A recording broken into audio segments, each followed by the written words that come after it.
Welcome to the Sunset Archon channel, where we aspire to gain from night to first light. And today we're playing Genshin Impact version 5.1.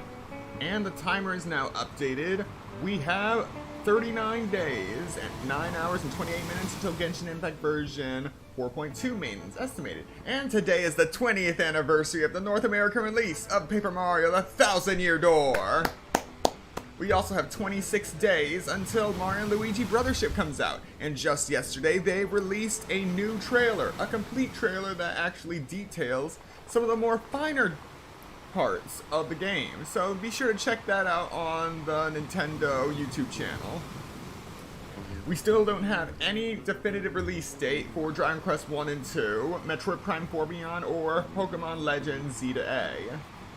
We probably won't hear anything about Z to A for a while. But yeah. I'm just really excited today. So much has happened. 20 days until Farmagia. We have Mario Luigi We finally have more information on Mario Luigi Brothership. I've watched the trailer and I gotta say I love what I saw. So much of the exploration mechanics that made me fall in love with the original Mario Luigi Superstar Saga. And also new mechanics in the battle system, so it doesn't just feel like a complete rehash of older systems. It is completely reimagined, from the basic attacks to the brother attacks. And they also have something new. I'm not going to spoil it for you. You'll have to watch that trailer to see. Let me tell you, that trailer deserves the views. And now, without further ado, let us jump right into the game. We'll be starting with the new Archon quest, seeing if there are any new world quests to go through. And also, anything else that catches our eye.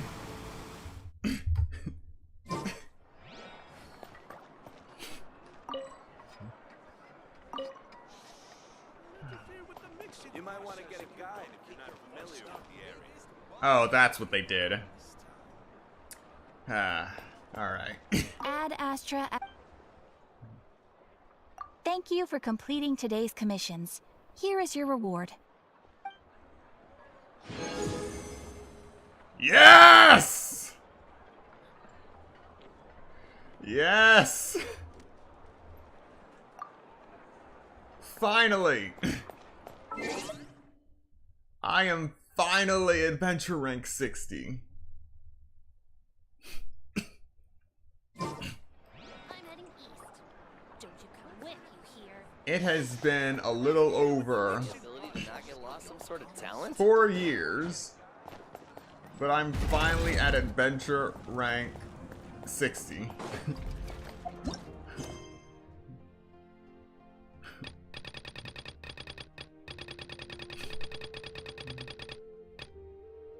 Okay, so we're going to be starting Chapter 5, Act 3, Beyond the Smoke and Mirrors.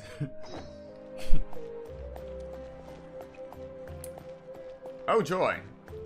So, the last quest I was on told me that I needed to wait a certain amount of time, maybe 24 hours. And now, I'm going to the Archon quest and it tells me to wait 2 days later.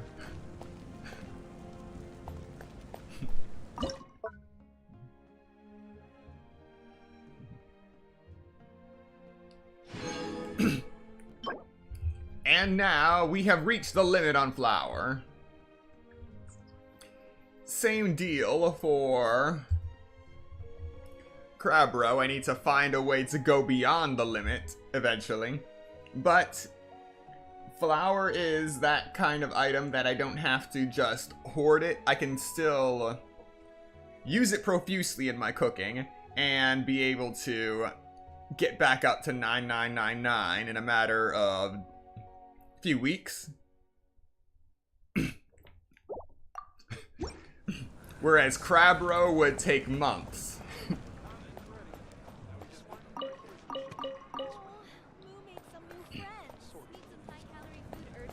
Still, truly a wonderful thing.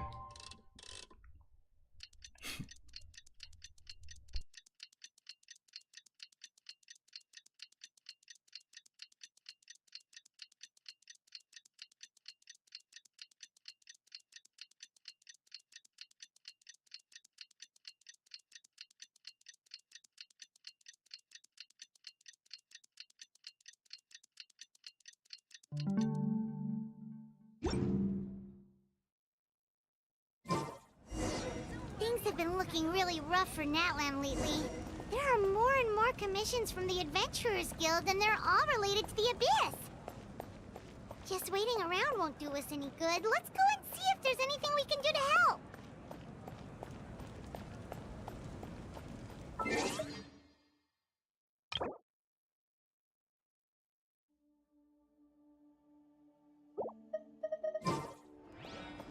Have I been here before? Everything's ready.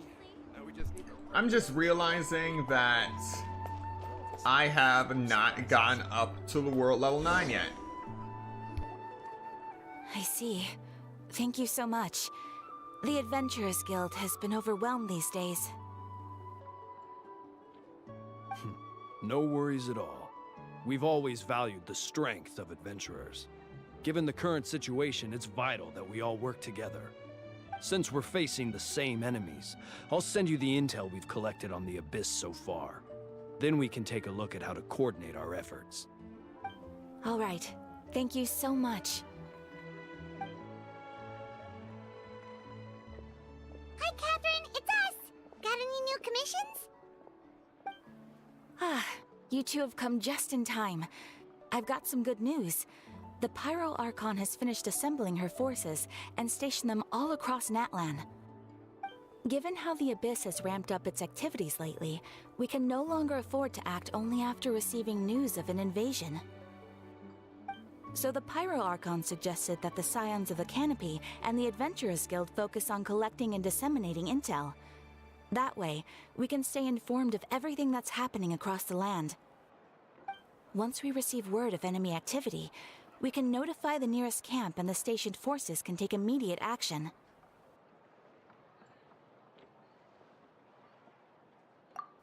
Yes, precisely. This should also allow us to focus on gathering information, rather than running around and trying to tackle everything at once. So please also take a chance to relax, you two. You've been working hard these days, and this will be a good opportunity for some well-deserved rest. So that's the plan. Whew, we can finally stop and take a break. Keeping Natlan safe and sound is our priority now. The more can wait. The movements of the Abyss are always unpredictable. There have also been times when it suddenly became more active in the past. The people here generally see it as something like an acute natural disaster. Once the disaster is over, everyone will return to their normal lives. We just all hope that day will be sooner rather than later. Oh, right. Most people have no idea just how bad the situation has gotten in the Night Kingdom.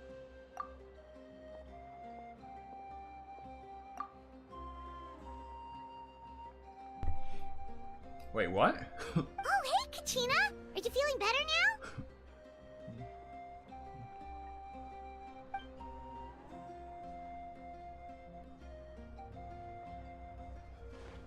And the voice lines are gone.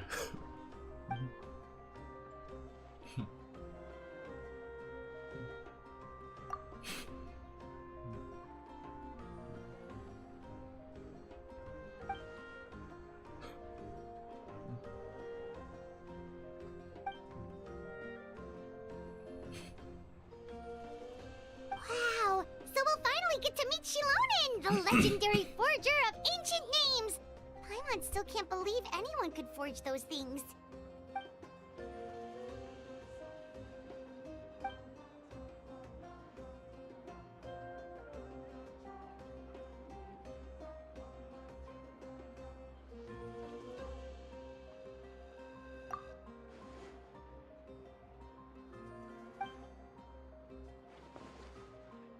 Hey, have some confidence in yourself, Kachina. After all, you're already a victor of the Night Warden Wars.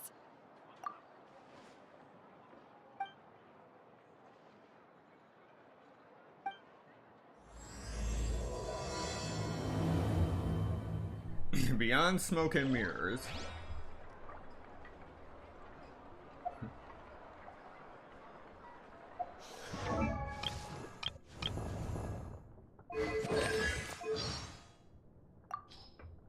Hurrah! Okay, so these voice lines still exist. It's just the other voice lines that are missing. In my role as champion duelist, my opinions do not matter. For when I draw my blade, I am but an instrument of Fontaine's law. So I was a little worried. But as long as the voice actors' lines haven't just been nuked completely, I'm sure they will show up eventually. So it doesn't seem like we'll be listening to Kachina's voice in this Archon quest. But hopefully later players get to hear it.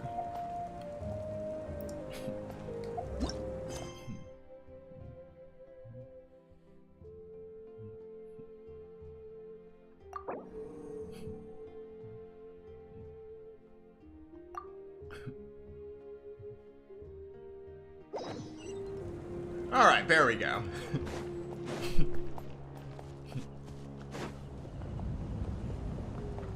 Why does it sound like there's a biplane right above my head?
Ah, yes, so I've heard. So young, and yet you've already got quite the reputation. Wait, are you Outlanders? Yep, we're travelers who just arrived in Natlan not too long ago. No, I mean, I was aware that you're travelers. It's just no one told me that you're Outlanders. No, the only thing she said is that a new hero had pledged himself to the plan. But we need to forge an ancient name to ensure he'd be able to return safe and sound. And she did mention that it would be quite difficult to forge an ancient name for them, but at the time, I thought she was just commenting on my skills. But I seem to understand where the true difficulty lies now. No, I wouldn't go that far. I'm used to it, really. I just need a moment to process things. The Pyro Archon's requests are always difficult to fulfill, and we used to argue a lot. Honestly, it's probably for the better that she didn't bring this up at the time. Anyway, I can't argue with her if she isn't here, and it'd be pointless to take my anger out on someone else. But, just because I understand her rationale doesn't make me any less upset, after all. She must have known that forging an ancient name for an Outlander is an impossible task. It's impossible? As you probably know, an ancient name is a symbol of a hero's spirit and glory, which grows even richer and heavier as generations of successors inherit it. We forge ancient names by engraving the heroic deeds of an individual who will become the first hero of that particular name. I've got plenty of deeds under my belt. But they were all performed outside of Natlan, correct? Yeah, that's right. Then those deeds haven't been recorded by the Night Kingdom. To take it one step further, even if you had performed heroic deeds in Natlan, as an Outlander, your actions still wouldn't have been recorded by our lands. Only memories and experiences that have been acknowledged by the Wyab can be used as a basis for an ancient name. Even the greatest of craftsmen cannot create something out of thin air, you know. That's just how it is. Seems the Wyab don't want just anyone to get a name, huh? Mawika, of all people, should know better than anyone, yet she's still entrusted the task of forging the ancient name to me. Oh, Paimon gets it. Nobody's happy being asked to do the impossible.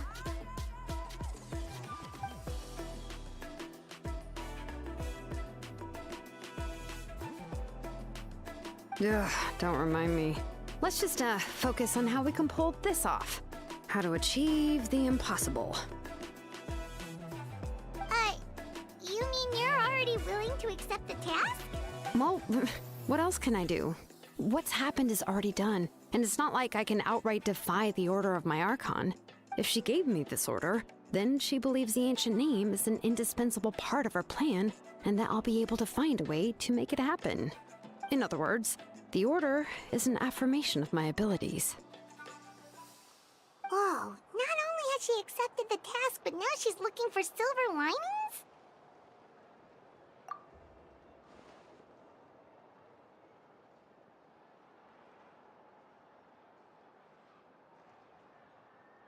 The key is getting the Wyab to somehow acknowledge the traveler's existence and record his heroic deeds. We heard the voice of a Wyab when we were in the Night Kingdom before. We even had a whole conversation with her. If we can talk to her again, maybe we can figure something out together. Well, every tribe has their own Wyab. How do we know if the one you met is indeed the best one for us to talk to?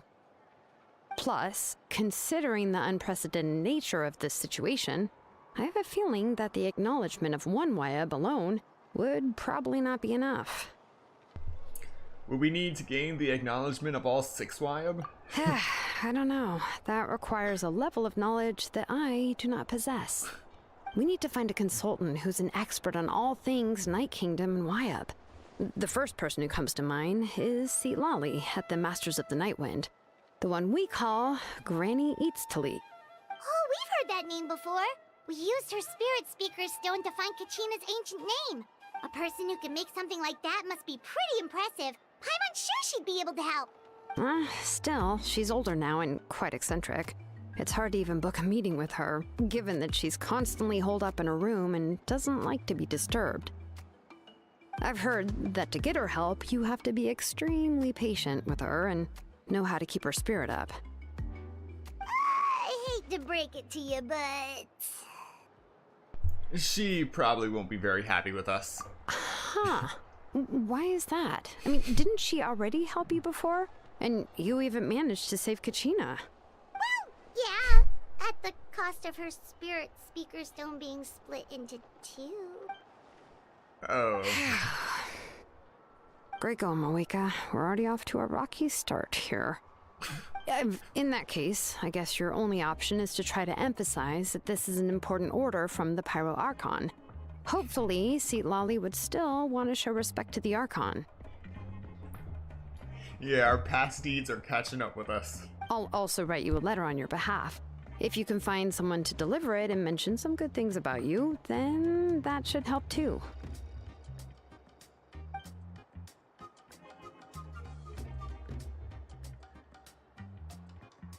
Paimon sure hopes a Hal won't interrupt when he's talking, though. All right, Kanich is a seasoned negotiator. I trust that he'll know the best things to say. Please just give me a moment to write the letter, and we can meet up near the Statue of the Seven later. Sounds good. We'll take a stroll in the meantime.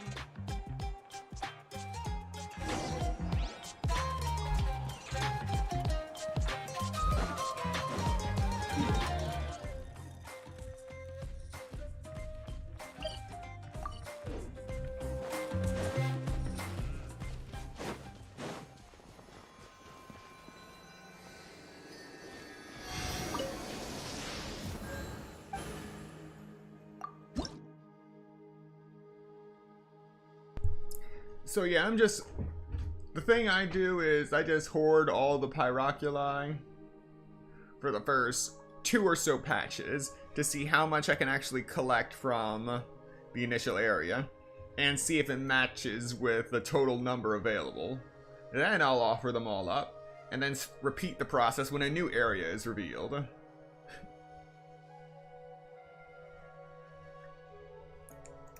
And I'm still gated behind 240 stamina. It has been 4 years. 240 stamina has been enough to get me many places.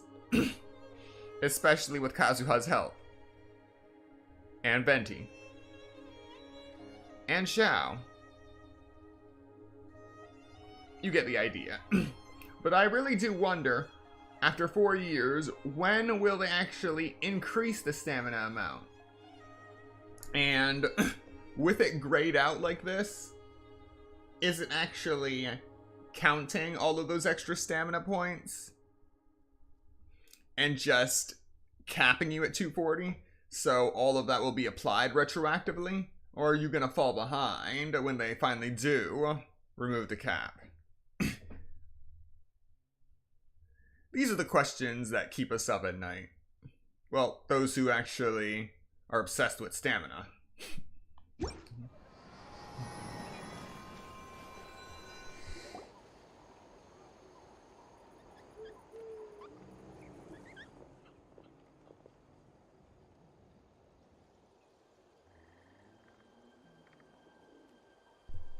Wait, even Kanish is blank? I'm sorry to put this on you, Kanich. It's just that you're probably the only person who knows how to deal with her.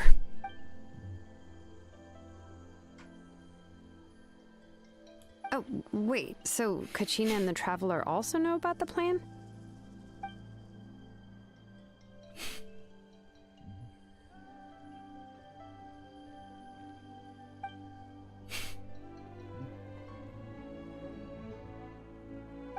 She mentioned there are 6 heroes and that Xilonen is one of 4 that have already been acknowledged. Oh, well, then I suppose there's no need to keep any secrets between us. Having companions walk by your side is perhaps the best solace when facing such a bleak reality.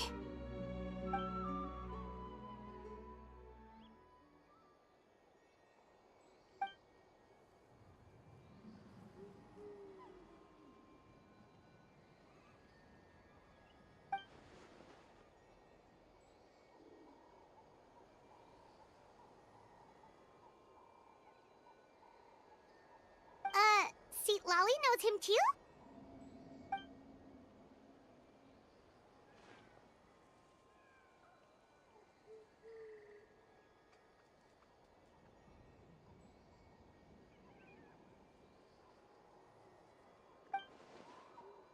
Given how the Masters of the Nightwind love to babble about dreams and revelations, they're already a pretty strange bunch to most. I've never met Auroran, but if they consider him the odd one, he's got to be pretty far out there.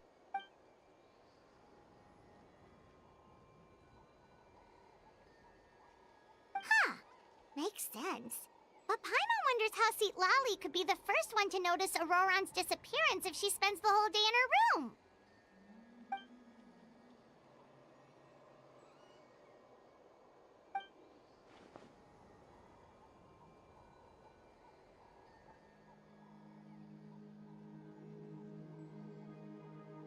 Oh, so if I'm following, you mean we'll help her investigate Auroran and the captain's whereabouts?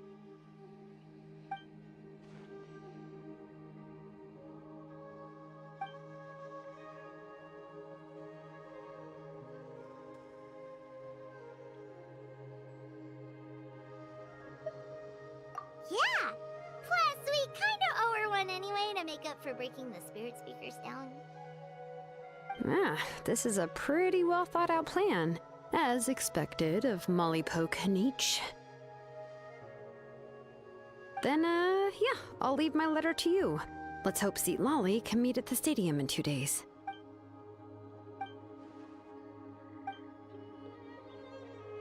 Okay, then let's part ways for now.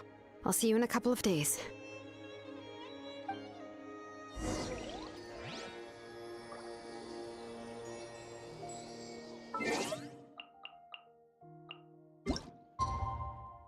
More waiting.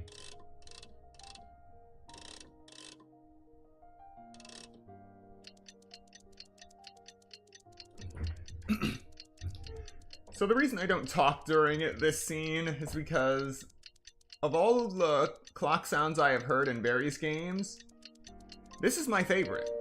Just that sound. Every journey has its final day. Don't rush. It's a beautiful sound.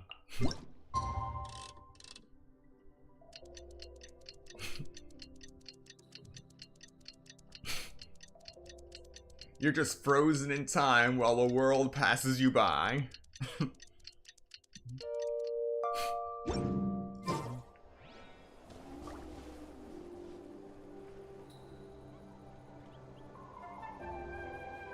It is morning, right?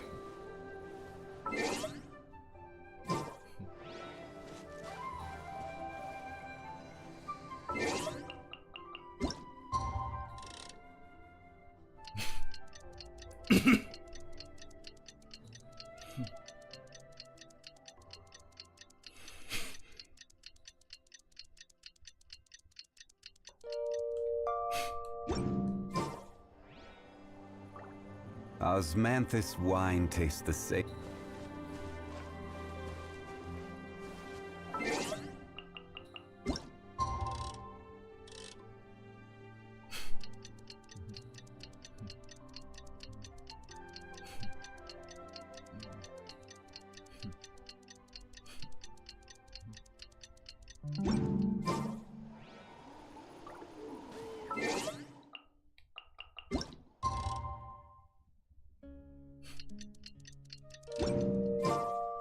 There we go, there we go. It's time to meet up with Xilonen. Let's ask her how things have been going. Okay, so you meant 7. Why not say 7? 6 is morning when everything opens.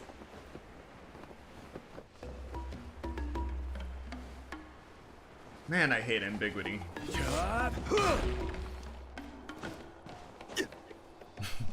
Xilonen, how's everything going? Oh, hi, Traveler and Paimon. I have bad news. Xilonen did not reply to our request, although I suppose I'm not too surprised. Huh? You mean she didn't even bother to give Kenichi a response? Guess she really does have quite the ego then. Yeah, well, she can be also quite eccentric, though she's one of the most gifted people around. Even the Masters of the Nightwind often struggle to work with her. My guess is that she probably has other reasons for not deigning us with a response. But let's go to the stadium and see if we can meet her there. If we do get a chance to talk to her in person, we can still try to work something out. That's true. Let's go!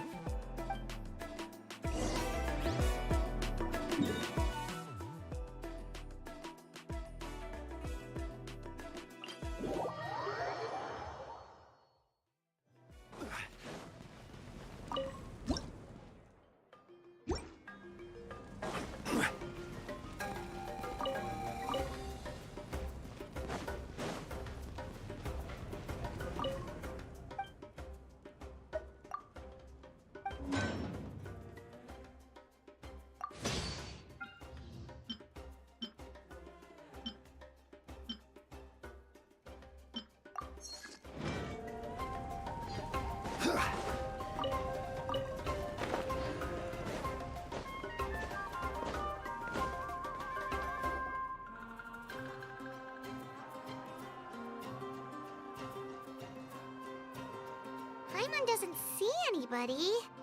Seems she's just not gonna show up, huh?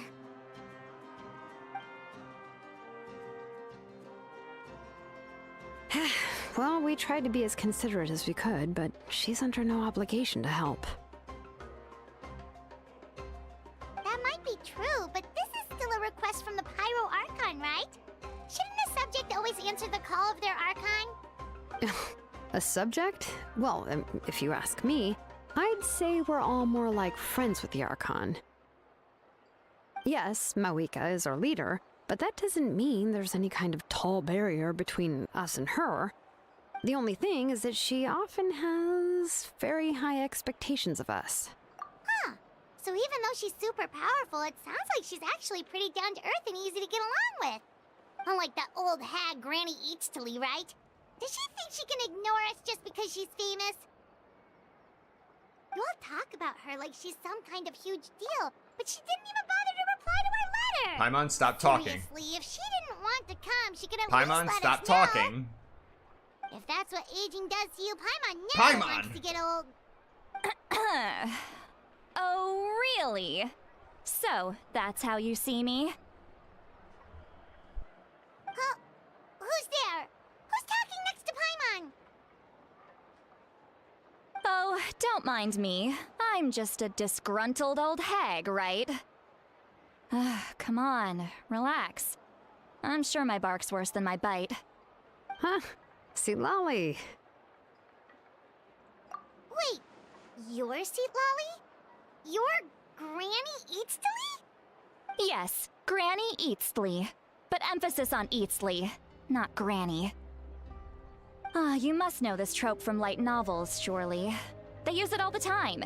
The young man who's actually the oldest person in the room. The girl next door who turns out to be a seasoned veteran. The wise sage who looks like a little kid. Oh, wipe that look off your face! You've seriously never seen an older lady that doesn't look her age? Okay, well, don't go thinking it's a trick either. See? I'm barely wearing any makeup. Did I forget to mention, she's called Granny, but she's actually pretty young.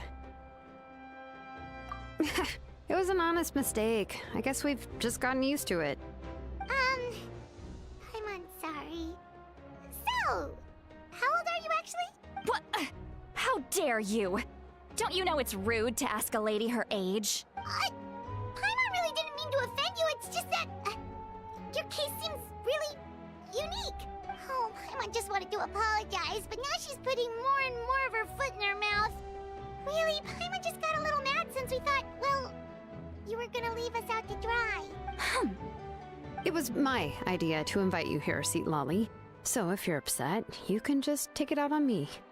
All right. I was only joking. I didn't mean to chastise anyone. There's really no need to take all this so seriously. If anything, I'm gonna feel awkward if we keep this going. I received Kenichi's letter and was planning to attend this meeting. Since I had already decided to come, I figured there was no need to draft a reply that simply said, "Understood." Besides, just showing up is the most important part. No? But, of course, it's also natural for people to get held up by one thing or another as they're trying to leave the house. It certainly was a bit awkward to see that everyone else had arrived before me. At first, I was thinking of quietly sneaking over, but since you were already here waiting for me, I started to think about how I should phrase my apology. Only to hear you all talking smack about me.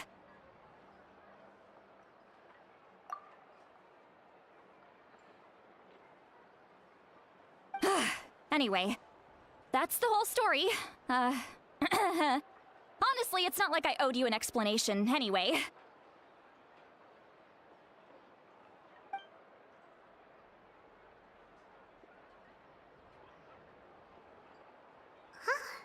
What's with that expression? Was she feeling embarrassed just now?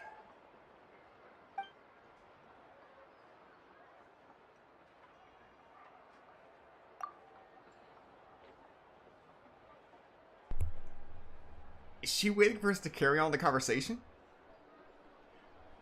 Everything she's saying sounds like a joke, but I'm not sure if I should laugh. Would it be rude to laugh? Or even more rude, not to laugh? When the Masters of the Night Wind say they struggle dealing with her, I wonder if the feeling is mutual. She seems to be pretty awkward herself. Everything she does and says seems a little forced. Anyway, Xilonen, I heard that you require my help in crafting an ancient name. Correct. The situation isn't like anything we've handled before. Let me explain. I see. So Mawika has asked you to forge an ancient name for an Outlander. Well, that would be a first. And you've also heard all about Auroron. I must say, he's always been a good kid. I can't see him joining the Fatui of his own volition. He must have been coerced somehow. Yeah, that's what we came here to ask you. We'll help bring Auroron back if you help us solve the problems of forging the ancient name. What do you think? I suppose I'll just call you Traveler for now. Traveler, come here. Let me take a good look at you.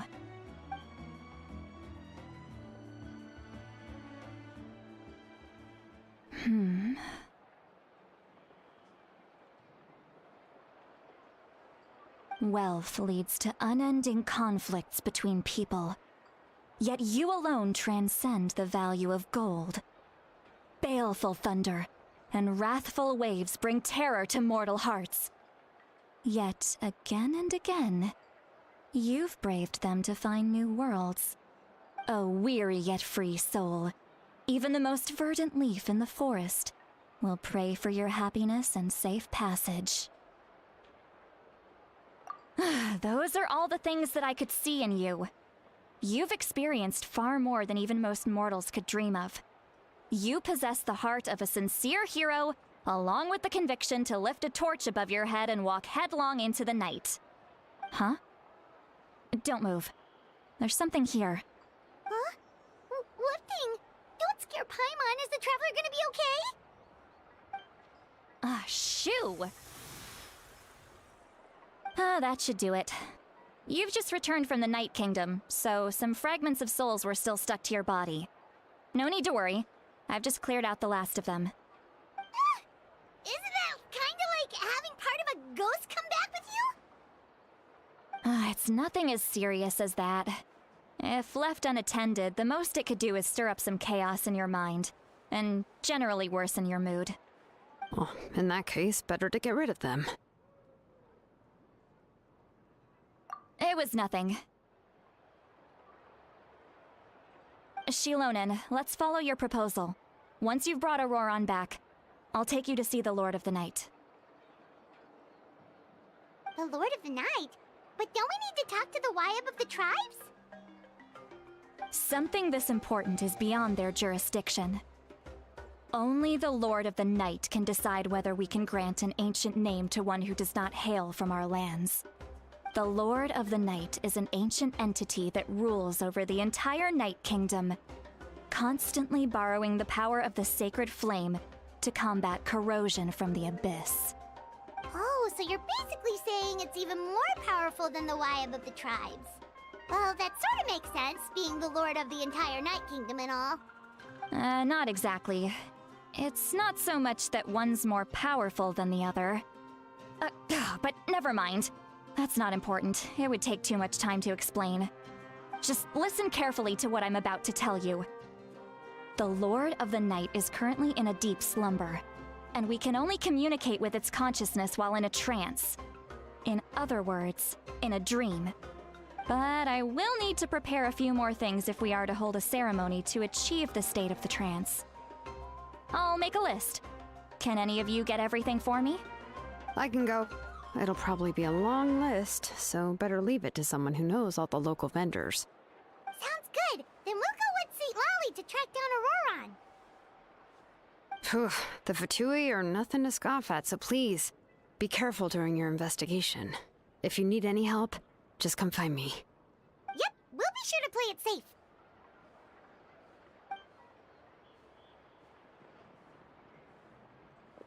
All right, now it's time for us to catch that brat and bring him back. I'm sorry I made you wait earlier. It was actually because I decided to swing by Auroron's place to look for clues. He has always lived alone, and I found a broken jar in his house. There was also something off about his phlogiston aphids, which I assume is because their keeper has been gone for quite some time. And interestingly enough, I saw some slash marks in the house. that did not match any of our local weapons. My guess is they were left by Snezhnayan arms. Oh, sounds like the Fatui broke into his house and took him hostage. But why would they kidnap a kid who just spends his days living in the country and raising aphids? He's only in his 20s. What would they want with him? That's not to say that I believe he's totally innocent, of course. Since he's the only one who was kidnapped out of everyone in Natlan, he must have done something to attract their attention. In any case, we'll get to the bottom of this once we manage to get him back here. I'm truly sorry to put you two through all this trouble with me. But please help me get him back. You can count on us! All right, then let's start by heading to where Auroron was seen last.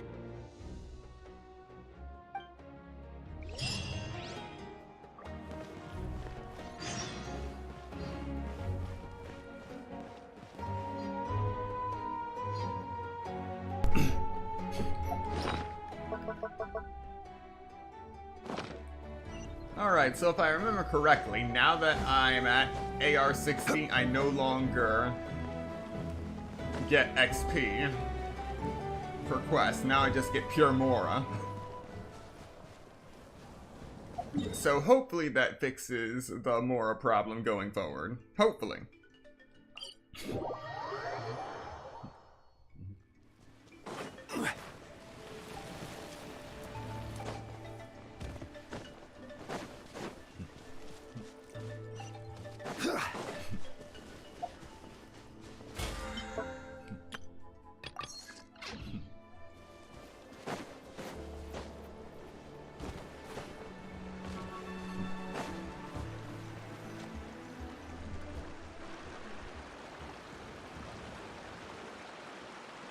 This is the spot. An eyewitness claimed to have seen Auroron speaking to some Fatui soldiers here. I don't know how much you're willing to believe me, but Auroron really is a good kid. I see no reason why he'd suddenly get involved with the Fatui. I'm convinced that what the witnesses saw was actually the Fatui coercing him, or perhaps trying to extract information. However, I doubt anyone would believe me, given there are no signs of a fight. Didn't Kanich say that she's a big name in Natlan? Feels kinda weird to see her so frustrated and helpless like this. Auroron? Well, he was left at the side of the road as an infant, and the people of the tribe took him in. You could say that everyone had a hand in raising him. He learned a lot from us, and once he reached adulthood, he built himself a house out in the countryside.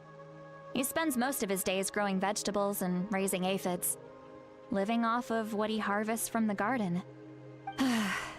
He's always been such a good kid. He would even get his friends to deliver whole bags of fresh produce to my place.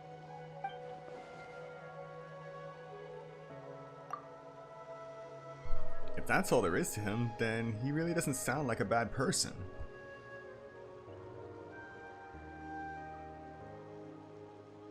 Oh well, let's keep looking.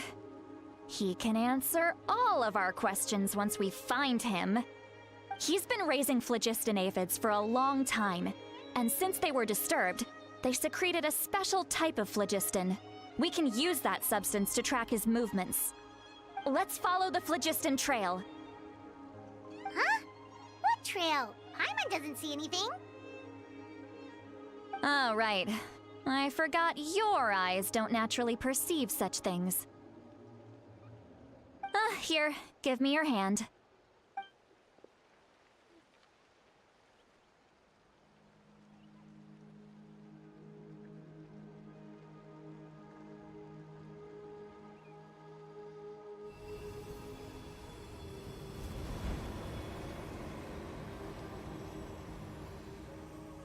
Huh?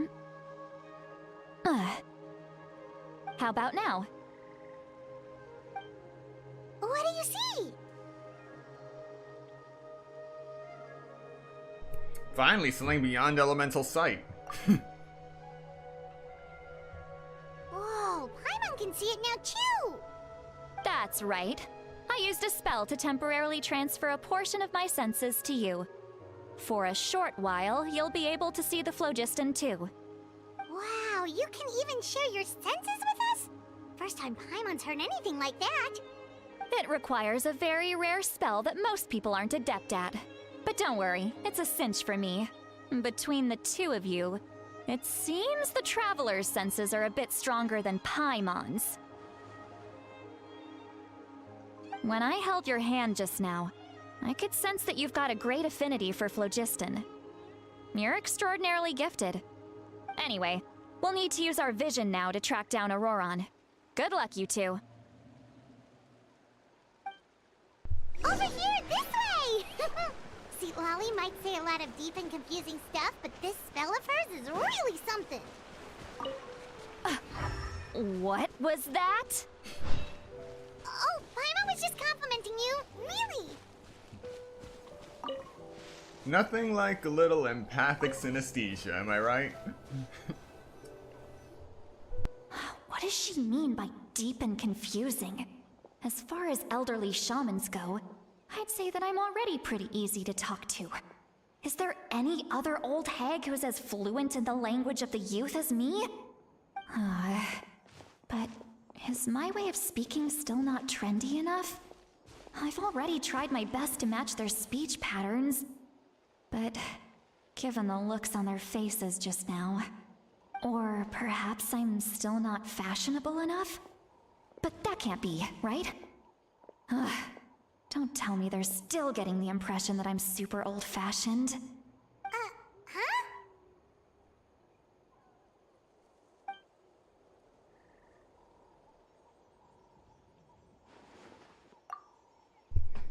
I think I just heard a voice. Wait. It wasn't with my ears. Was it all in my mind? Was that Xilolen's voice? Oh boy.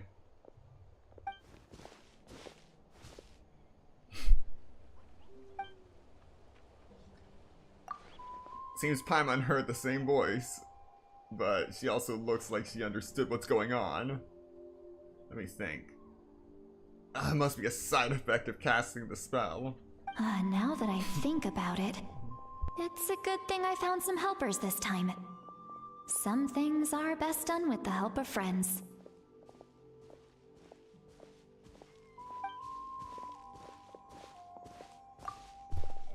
So now we can hear our thoughts through telepathy. Wow, this is amazing. Something like this could only happen with Xilonen.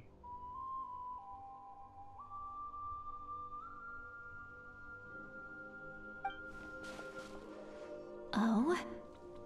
They appear to be feeling quite confident. Looks like our work will go smoothly.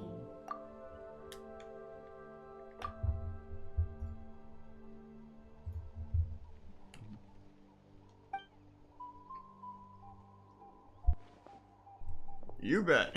Just leave it to us.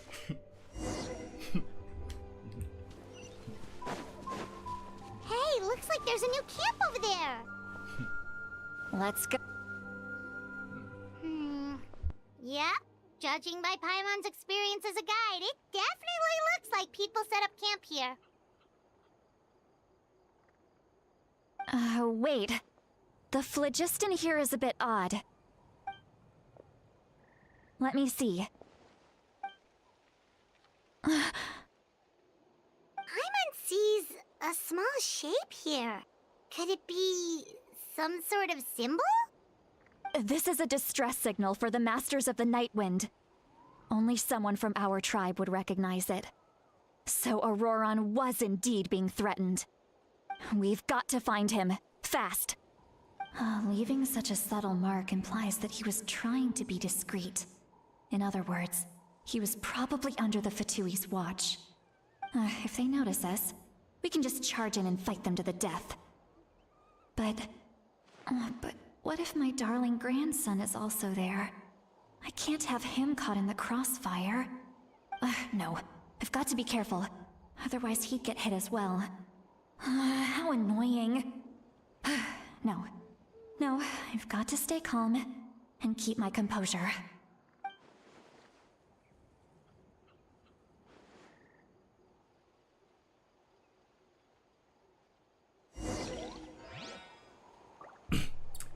Okay, so we were not told the entirety of the details of this job.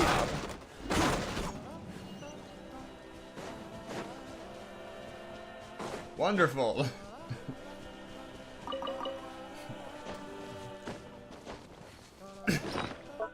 Let's see. As of this stream, we have 7,429 berries.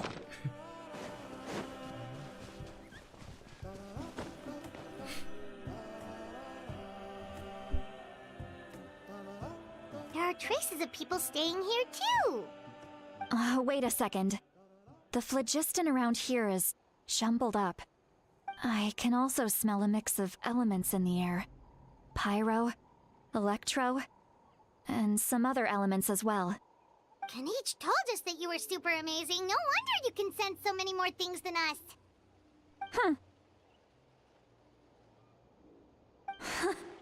It's about time that little brat said something nice about me. There are signs of a struggle here. Judging from what's left on the scene, there must have been a fight. But after that, the factions seem to have gone their separate ways. Both the phlogiston and the elemental traces in the air support that. Do you still remember the little mark we found before? Paimon's thinking, what if Auroron wanted to leave another distress signal, but was caught by the Fatui?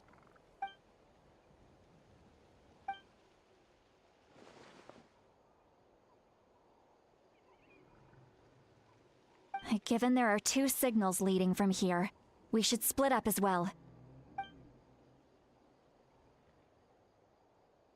I'll take this direction, and leave the other one to you. Let's meet up again later.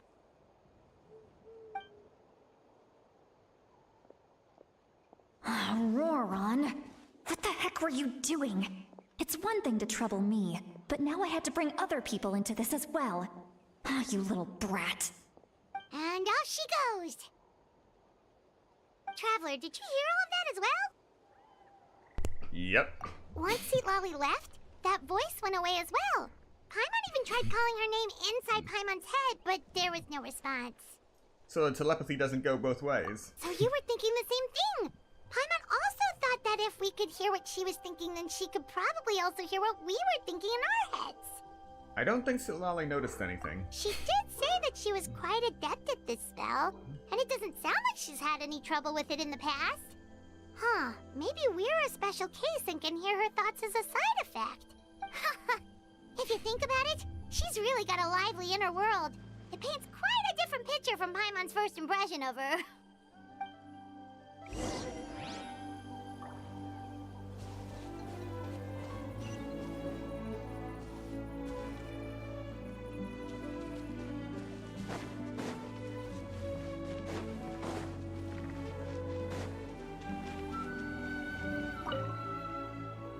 Don't think there's anything here. How about we check out somewhere else?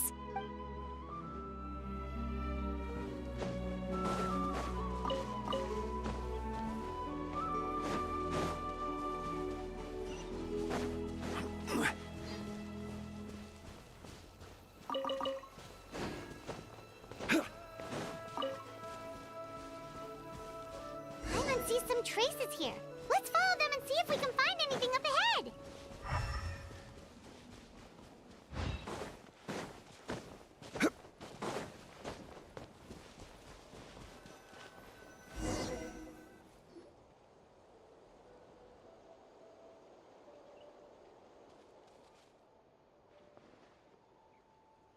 Did you find something?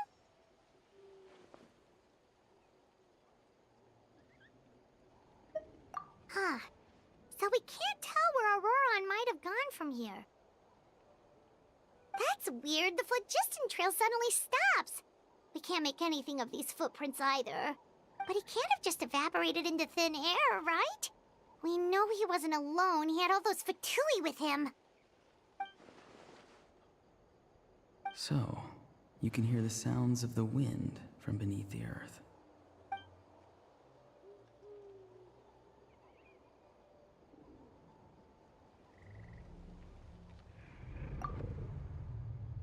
Huh? Whose voice was that just now? And Paimon's gone.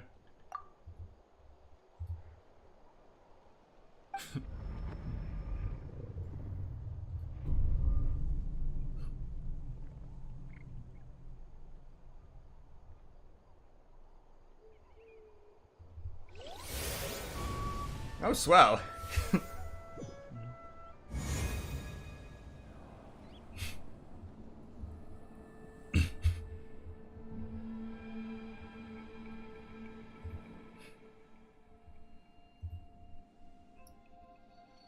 The Night Kingdom? How'd I get here?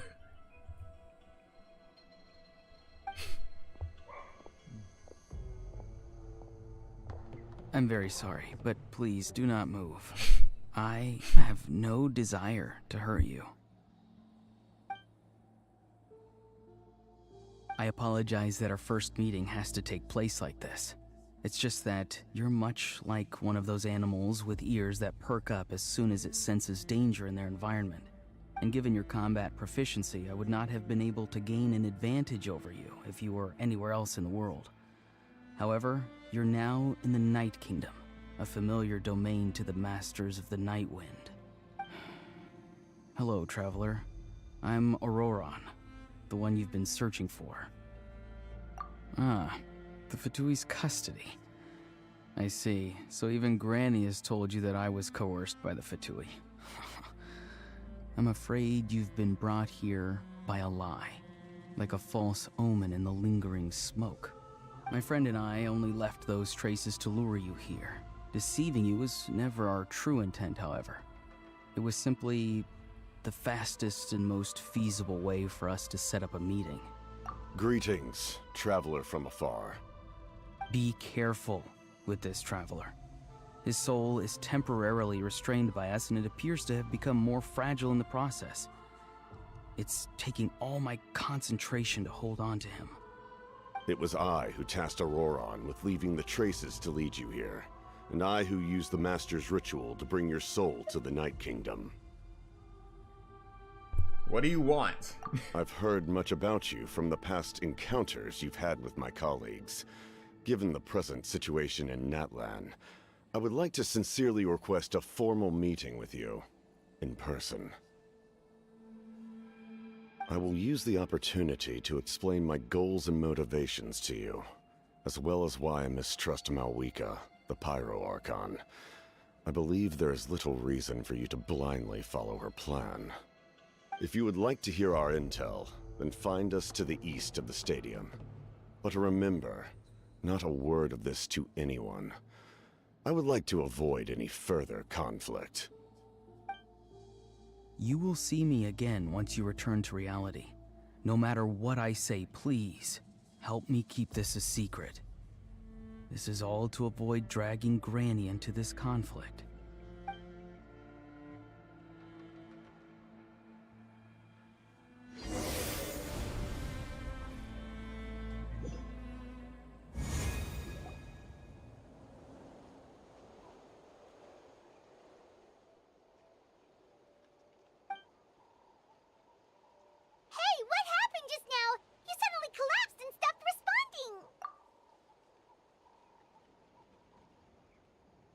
Hey, why are you sitting on the ground? Are you okay? See, Lolly! He froze for a moment and then just collapsed to the ground! Could it have been those leftover remnants from the Night Kingdom? Do you have any itches or pain anywhere? Don't worry. We can take a short break. Sorry, I know I asked for your help. But had I known you were feeling unwell, I wouldn't have taken you on this trip with me.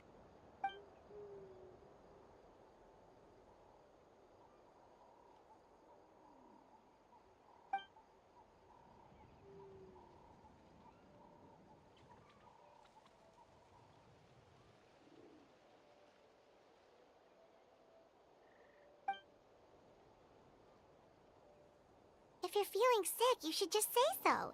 See, Lolly should be able to, exorcise any ghosts or weird stuff that you picked up in the Night Kingdom. A seasoned traveler must know the importance of not pushing yourself beyond your limit. If you need anything from me, just say the word. In any case, let's take a bit more time to rest now.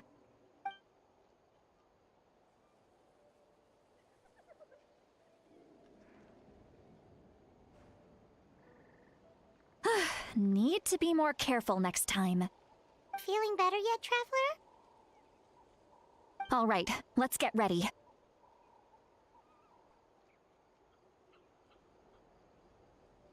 I followed my phlogiston trail earlier to a stronghold guarded by soldiers. I have a feeling that Auroron is probably being held inside. Oh, so it's close by. Then let's head over right away. Well, I recruited you to be my helper, which means we're in this together. Like the wind and the clouds. We either move as one or not at all. But if you want to make it up to me, then just be sure to fight extra hard when the time comes.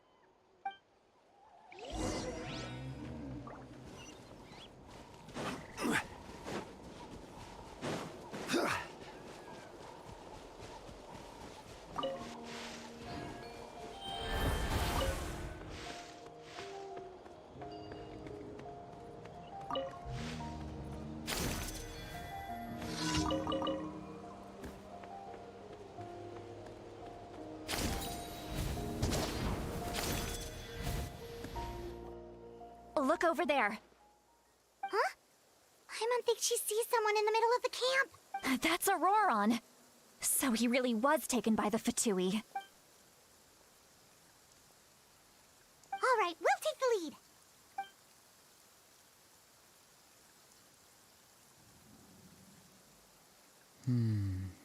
Hey, quit daydreaming.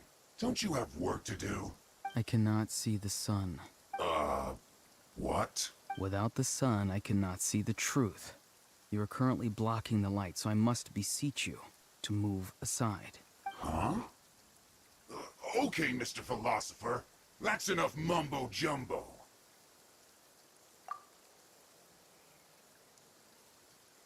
This guy actually has a name. Kostelitsky. Wow. I'm going to rip that guy's head right off. See, Lolly's struggling to control her temper now. Are you ready? Let's go kick their butts. On my count. 3, 2, 1! Still trying to resist?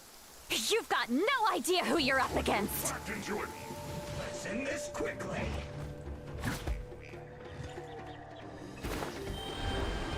Gather!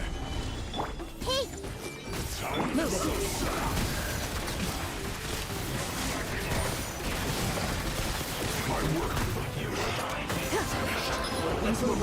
Shoot on sight. Order guide. Too far. Ladies and gentlemen, peace was never an option. Granny! Paimon knows she's called Granny Eats to Lead, but it's still kind of weird hearing someone actually call her Granny. And greetings to you too, Gramps.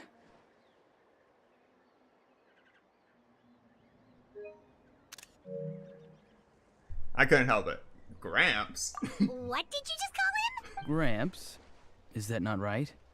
You're Granny's friend, are you not? You seem to be approximately the same age as her, so I figured you've got to be Gramps. Oh, jeez. How many times have I told you? It doesn't work like that. There are a lot of people who look about the same age as me. You can't go around calling everyone Gramps or Granny. Oh, wait. He's not a child, is he? Don't tell Paimon he's one of those people who look like an adult but are actually only 8 or 9 years old.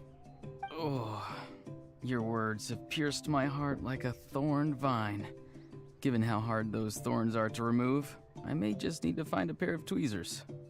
Why are you so upset? You can just say yes or no. Of course I'm not a child. It's just Granny always taught me to show gratitude where it's due.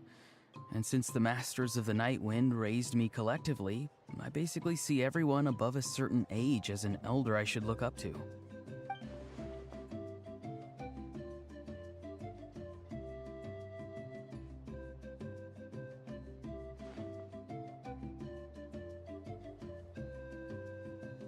Exactly. But if you keep that up, then everyone's going to be your senior. And do you think saying all of this is gonna save you from a scolding, Auroron? Haven't I told you 100 times since you were a kid? Heed the 3 warnings. Be wary of beasts prowling around, scammers looking for their next victim, and strange people who appear out of nowhere. Oh, so you do remember, and you just chose to ignore them. I always knew that living on your own was going to get you into trouble sooner or later. But getting kidnapped? That really takes the cake. You won't always be able to rely on other people coming to your rescue, you know. You're just lucky we got here when we did. Or we might be launching another search and rescue operation to find out where they put your severed head. I'm sorry, Granny. I'll be more careful next time. Next time? Oh, good one. You think there'll be a next time after this? Not a chance. They didn't hurt you, did they? No, they just asked me a lot of questions about Natlan's terrain and made me draw a map of the ley line distribution. Okay, now answer me honestly. Were you the one who helped the captain escape after his battle with the Pyro Archon? Yes. So why did you do it? Because they said they would need my help from there on out. They also said that if I refused, they'd just come to you, Granny, and they'd already figured out a way to make you do their bidding. Hey! I'm no ordinary Granny! Would they really dare to come after me? And you! Did the gods give you a brain just for you to not use it? Did you really believe everything they said at face value, and not stop to think? Thankfully, the Pyro Archon only asked that we find the mysterious individual from the Masters of the Night Wind, and didn't slap your name on a wanted poster. Don't think for a second that she doesn't know what's happening. Even if the truth that you see will soon manifest into reality, there is still no need to preemptively panic. Have you forgotten the words that I've taught you? I'm sorry. Forget it. We can submit the details of this camp and the defeated Fatui as evidence of your innocence. Let's clean this place up and get back to the city. Auroron, you better remember this lesson well and seriously reflect on your actions. Also, once we return to the city, come to the speaker's chamber with me. I'll need you to explain everything. Sounds good. Should I bring some of my homegrown vegetables as well? Your vegetables? Yes. I grow a lot of fresh produce in my garden. I hope the Pyro Archon won't be too picky about the selection. Now's not the time to be thinking about that. If you do come face to face with the Pyro Archon, the first thing you should do is... Recite the 3 warnings. Huh? No! You should emphasize that you were not in cahoots with the Fatui! How exactly did the Masters raise this guy? Oh, right.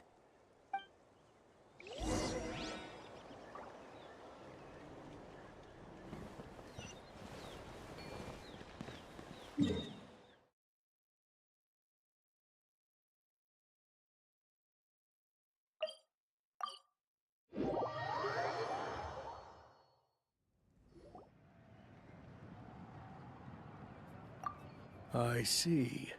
So Auroron came to the captain's rescue because he promised to help him in exchange for Xilolen's safety. That's right. I'm sorry. Now that you know Auroron was only trying to protect another member of his tribe, could I ask you to petition the Pyro Archon for her forgiveness? We'll give her a full report. We'll let you know once she's reached a decision. Will I need to stay here? Technically, yes. But if Miss Xilolen is willing to serve as your guarantor, then we can release you from custody. Sure. I'd be happy to do that. I don't have any more time to waste here.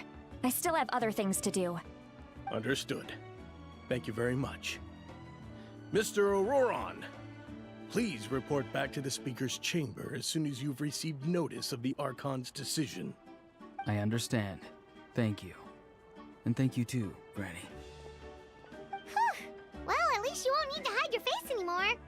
Traveler, Paimon, Thank you very much for your help. And don't worry, I haven't forgotten about my side of the deal. Once Auroron is settled, I'll go talk to Xilonen and get started on forging an ancient name for you. Oh, thank you! You scratch my back, I scratch yours. It's as good as done. You can just go twiddle your thumbs or something while you wait for the good news. Bye for now. Come with me, Auroron. We've got to find you a place to stay for the night. Goodbye, Gramps. This new grandson of mine is way too polite.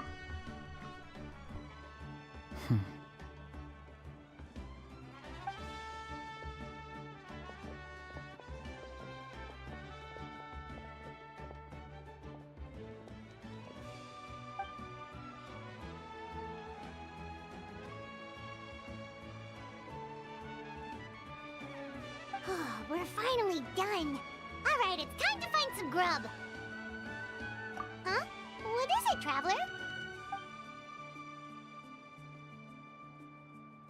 What? That captain? Sorry. Paimon just didn't see that coming. So you really saw him in the Night Kingdom?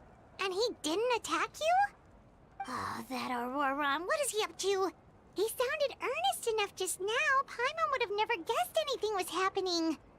All that stuff about protecting Xilonen and being forced to help the Fatui, when he's actually been a willing accomplice all along. Yeah, you're right. Still, Paimon appreciates you telling her about this. Paimon will support your choice no matter what, so if you want to go, we can go together. We still have another whole day before the meeting, so we'll just meet with them when the time comes.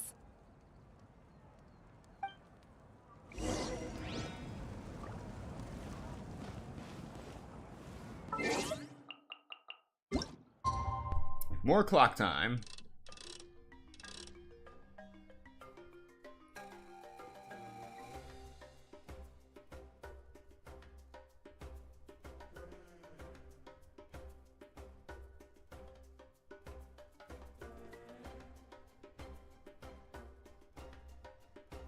Yes! 8 on the dot. And I just realized I have to go forward a whole day. Oh wait, no, I already did that. Wonderful! I just want to say it's very hard to get exactly 8 o'clock on this clock right here with an analog stick.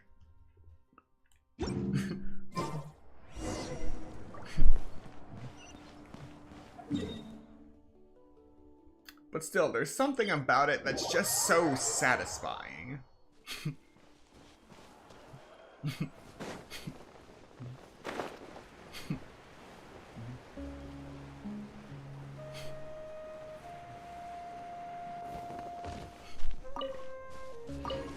Maybe it's just the fine-tuning of it all.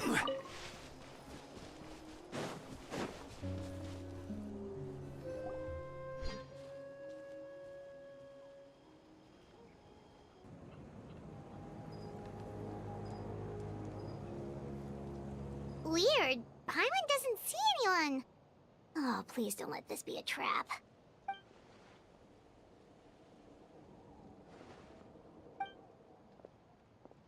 What was that? Good evening. Nice to see you again. It's you. You shouldn't pop up from behind people like that. What are you, a ghost? I'm terribly sorry. It's just a force of habit. And what's with you apologizing all the time? You sound so polite and honest, but you're actually doing shady stuff behind people's backs. You're right. Granny tells me that too. Huh.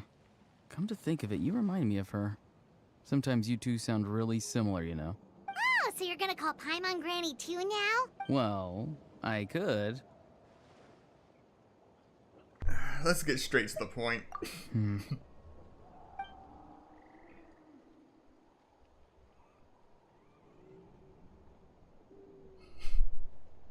It's all clear. Over to you. Excellent. The fact that you showed up proves that I was right about your character. I'm only interested in the intel. Yet, there's been a lot of talk about you. Child told me that you're passionate about the unknown and willing to take risks. Rather than facing you as an enemy, I would much prefer to bring you to my side. If we allow the current state of things to continue, we will inevitably clash.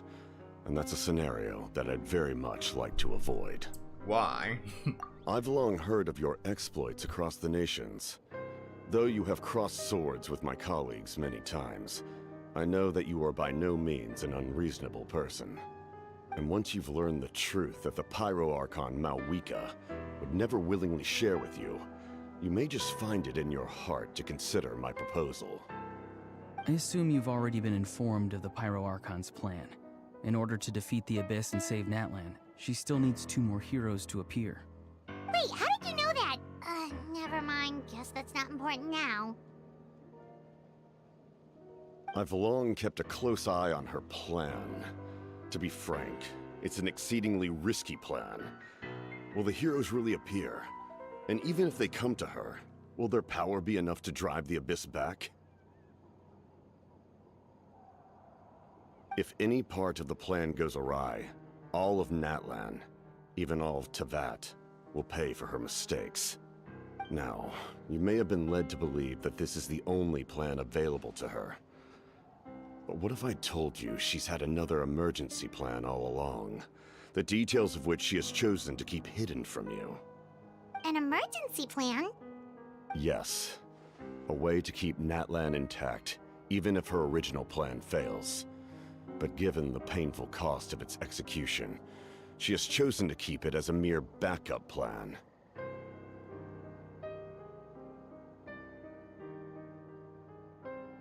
Whether this stems from hesitation, fear, or even naivete, I cannot say. But Natlan cannot afford to wait until she comes to her senses.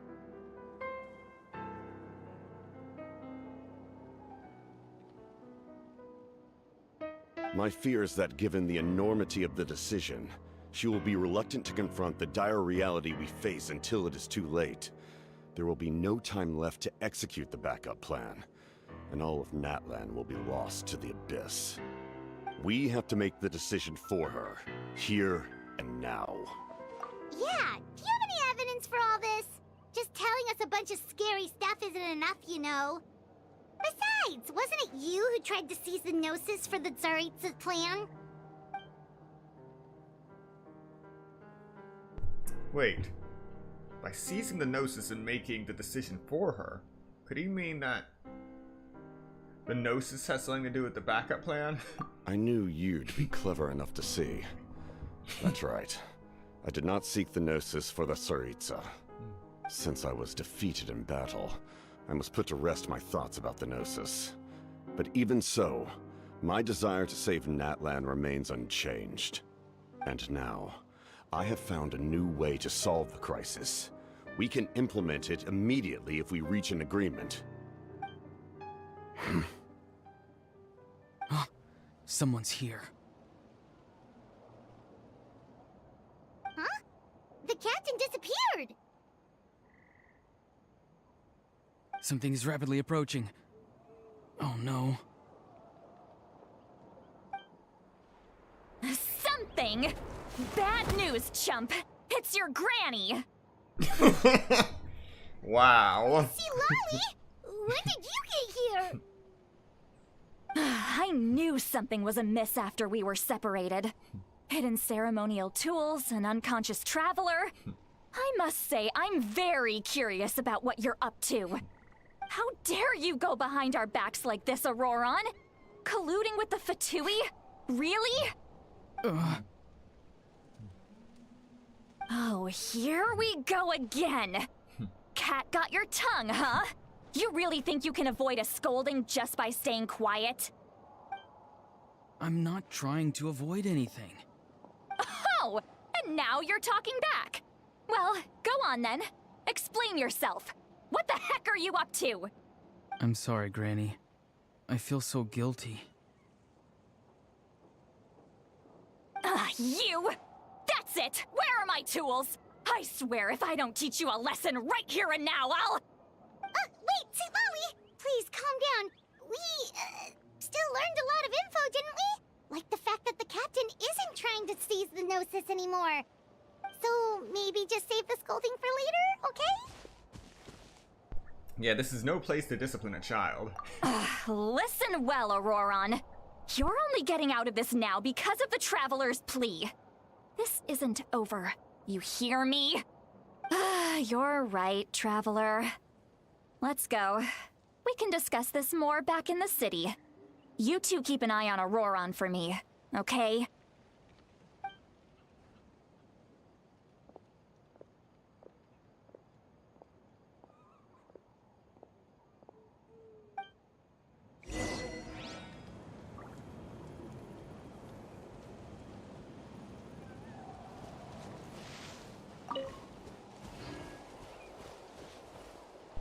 I can't tell if that achievement said the general and his lieutenant or the general and his labyrinth.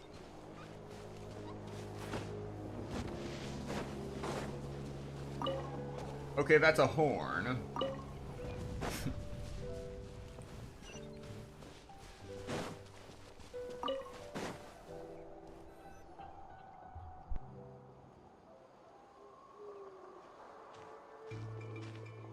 In all my years, I've never had a child cause me so much grief. Do you seriously not see what's at stake here? You've got a head on your shoulders, Auroron. Use it! Why did you help the captain? And I want the truth this time. No answer? Think you're being smart? Then let me ask a different question. What does the captain want? What is his purpose in Natlan? Really? You're just going to stonewall me?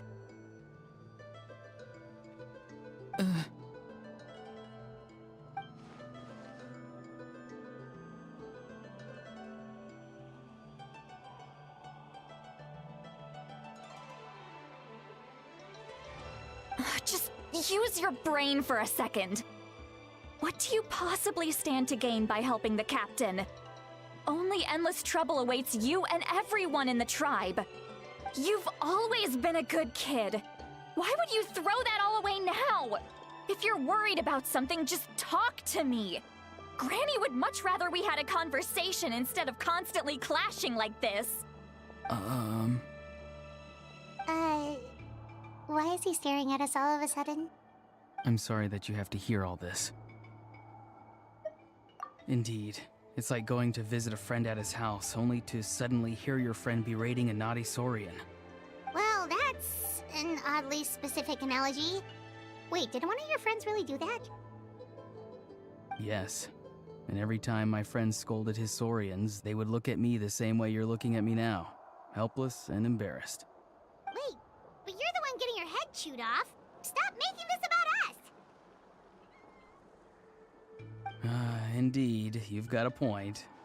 Then please just hang in there for a little while longer. Granny should be done with her scolding session soon. Oh? You dare gossip between yourselves instead of listening to me? You... Sorry, Granny. Sorry, Granny. Sorry, Granny. You know what? Fine. I'm perfectly aware that everything I say goes in one ear and out the other. You're all grown up now, so why would you listen to an old hag like me? You say all the right things, but then you go and completely ignore me. Well, if that's how you're going to treat me, you can stop sending Aoife over to my place to deliver your stupid vegetables! I don't need anything from you! Who's Aoife? A delivery person? That's irrelevant. The point is, he hangs out with this kid, so he must be no good.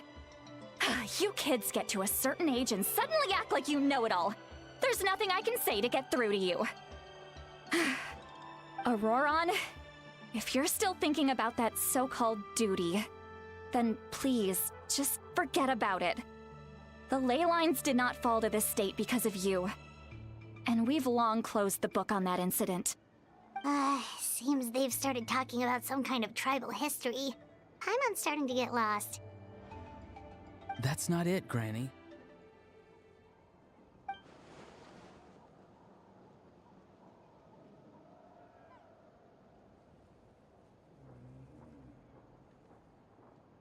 I know you tend to get down on yourself when you're upset, but I can tell I really hurt you this time. All I can say is I'm sorry. His voice. Auroron! Where have you gone? It sounds like he's somewhere super far away, but isn't he right here in front of us? I'm really sorry. It's up to all of us to do everything we can to save Natlan. So I've got to go. Get back here this instant! Auroron! Ugh, what is this? Powder from plant spores? Is that the trick he used? What just happened? How was he able to suddenly get so far away like that? Ah, it's a trick of his. If you grind spores into a powder and spray it in the air, it can be manipulated to create an illusion. He pulled it off flawlessly. He must have put a lot of time into perfecting it.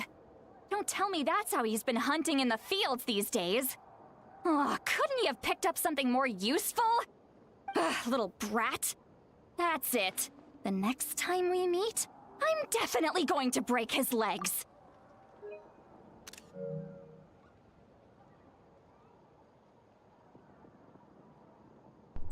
Wow. Whoa, that's a little extreme.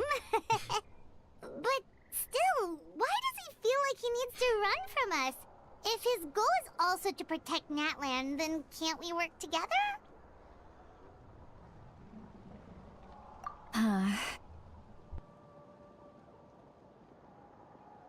I'm sorry for interrupting your conversation with them earlier. But even if you'd been able to hear them out, there's no guarantee you would have gained anything substantial. Auroron probably did everything he could to get away because he knew I'd get the truth out of him sooner or later. Ah, that brat. I swear.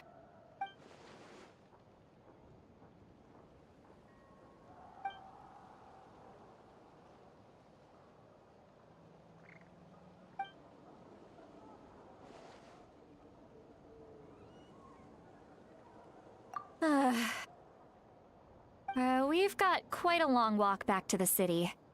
Let's take our time. It'll give me a moment to figure out how to explain all this.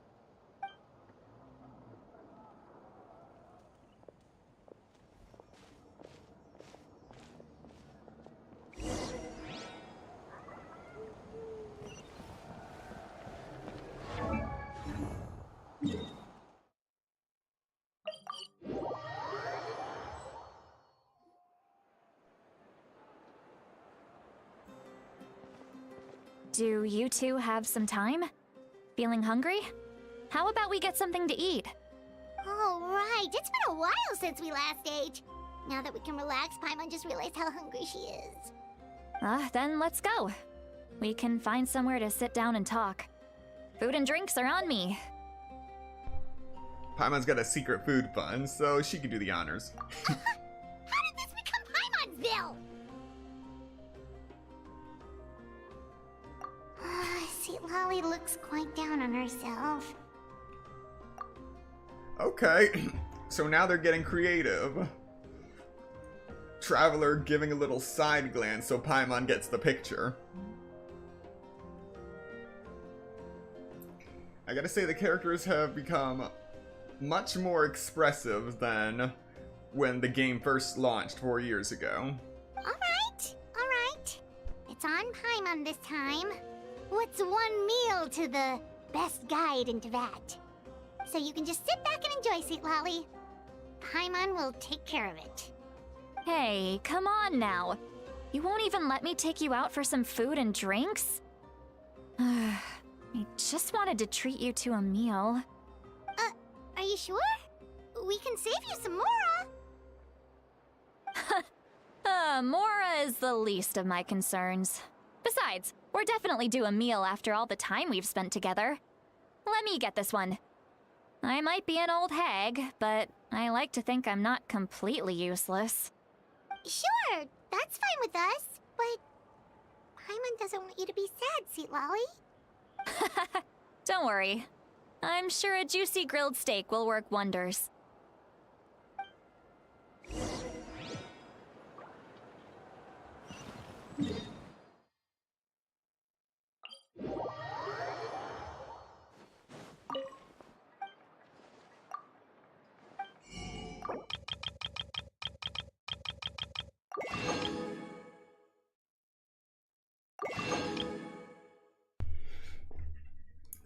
I truly wish I could just select an item and press D-pad to the right. Or up or down. Whichever one actually works.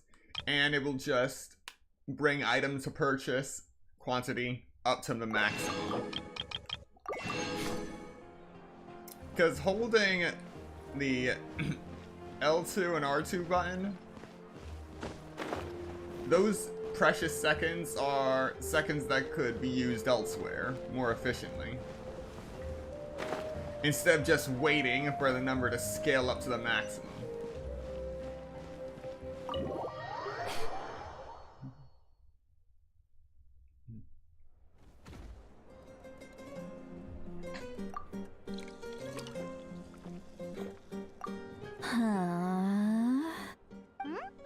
What are you looking at? Do you see two people standing by the door? They look like spitting images of each other. Are they twins?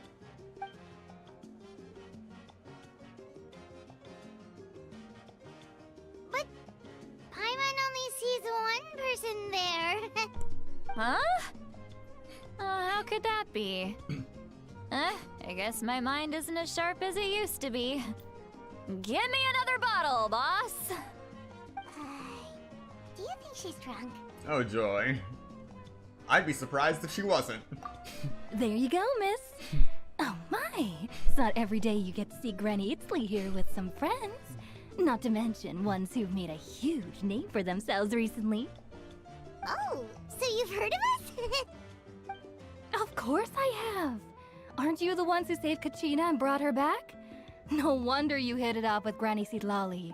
She wouldn't spend time with just anybody, you know. I don't even remember the last time I saw her with a new friend. Wait, so you call her Granny too? Well, given our ages, it'd probably be more accurate for me to call her my great-great-granny. She's one of the most famous people at the Masters of the Nightwind.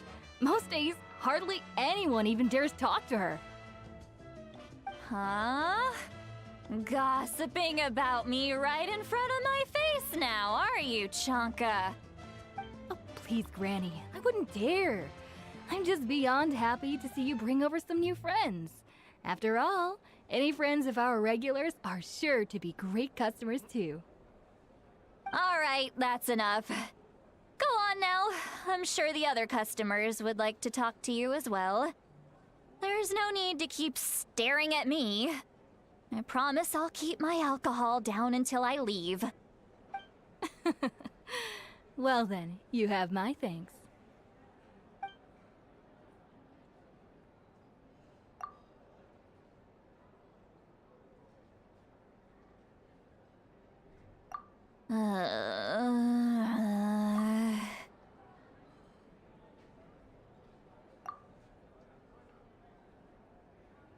Seat Lowie? Seat Lowie? Who's that? You got some gall calling me by my first name. Let me guess. You want to test your skills against Granny Eatsley, don't ya? Are you still with us, Seat Lowie? You're kinda talking to no one. You chumps come around here, picking fights with me? Well, you know what happens next. You lose, and then run off home to tell everyone about how I'm this big scary bully. It's always the same story. You brats start it, I finish it, and then I end up with the reputation of being some kind of terrible monster among the shamans. I mean, come on. Monster? Me? Really? What did I do to deserve that? Granny Seat Lowie, you're not a monster at all. Exactly! And while we're at it, I'm not some lazy slacker either. Between meditation, advising the chief, and speaking with the Wyab, I actually have a pretty packed schedule, you know!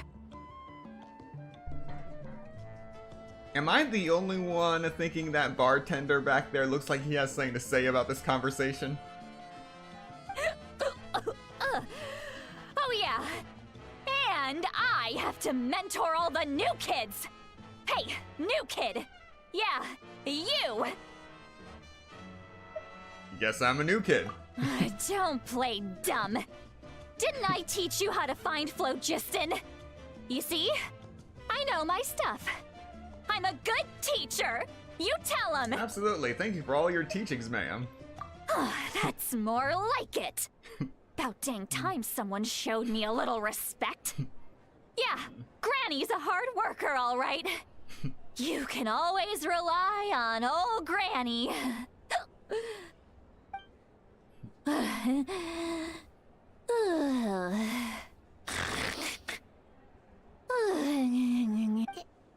she just fall asleep with her eyes open? Oh, jeez. Behind this pitch-black curtain, a chapter of hatred reveals itself. Behind the smoke. The lingering smoke. Ah, she's meditating again. She does this whenever she's had a few too many drinks. Her mind's actually racing at this point. It's quite the opposite of sleep. Is this another specialty of the Masters of the Nightwind? No, I'd say it's an ability that's unique to Xilonen herself. While she can easily pick up everyone else's skills and tricks, few have been able to master hers. Warning, warning. Red, red, the color of danger, has now arisen within that pair of eyes. Huh?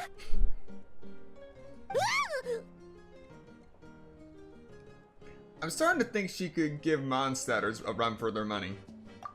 Traveler? Paimon? What's wrong? I'm gonna hurl. Hang on, just keep it in. Phew. Okay, it's passed. That was a close one. You had Paimon worried. Paimon really thought you were about to barf all over the table just now. How embarrassing. I'm sorry you had to see me like that. That's never happened before, I swear. I've never thrown up, not once. Are you feeling okay? Want to take a quick walk and get some fresh air?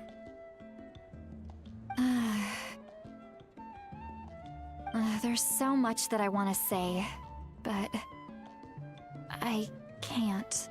Why not? Of course you can. Just say whatever's on your mind. Please, Paimon. It's not as simple as you think.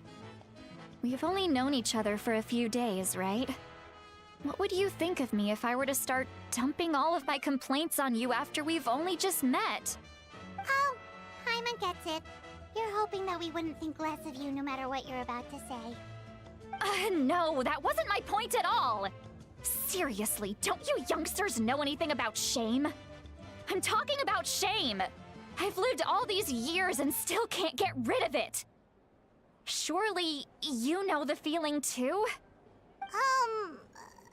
Actually, about that. Should we just tell her? Huh? Tell me what? Yeah, this is as good a time as any.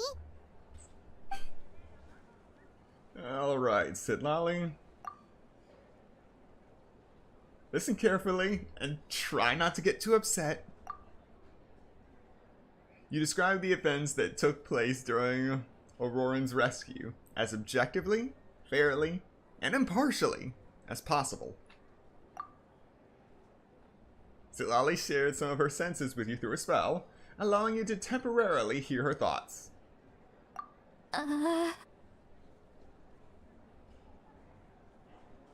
So, you heard my... It's okay, Xilonen. You had every right to complain about those things. I can't take it anymore! me mumble under my breath is one thing, but hearing what I mumble in my own head? That's too much. It's just like when you're rolling on the floor in your pajamas, but you forget to lock the door, and someone bursts in to deliver cabbages and sees the whole thing. So that, happens to you a lot. It happens to people in general, okay? Doesn't matter if you're 200 years old or 1,000 years old. Everyone rolls around in their pajamas sometimes. I was just picking something generic. Are you okay? You look dejected. Take a walk with me. I have things to share with you. Looks like she's completely given up. Like those criminals who just confess everything and accept their fate. We should follow her. Just to make sure she doesn't do anything stupid.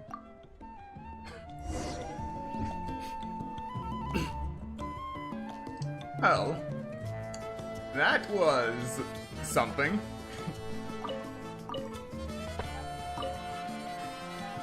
And speaking of cabbage.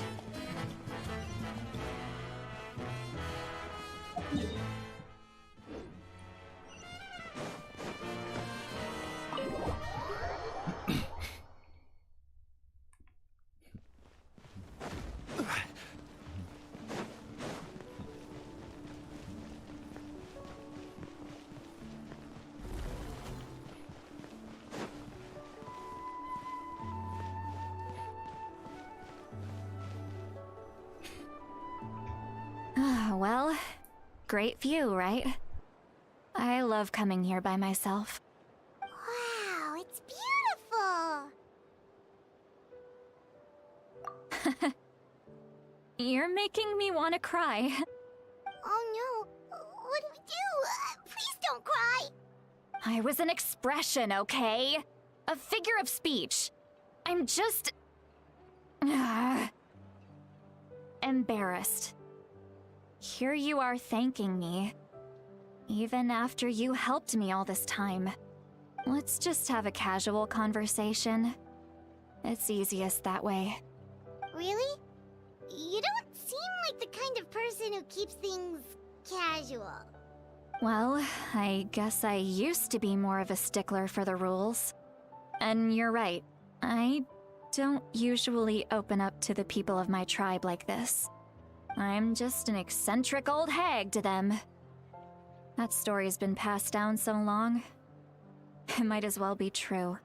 But you're just a regular person.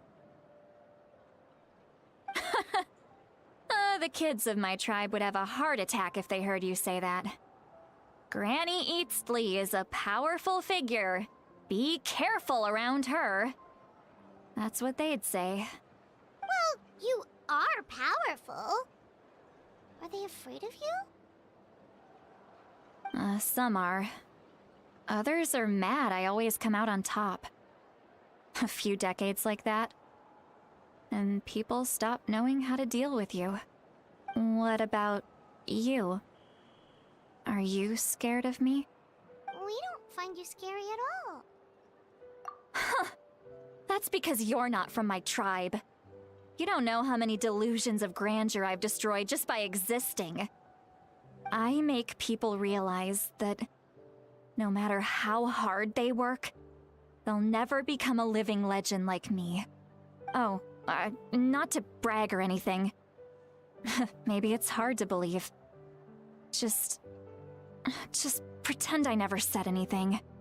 We believe you. Xilonen has full faith in your abilities, and Auroran didn't seem scared of you. He thinks of you as his granny, right? Yes, but Auroran's a special case.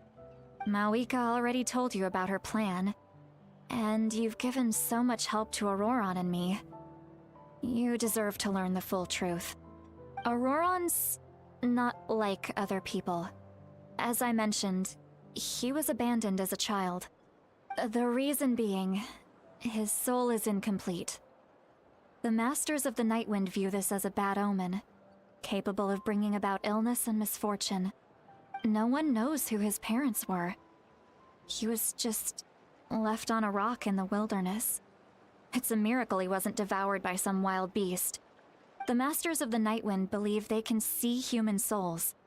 And in Auroron's incomplete soul, they saw a possibility for Natlan.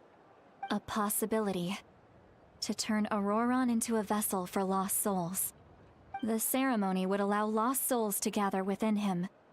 Auroron would then be sent to the Night Kingdom to return the souls to their rightful place, strengthening the ley lines and completing the ceremony. Wait, that doesn't sound right. Sending a living person to the Night Kingdom, wouldn't that just kill him? Now you see the problem. When damage occurs to the Night Kingdom, the souls held within disperse and remain adrift, unable to find a way back to the ley lines. This loss of souls damages the Night Kingdom even further. The ceremony can send back countless souls at once, which would benefit the Night Kingdom and the souls themselves. Of course, the vessel, Auroron, would be sacrificed in the process. I wasn't surprised the chief at the time came up with the plan. The ley lines were already in a terrible state. A suitable candidate for the ceremony appears, and now you have the chance to make things better. Of course you're going to take it. When the chief asked for my opinion, I didn't give my approval, but I didn't object either. So they went ahead with the ceremony. It failed, and Auroron escaped with his life. Pathetic, isn't it? By not objecting, I basically gave them the go-ahead. Maybe they didn't have my explicit approval, but it's not like I did the right thing. If the ceremony was successful, Auroron would probably be dead. Of course, in my tribe, death is rarely something to fear. But what kind of message would we be sending by sentencing a newborn to death? By using a human life as a tool? It's not right. So, when I learned the ceremony had failed, I was ashamed by my inaction, and absolutely relieved by the result. The plan was never a secret. Or, I guess I should say, there was no point to keeping it a secret. A simple investigation from Auroron would reveal everything. Everyone thought he would be happy he survived, and he never really said anything to the contrary. But just as I was about to put all of it behind me, he asks this question. Would Natlan have been saved if the ceremony succeeded? Wait, but it's not his fault. He knows that, but he still feels guilty. Auroron has a strong ability to perceive souls, more than any of us. He understands just how dire the situation with ley lines has become. Maybe he chose to work with the Fatui because he still thinks he owes a debt to Natlan. I can only imagine what they told him. Traveler, didn't the captain say he found a way to solve the crisis? Maybe that's what brought Auroron into this. Anyway, we can't just let things go on like this. We have to convince him to come back!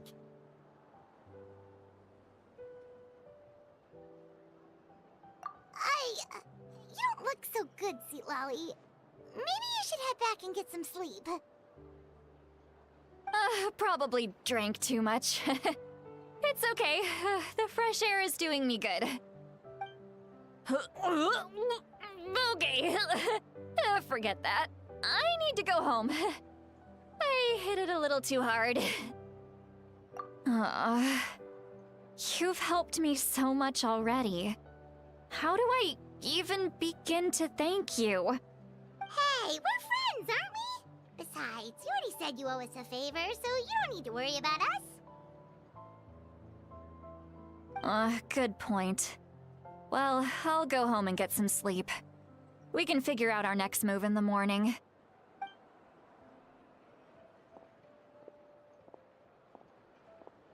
Friends. I like like the sound of that. Auroran's probably back with the captain, don't you think?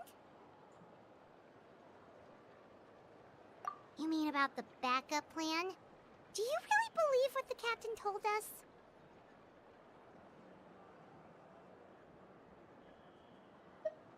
Yeah, you're right.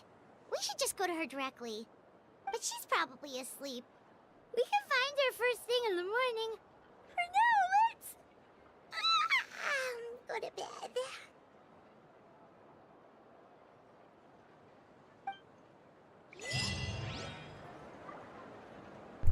The sacrifice not offered.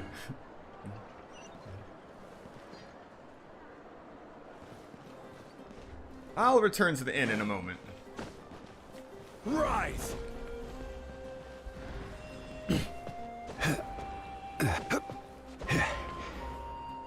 No idea how that escaped my sight.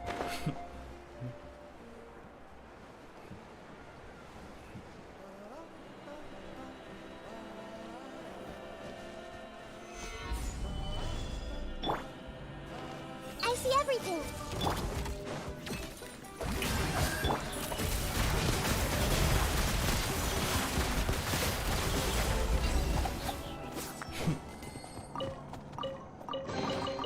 A stroke of good luck, and a very welcome one.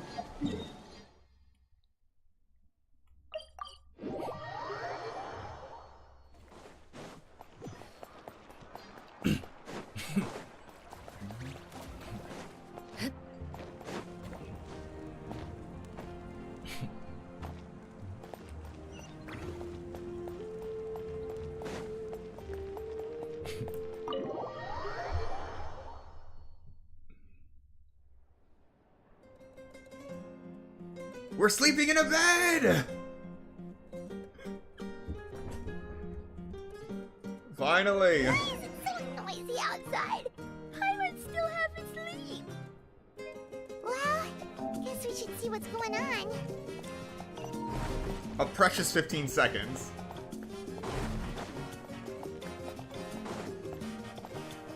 We rarely ever get a tent.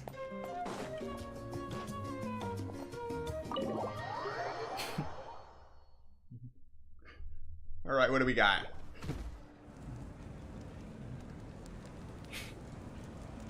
You're already here. I was just about to come get you. Wow, you're up early. That's impressive, especially after all the drinking last night. Let's not bring up last night. I'm embarrassed about the whole thing. Anyway, I was also woken up by the commotion.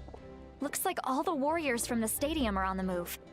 I heard many areas have been attacked by the Abyss, including the Masters of the Nightwind. I need to head back right away. The Abyss attacked again? Are you sure you can handle it on your own? Do you need our help? I'll be fine. We also have the support of the warriors stationed at the various outposts. Given the quick response, things shouldn't get too serious. The stadium could always use more manpower, so you should join the forces here.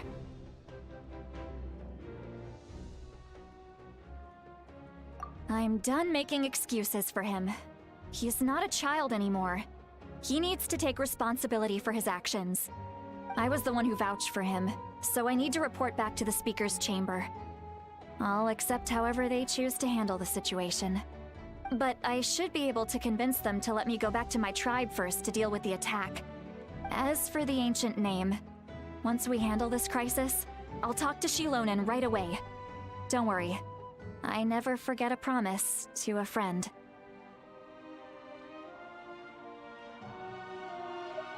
Thank you. All right, I need to start heading back.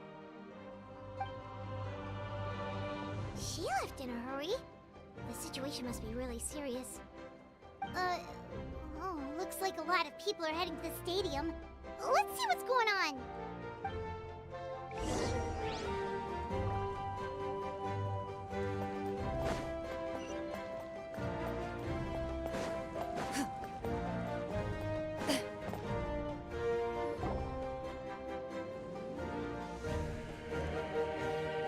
Traveler, over here! Perfect.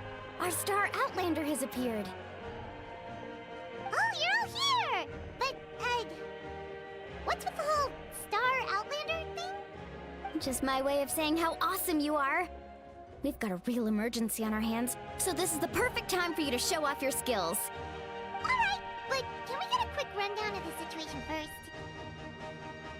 The Abyss suddenly attacked the Collective of Plenty, the Masters of the Nightwind, the Children of Echoes, and a number of our camps and outposts in the wild. Yes, and the attacks are increasing in frequency. The tribes have plenty of defenses, so they're safe for now, but I can't say the same for the adventurers and merchants stuck in the wild. Chaska and I have been searching for survivors and treating the wounded. We just got back, but we need to head out again soon. I plan on heading back to the Collective of Plenty, just in case my tribe needs me. What about you, Mualani? Where are you gonna go? I'll go help the Children of Echoes. They're the closest, so I can start fighting right away. What about you guys? We could go together. Yeah, that does sound important. No worries. Just leave the Children of Echoes to us. Who knows? Maybe yours truly will have the Abyss on the run by the time you're finished. That would be pretty great, actually. I hope my tribe gets through okay. It'll be fine. Your tribe doesn't do all that bodybuilding for nothing. Let's part ways here for now. And most importantly, be careful, everyone. Oh, and some of us need to avoid getting contaminated by dangerous-looking substances. That will make my job a lot easier. Koichi, do we really have to do this now? It's alright. She's just looking out for everyone. Alright, let's hurry up and talk to the Pyro Archon so we can help the others.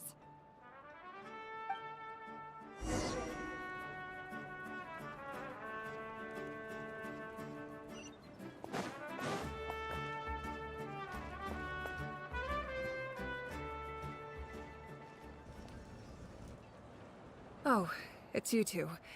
As you can see, things are not looking good right now. People across Natlan are in danger. Look, I'm very interested in your recent adventures, but this is not a good time. So we'll have to keep our conversation short. That's alright, we're also in a hurry. We're gonna go help the Children of Echoes after this. What?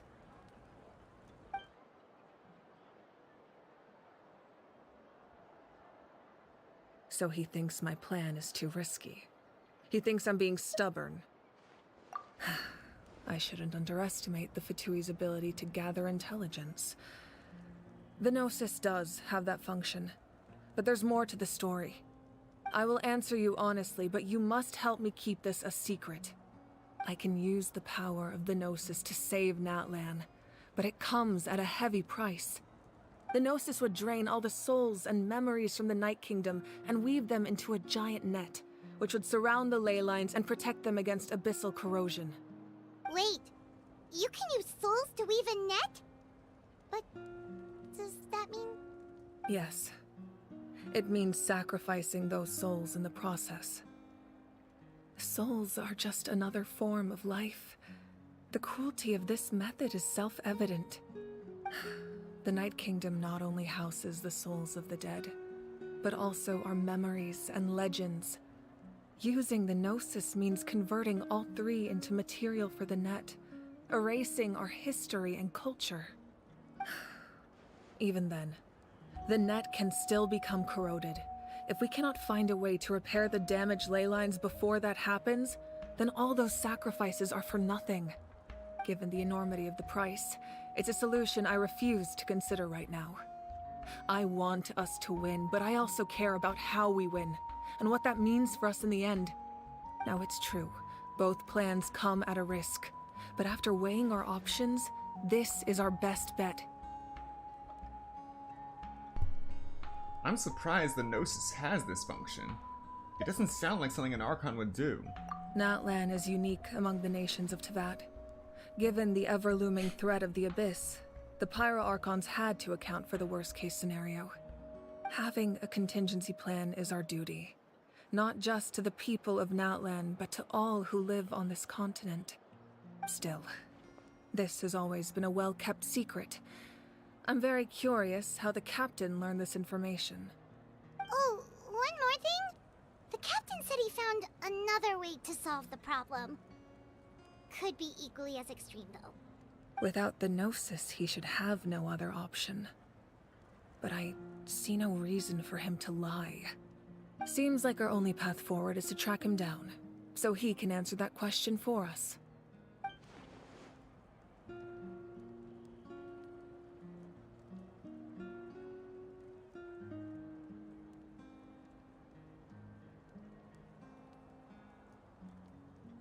Judging by your expression, you must have doubted me, even if just for a second.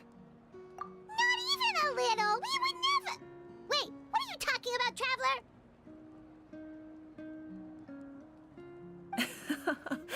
Just as expected. I appreciate your sincerity.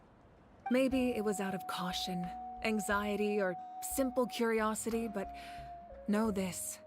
No matter what, our goal remains the same. We both want to save the people of this land. So now that you have your answer, do you still doubt me? You scared Paimon. You've really got a lot of guts, Traveler. That's a good thing. Oh, and feel free to call me Mawika. It's what all my friends call me, and I like it that way. As for the captain, the intelligence officers we assigned to the Fatui should be back soon. We'll get our answer then. That's great! Sounds like we just have to wait a little longer. Not just yet. Even though the Abyss is attacking several locations at once, I'm confident the warriors stationed in those areas can handle it. Don't worry. I just need to finish coordinating our available manpower, then I'll take a small team to handle the difficult locations. Wait, you're going to fight in person? Didn't you give up your power? That's true. I'm far less powerful than a god in my current state. But don't forget, I was an experienced and powerful warrior before I ever became the Pyro Archon.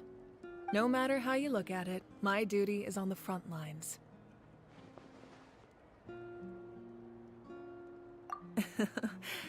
I just think there's strength in numbers. If the people feel emboldened, that's just a bonus. Anyway, even if we respond to these threats in time, it's not a permanent solution in the long run. I've considered moving my people to other nations, but given their close connection to the Night Kingdom, a forced evacuation would have devastating consequences. I've told the chiefs of each tribe to strengthen their defenses and advise people against leaving their settlements. Now, I just need to find the right time to disclose the true nature of the crisis to the people of Natlan. Paimon's a little worried about how people will react. Yes, but that won't be the only response. In any case, that's for me to worry about. I'll let you know when we have more information on the captain. All right, we should head out. Maybe we can join up with Moani. She can't be too far ahead.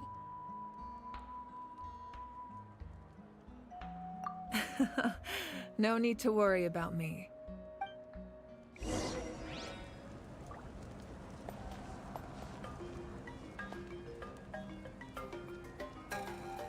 Alright, with that we are going to take a quick 5-minute break, so use this moment to get up, stretch, get something to eat, drink, do what you gotta do, and I will see you in 5 minutes.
And we're back.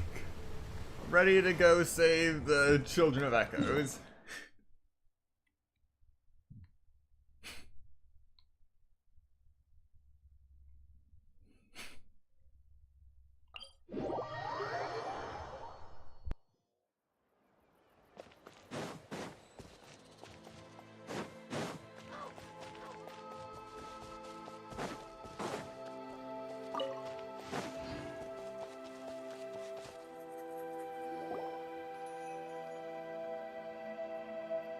Quick, over here! To safety!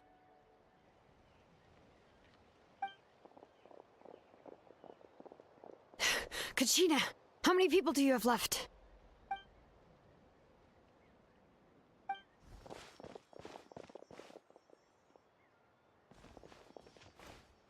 What's the situation? There's a trapped caravan that needs our help. We need to rescue them as soon as possible. We'll go together.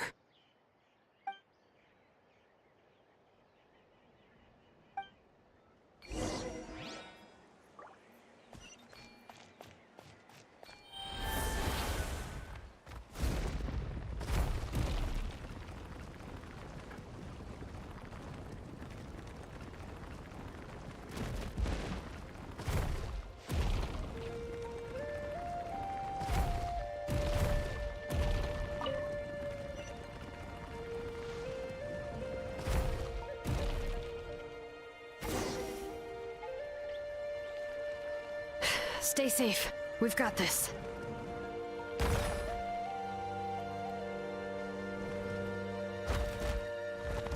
And they've messed with my team.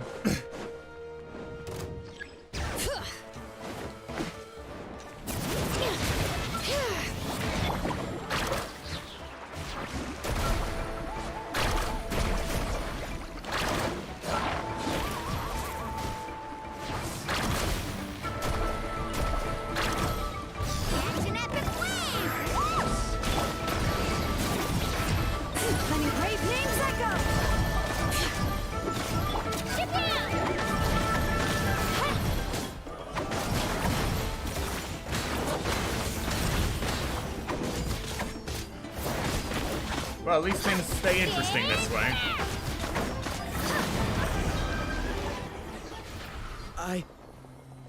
I really thought I was done for. I can't thank you enough. Don't worry about it. We're just glad you're okay. Let's see. Your goods look fine too. Guess the Abyss isn't after Mora. That should be the last abyssal pylon near the Children of Echoes.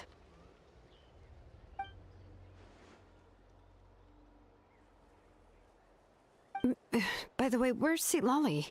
I thought she would come with you. The Masters of the Nightwind also got attacked, so she went back to help her tribe. She said we can deal with the ancient name later. Yeah, that makes sense. The attacks are more urgent. Alright, this isn't a good place to talk. Let's head back to the tribe.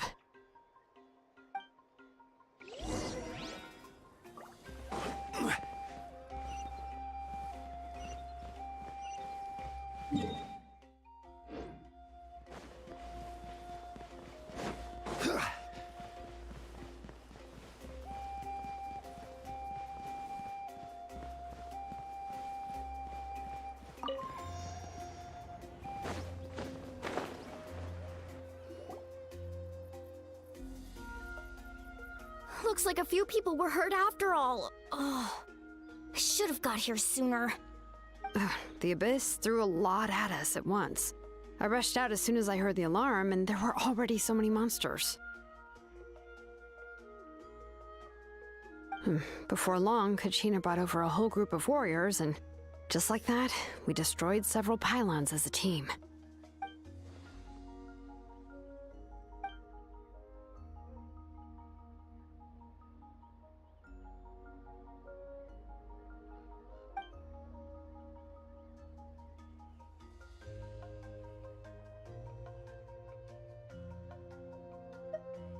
You mean the situation in the Night Kingdom, right? Yeah, I feel the same way. We've managed to keep it a secret all this time, but more and more people are realizing something's wrong.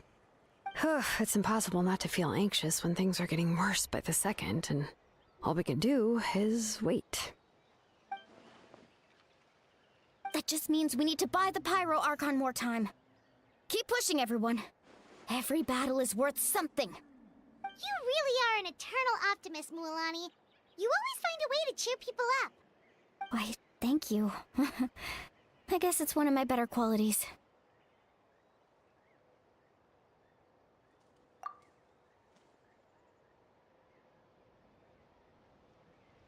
So, specifics aside, the Pyro Archon confirmed the Gnosis can resolve the crisis, but it comes at a huge price. And somehow the captain finds out about it, goes to fight the Pyro Archon, and calls her out for having a solution but refusing to use it. Honestly, if he has the same information as us, I can't really blame him.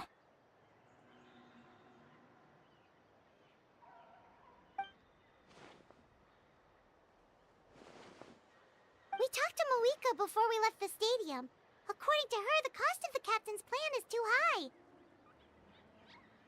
And, well, it makes sense. If that was truly the better choice, she would have picked it. Yeah, I trust the Pyro Archon. When I was upset about Kachina's disappearance, she was really sincere and patient with me. Plus, she burned down all those precious mementos for Kachina. She's already proven how much she values even a single person's life. When it comes to Natlan's survival, there's no way she would hold back. I agree. Maybe the captain weighed the costs and came to his own conclusion, but I'm sure we have different priorities. Life is important, but so are history and memory. As the Archon, she can't tell us everything, but it seemed like she wasn't holding anything back this time. The next question is, if the captain found a new way to save Natlan, how come the Pyro Archon has never heard of it?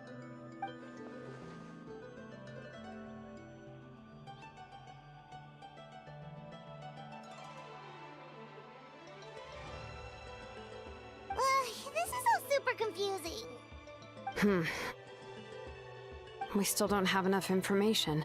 Once we figure out what the Fatui are doing, we'll have our answer. Let's head back then. Moika said her intelligence officers should return soon. With how many Fatui there are, someone's bound to give something away. Sounds good. I have a few theories of my own. With a bit more information, we just might get to the bottom of the whole thing.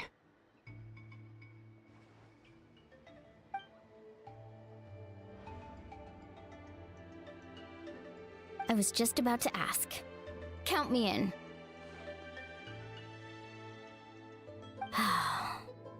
If I was just a bit faster, we could have prevented a few people from getting hurt. People who could help us in the next battle.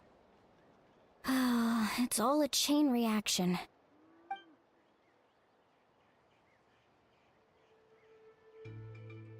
Register? Nah. I'll just follow you around. You know, go where you go, do what you do.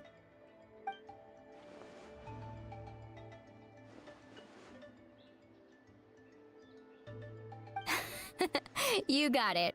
I just don't want to make the trip back. It's so far. All right. See you all later. Let's get together and celebrate once this is over. Oh, you betcha!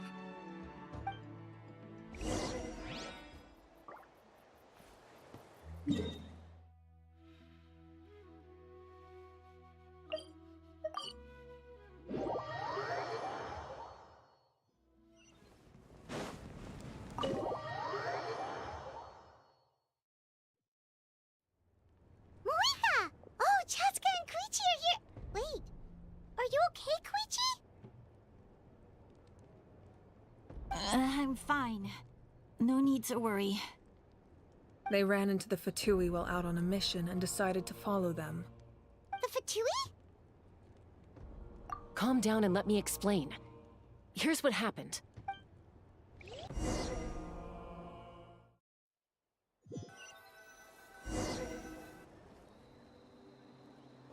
Watch out. It's the Fatui. Were they attacked by the Abyss? No, wait.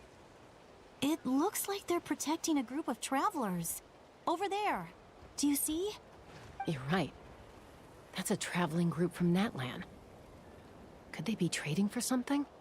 Let's keep observing for now. We're glad you're okay.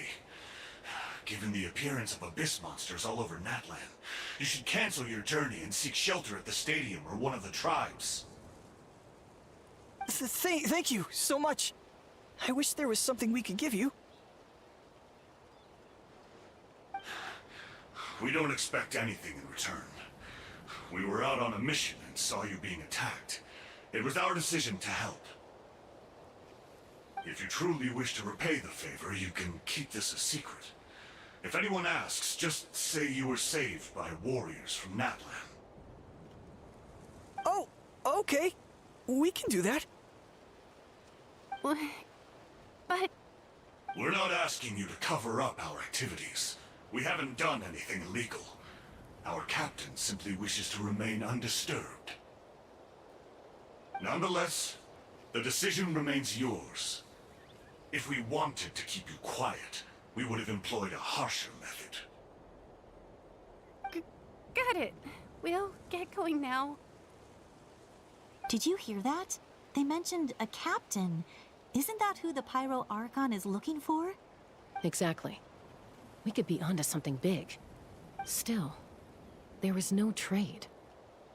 They were just helping people in need. I didn't sense an ulterior motive. I didn't believe the captain when he said he wanted to save Natlan. But based on what we just saw, it's possible he was telling the truth. Maybe we've been wrong about the Fatui this whole time.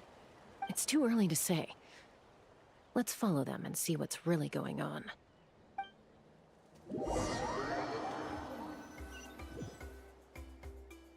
So this is where they were headed.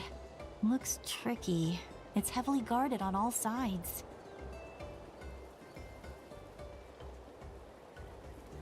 Koichi, wait for me here.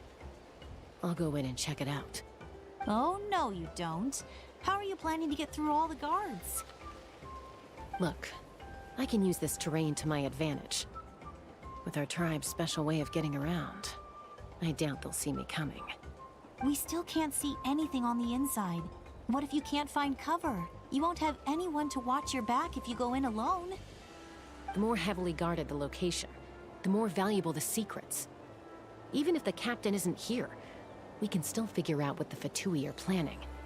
That intel is worth the risk. Fine. You're not gonna listen to me anyway, so let me come with you. That's even more risky. You've been running around saving people for days. You're already at your limit. I'm confident I can protect myself. I'm not sure you can say the same. At least right now. I can. You really believe that? Fine, don't believe me. But you can't honestly tell me infiltrating a heavily guarded Fatui hideout all on your own sounds more reasonable. You know, growing up, even if I insisted on doing something, it never gave you any trouble. I'm not sure you can say the same. All right. If we start arguing, this will never end. We can't let this opportunity go to waste. Guess that means I win. Don't worry, you're not the only capable young person from our tribe. I can handle this. All right, same plan as usual. We split up, communicate with hand signals, make sure our blind spots are covered, and support each other once we strike. Got your ropes? Yeah, let's go.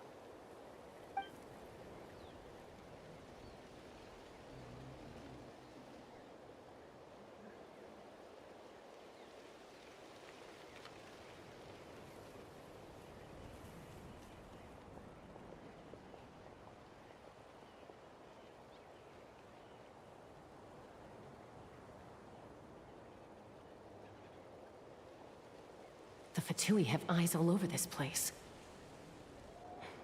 I should wait for Koichi's signal.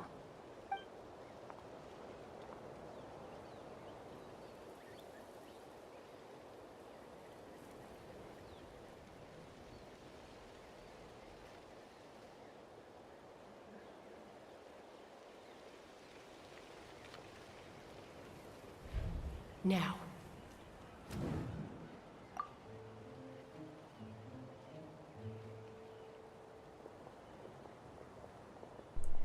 Okay, so this is...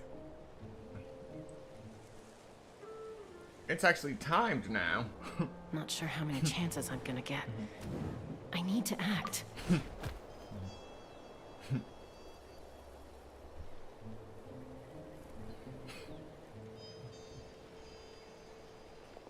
Good. I made it without getting caught.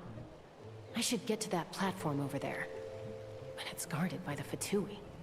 Koichi should have line of sight. I'll wait for her signal.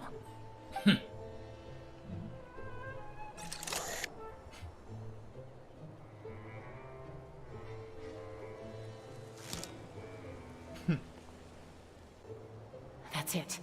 Now's my chance.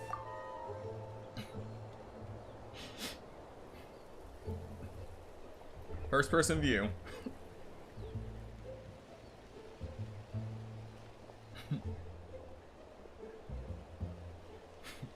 It's no use staying in one place. I should keep moving.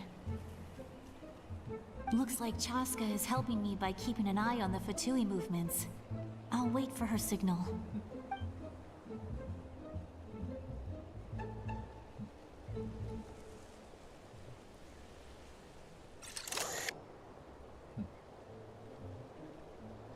Time to move.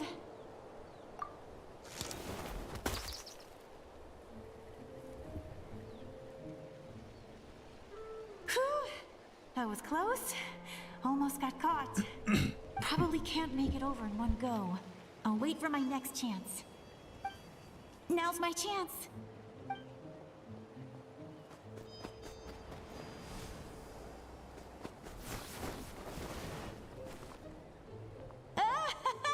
I made it!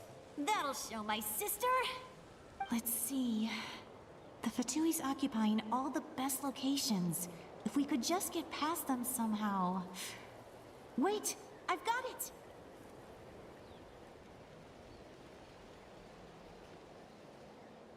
Toss the mysterious sphere.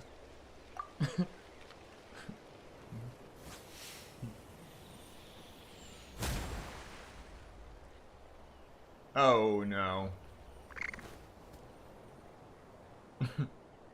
Huh? What's that noise? Did something explode? Oh! Golikov. It stings! Rest in peace. What the heck is that? What do you think you're doing?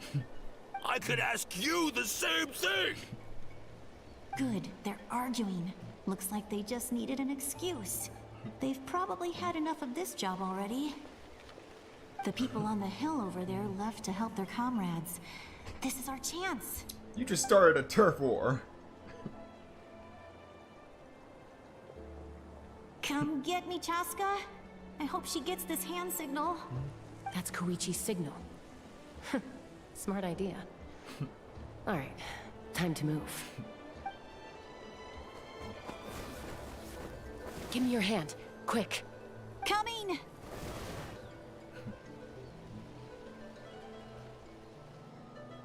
I checked, and this way is completely clear. It should lead us to the deepest part of this place.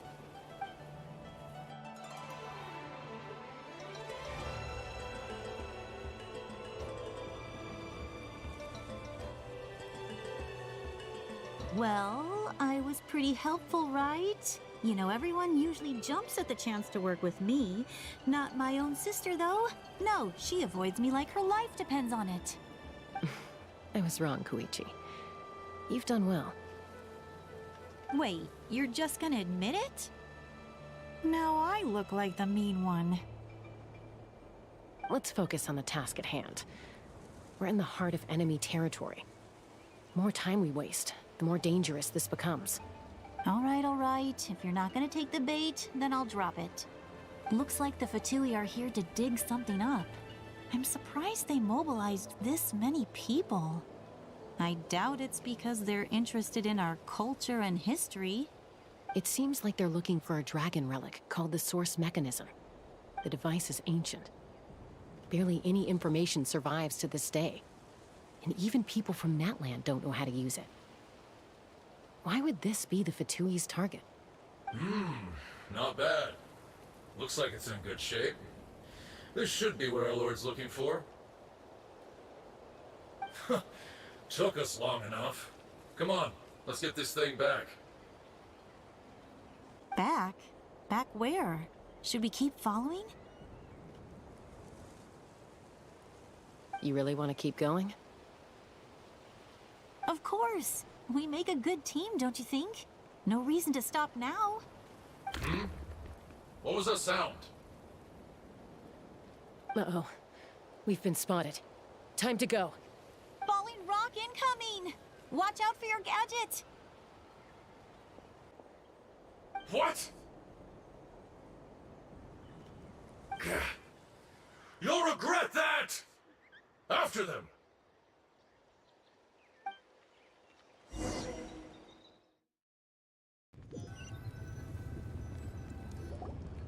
Once we got them off our tail, we went back to observe some more. They'd collected several identical pieces of something. It looked like they were waiting, though. So we decided to come back. So, Koichi got injured trying to get them off your tail? She pushed herself too hard and collapsed on the way back to the stadium.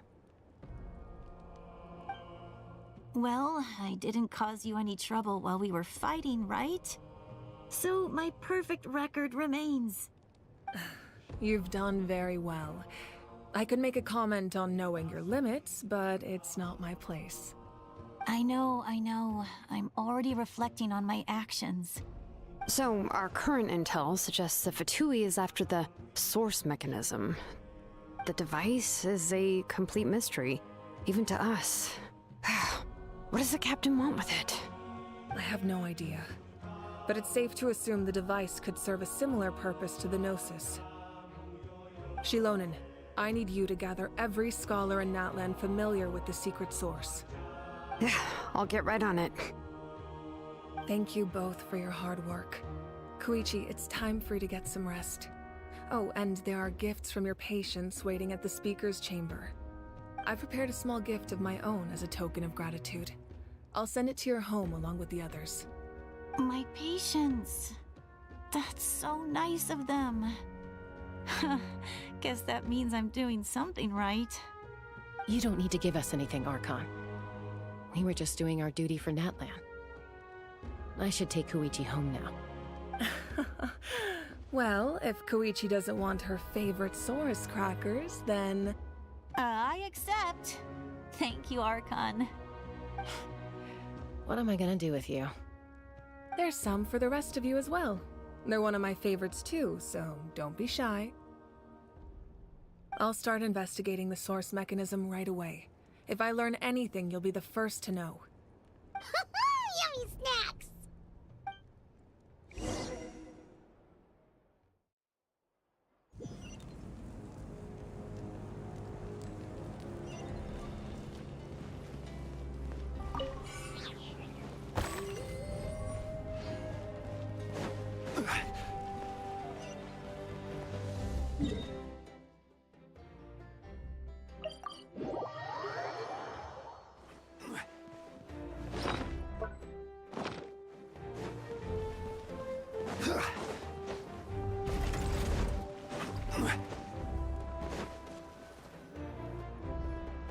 What's next for you two?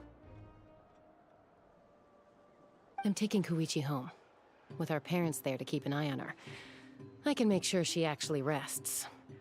Hey, it's not like I'm some kind of prisoner. I'll be fine in a day or two. There's no need to go all the way home. That's what you always say. Everything's no big deal until you collapse. What if the Abyss attacks again? You're saying if I let you rest in a hotel, you're not gonna rush out the minute you hear the alarm? I won't. Triple promise I won't. Mm-hmm. Fine. On the off chance something like that were to happen, I might. But I'm a doctor. I have a duty to help people in need, no matter how hard or tiring the work gets. I guess you're right. But I don't have to like it. This reminds Paimon of when we first met. Except you were the one trying to stop Chad the same for anyone trying to put their life in danger. As a doctor, I don't want people to get hurt because of a rash decision. Then try to see things from my perspective. You clearly want to protect your patients. So can't you understand why your own sister would feel the same way about you? The two of you are the same, you know? I disagree. I understand the risks and costs of my decisions. Who wants to be like her? Overconfident, always making excuses when things go wrong. That's just not true. You think I don't have proof? Okay, don't get into another fight. Just pretend Paimon never said anything. Don't worry, Paimon. You didn't do anything wrong. Arguing is just how we communicate. Neither of us really takes it to heart. Plus, I guess we are similar in some ways. Maybe I rush into things without thinking, but I learned that from her. We're family. I can't help it if my older sister is a bad influence. Okay, you don't have to put it that way. So, you're all good now? Neither of us are really the type to back down, so we'll always have our differences. But still, we get along in our own way. Plus, I know you'll wake up one day and realize I was right all along. I just need to wait.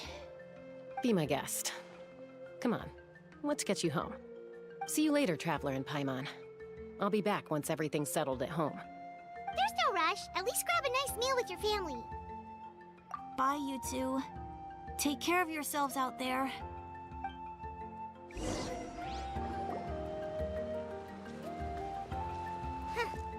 Those two will probably make up for real at some point, right? Well, we've learned a lot. Let's go over everything that we know so far.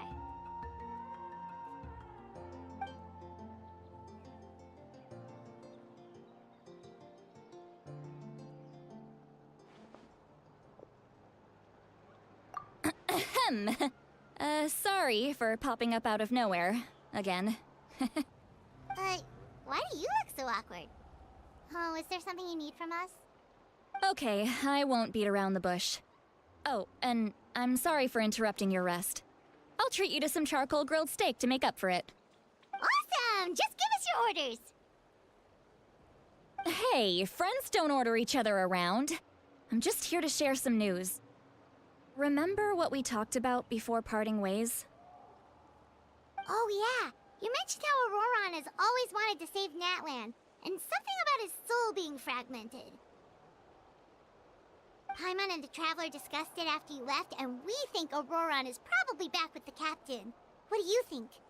I agree with your hypothesis. And just now, I confirmed it myself. Auroron came back. He helped the Masters of the Nightwind defend our camp. What? He came back? I told him to give up whatever he's doing, but he refused. He said they're just one step away from success, so there's no way he can back out now. Apparently, he came back to fulfill his duty to our tribe. When he left, he said it was because he still has a duty to Natlan as a whole. I'm surprised you let him go at all. I had to prioritize my tribe. Besides, the situation was intense. I couldn't focus on outside and inside threats at the same time. Plus, he was on guard. He knew I would try to go after him, so he made sure to keep his distance. I kept an eye out for a good opportunity, but it never came. All these years of calling me Granny, and I couldn't do a single thing for him in the end.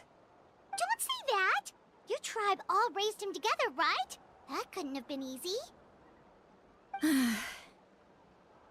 You're right. Seeing him come back reminded me of when he was little. Running around the tribe, dropping by random houses right and left. He's not only a child of the Masters of the Nightwind, but a child of Natlan. It's only natural for a child to want to do something for their family. Besides, Auroron is my apprentice. He might have a few tricks up his sleeve, but I guarantee I know every single one. Wait, what are you saying? Look. Remember how I said Auroron's soul is fragmented? This is the talisman I created to keep it stable. And this gem is what makes the talisman work. It just so happens that Auroron is due for a gem replacement. Since I can't get close to him, I put the new gem in a supply bag and asked Aoife to bring it to him. You guys know Aoife, right? No? Well, he's a pretty famous vet around these parts. He's always bringing me all sorts of things, and he happens to be very good friends with Auroron. Aoife doesn't know what's going on, so he agreed, no questions asked. Auroron would find the gem as soon as he opened the bag. He knows how important it is, so I knew he would make the switch. He probably suspected that I tampered with it. But here's the catch. The trick is on the bag. The moment he touched it, a portion of his memories were copied onto the old gem, which he no longer needed. That's amazing. You can do something like that? Most people can't, but I can.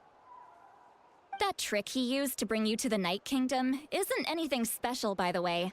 My technique is much more subtle. He won't notice anything. So in other words, we have a whole backup of Auroron's memories in this gem! The kid thinks he can take me on? Like I wasn't the one who taught him everything he knows? That's amazing, Seat Lolly. Let's take a look right away! Once we get to the bottom of this, we can finally track him down. I know he thinks of me as his grandma, but do you think he'll get mad at me for this? You can be honest. Huh, that's a tough question. Paimon doesn't have a grandma, so she's not the best person to ask. You just made a backup of his memories. Essentially an unencrypted backup, but that's neither here nor there. To be honest, I've always doubted my ability to look after him. I didn't stop the ceremony all those years ago, and now I'm useless again. But if I stop here, it will haunt me until I'm 500 years old. Every night I'll wake up in a fit of anger. And then start crying, and then start freaking out. I don't scare that easy. Still, if I back away from this and something happens to Auroron, I would never forgive myself. I need to look at his memory. Even if he resents me, refuses to see me, or runs away for good, I don't care, and I won't blame him. A family does whatever it takes to protect their own. You sure you'll be okay? We can come with you if you want. Did you just say you'll come with me? Is that okay? We have a pretty good reason to see it too, don't we? Because, right, we need leads on the Fatui.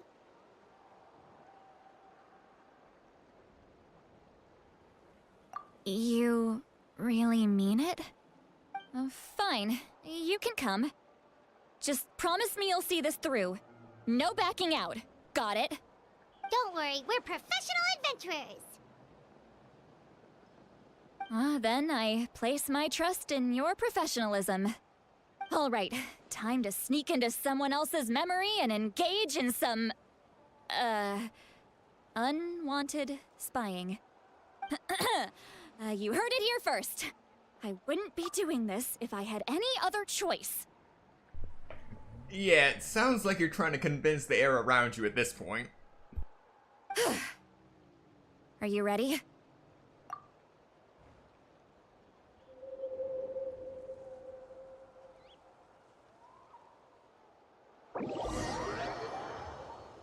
Ooh, nice symbol.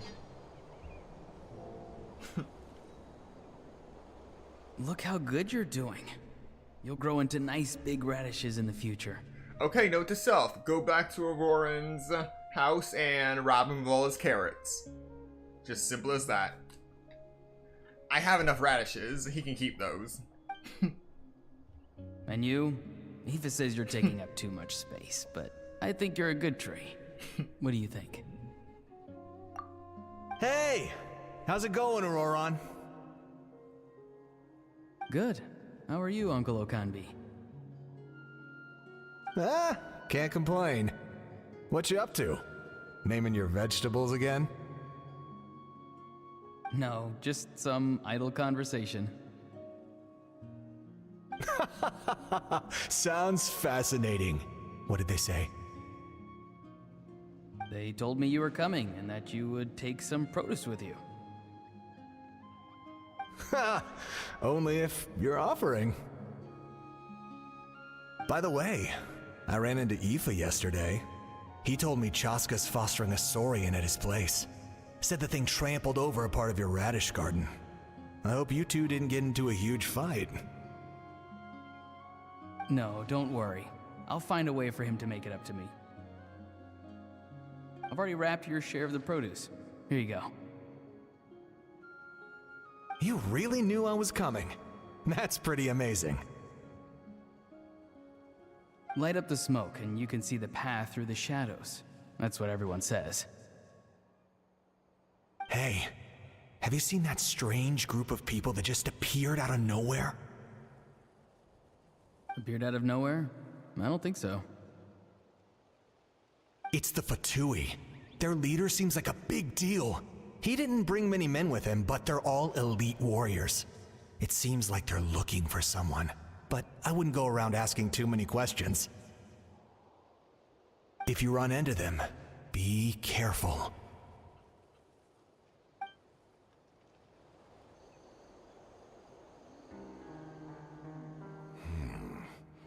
You're from the Masters of the Nightwind, are you not?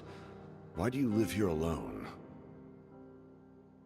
I enjoy living by myself out in the wild. I guess you're from the Fatui, the one everyone's calling a big deal. Not an inaccurate description. I'm looking for someone who may be known to you. Xilonen is her name. Granny? What does an Outlander want with her?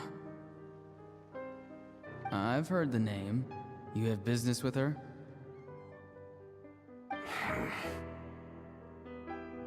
There's no point to further questioning if you insist on hiding things from me. I shall seek answers elsewhere. Oh, he could tell I was lying and now he's leaving?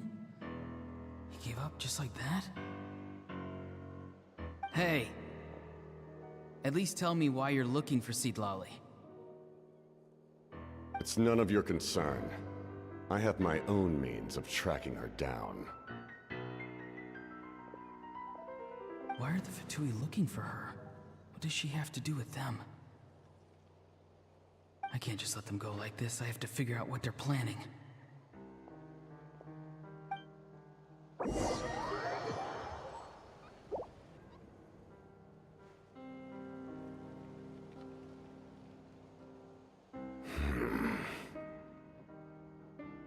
I've just been studying the ley lines and asking for leads on Granny.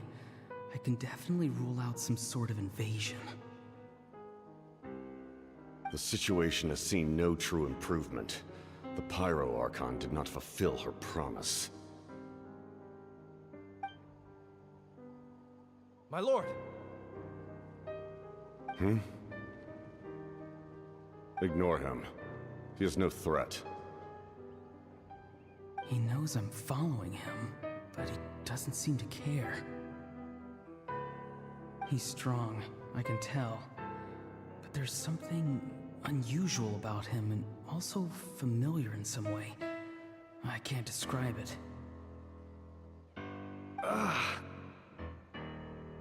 What is it? My lord, I feel dizzy. A ley line disturbance. Certain presences have been forced to wander outside their rightful realm.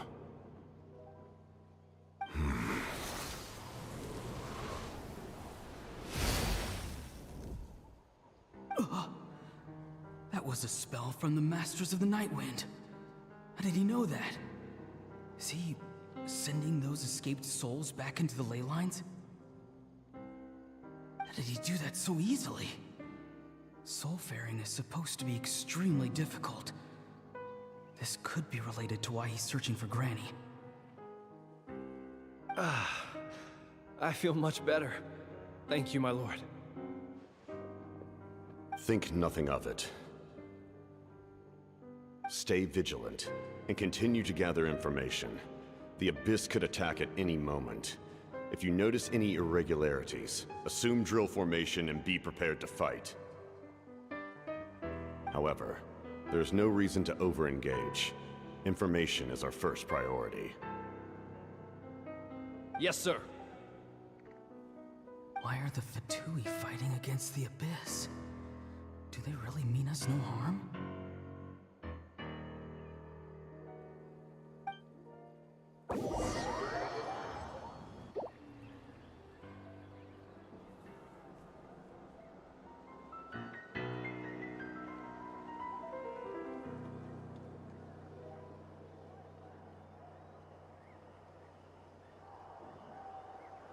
I've been following him this whole time and still they ignore me? Do they really not care? It seems like his subordinates referred to him as the captain. Never heard of him before. And now he's headed to the stadium. That's unusual. Oh, what is he gonna do? You two, with me.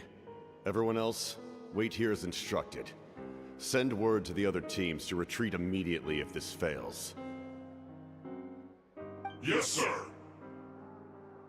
He's going inside? But the Pyro Archon is in there. What does he want with her? Forgive me, my lord. Allow me to check one more time. Do you truly wish to do this?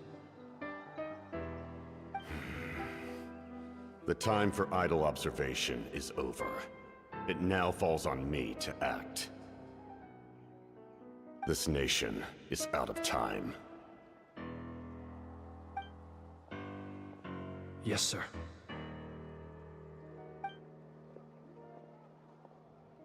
He just walked straight into the stadium. What is he gonna do?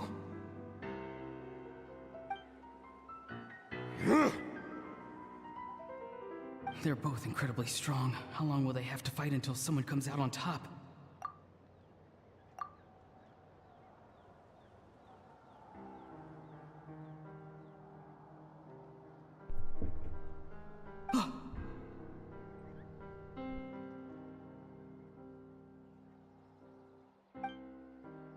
Wait, this feeling.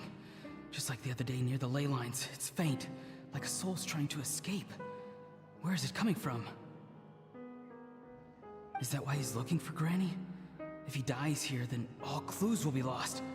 I can't let that happen.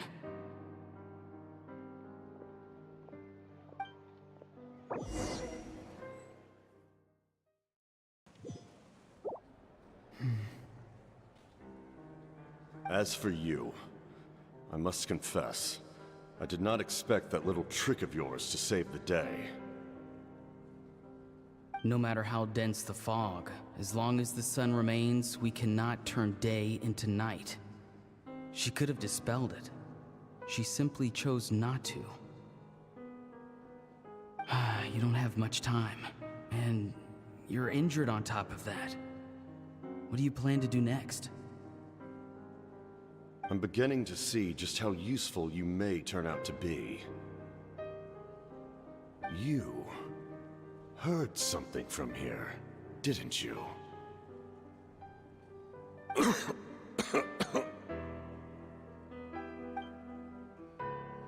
No need to force yourself. I've never seen anyone match the Pyro Archon in battle before. I didn't expect you to intervene at such a critical moment. You know I've been following you. Why didn't you stop me? When walking in the forest, it is only natural to encounter wild beasts. However, not every beast has the courage to come out and bite. And yet, one of those very beasts saved your life.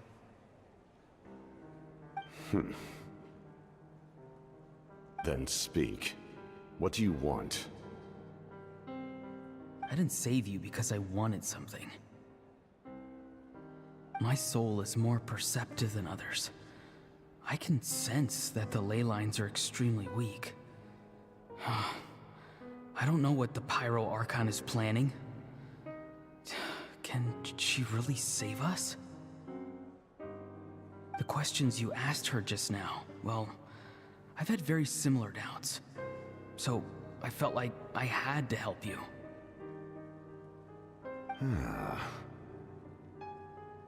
So, you can tell the truth. That was quite a reckless decision to make. I'm not sure you realize that. There's no turning back for me now. What I did back there is going to get me in a lot of trouble. You attacked the Pyro Archon in broad daylight, and I used my spell to save you. A single glance was likely all it took for her to recognize my tribe. So, we're in the same boat. You seem to care little for my thoughts on the matter. It's too late for that. Start from the beginning. Why are you looking for Xilonen? Do you know her? Explain your relation to her first. I know you two are acquainted. It was obvious the moment I mentioned her name. Xilonen is my elder and my teacher. She taught me everything I know. It's my duty to protect her. If you truly wish to protect her, you should have let me perish at the Pyro Archon's hand. Yet, you chose otherwise. Do I really need to tell you what that means?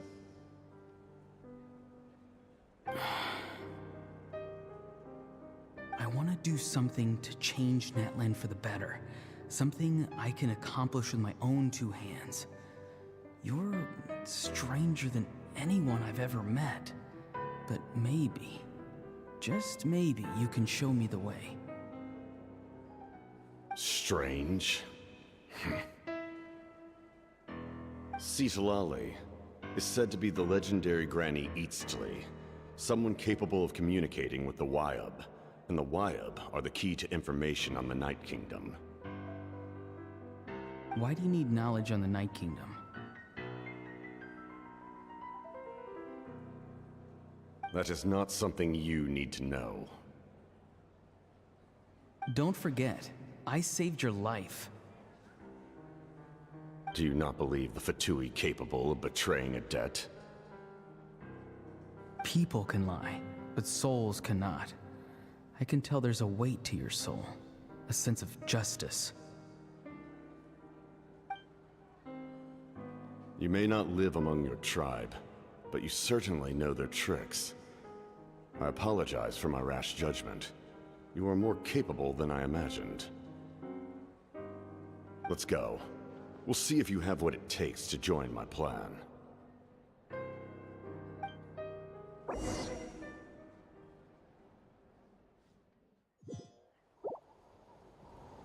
I see. Interesting approach. Worth trying, I think. Rather than weaving a net to protect the ley lines, this method would address the root problem by reconstructing the ley lines themselves.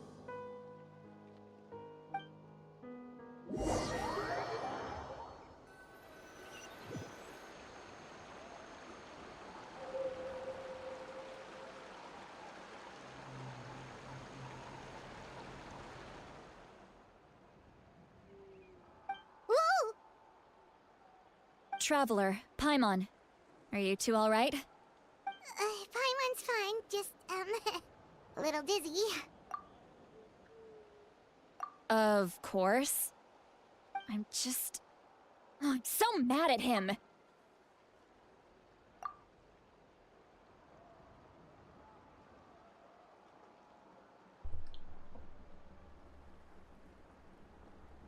Xilonen is just a walking collection of wallpapers.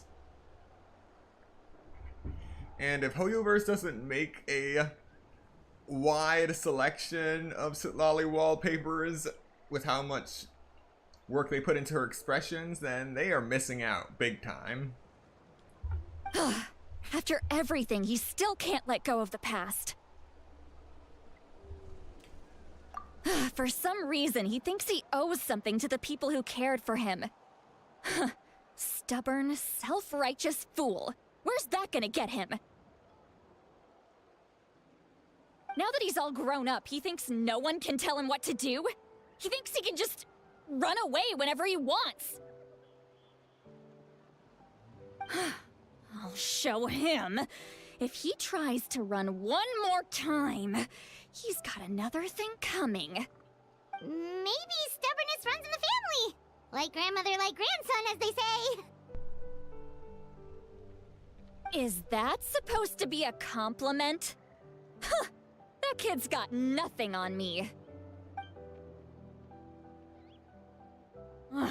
Anyway, back to what we just saw.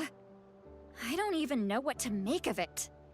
Yeah, the captain seriously wants to reconstruct the ley lines? What does that even mean? Something like the loom of fate, maybe? But how does that help with the abyss? The loom of fate? Oh, it's kinda hard to explain. Basically, it's a device from Conrio that has unbelievable power. Anyway, if he really wants to manipulate the ley lines, everyone in Natlan will be affected. Oh, this is big. Which means the captain has been honest from the very beginning. Auroron's memory proves that. Why is he so obsessed with saving Natlan? Oh, we've got to tell Moika about this right away. Yes, she needs to know about this. Now.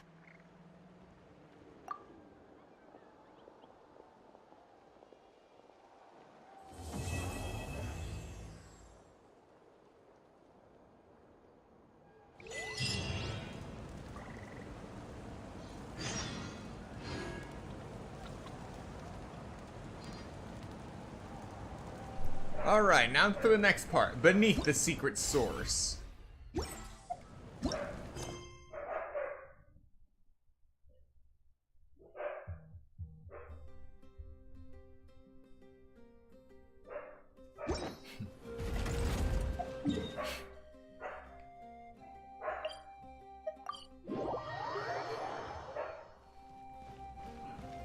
Give me one moment.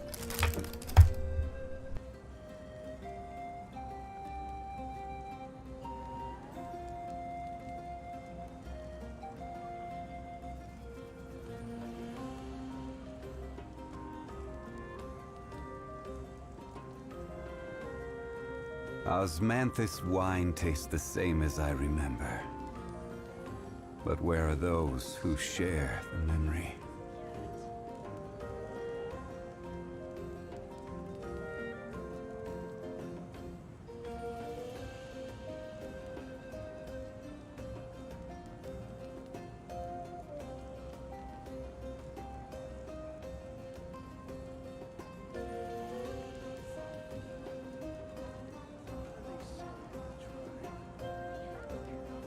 Where do you want to go next? If you'd like to see Liyue's tourist spots, I have a few references.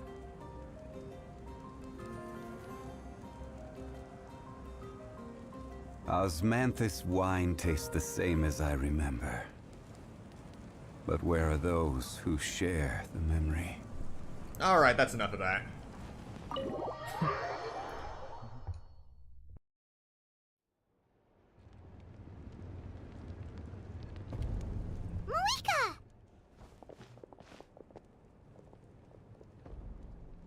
Traveler, Paimon Xilonen. Perfect timing. I've located the captain. Oh, really? That's great! We also just took a peek at Auroron's memories and discovered something huge! Oh, all with his granny's permission, of course. Or no, actually it was... Calm down, Paimon. I'll take it from here.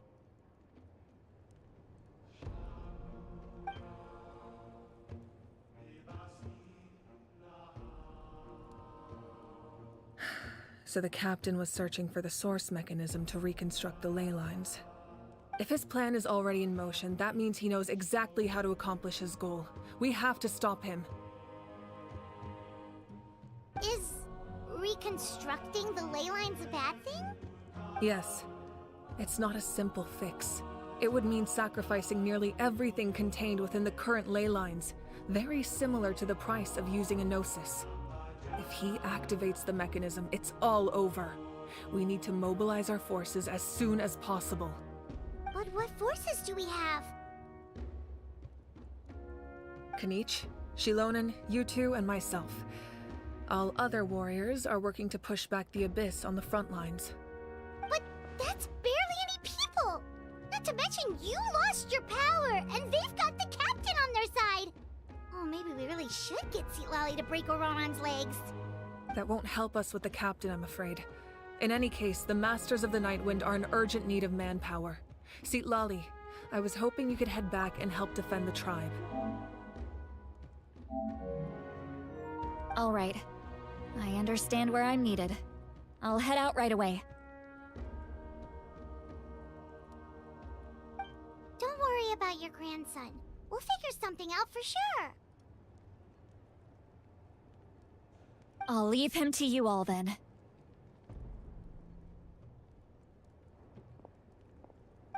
All right, back to the matter at hand. I don't believe defeating the captain needs to be our ultimate goal. Let me grab Xilonen and Kanich, then I'll tell you my idea.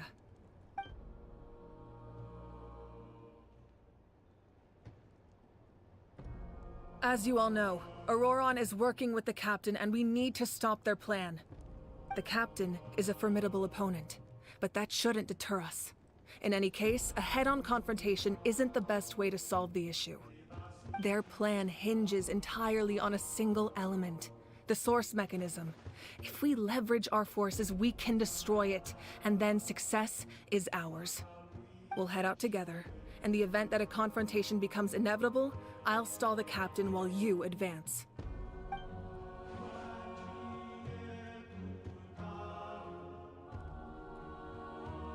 I agree with Kanich. The two of us can handle it.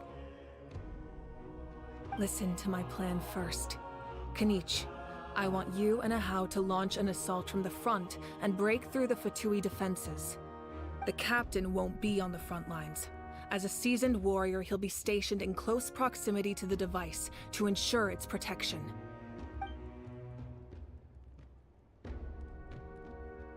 No. The purpose of the frontal assault is to gather the Fatui forces in one place. That way, it's easier for the rest of us to avoid them. Xilonen, I need you to do what your tribe does best, and dig a tunnel from the outskirts of the ruin. Once we get close to the device, we just need to destroy it.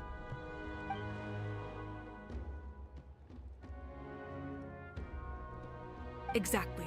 The Traveler and I will join her as well. No one can create a distraction better than you, Kanich, not even myself. By combining our strengths, we just might manage to break through the captain's defenses. Understood. Then we should head out now. Just promise us you won't do anything reckless. You cannot face the captain straight on unless you have no other choice. You mean everything to us. Losing you would be the worst possible outcome. Thank you, everyone. You have my word. I'll proceed with caution.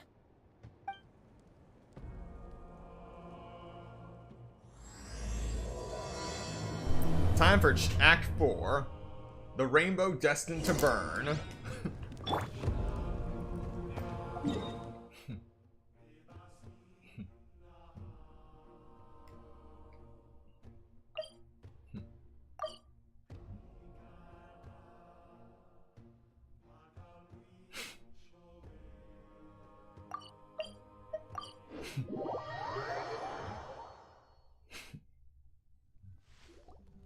All right, this is the place.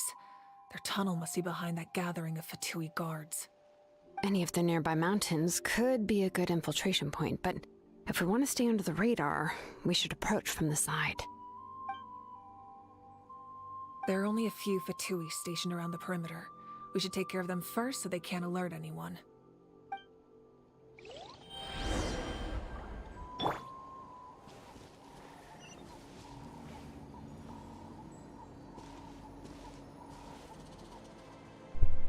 I'm sorry, what is a Hal doing? Just stand flying there. Hey, don't get too close. Kenny's just handling things over there. Right.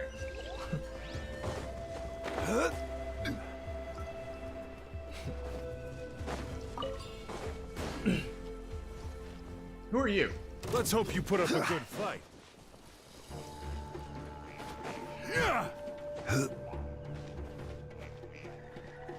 Quake! Wait, why am I running? Into the shadows. Let's finish this next time. Yeah, there's not gonna be a next time.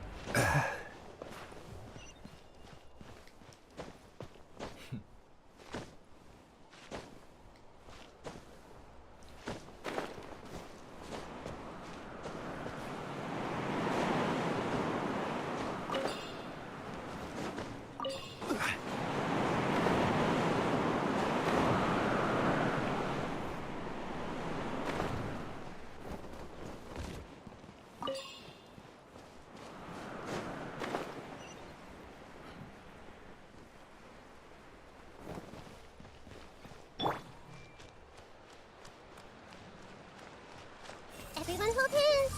Yoo-hoo! Loaded. All right, that's done. Let's head to the foot of the mountain.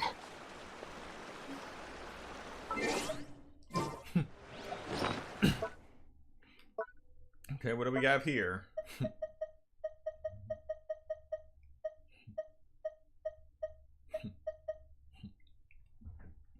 Captured photos. A batch of photos you got from a Fatui that clearly shows the structure of the remnants of the secret source in this place.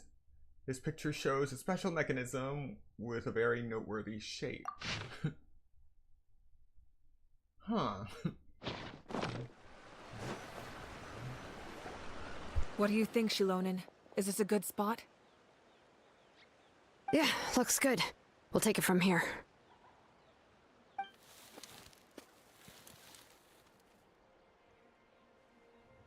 I can see the inside! Perfect. We'll keep going. The rest of you should head back. Things are about to get dangerous. All right. Please, take care. Digging a tunnel silently through solid mountainside. Okay.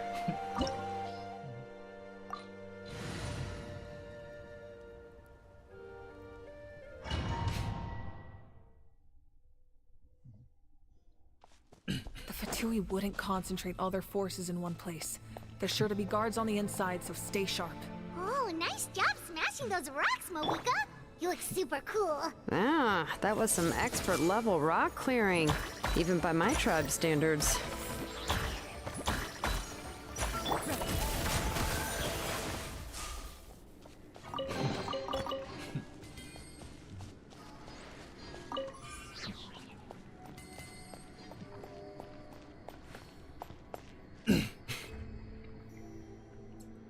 I can never really get over how much of a wreck these ruins always look in these domains. It makes me wonder, do the devs actually create the intact version first and then just wreck the place? Or do they actually focus on the design entirely in the ruined state? That must be the Fatui tunnel over there. We should steer clear and approach from the side.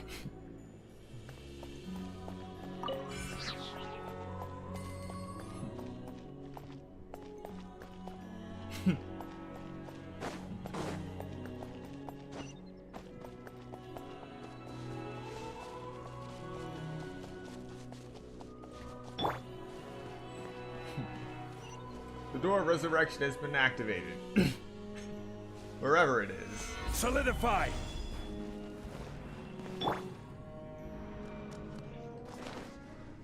No idea how they saw me. Everyone hold hands.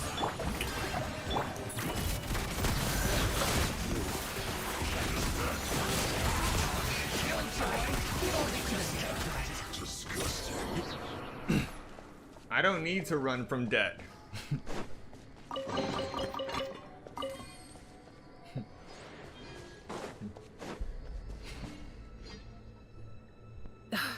This spell is from the Masters of the Nightwind.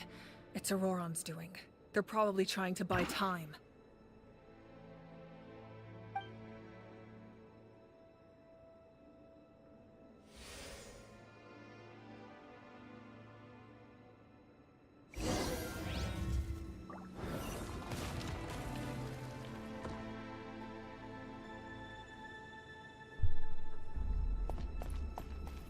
I really love the amount of work they're putting into these ancient doors now.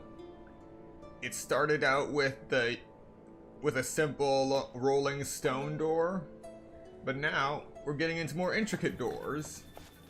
Lovely. These wheels are relics from ancient times. We should try to restore them. These mechanisms probably control that wheel, right? Let's give them a try.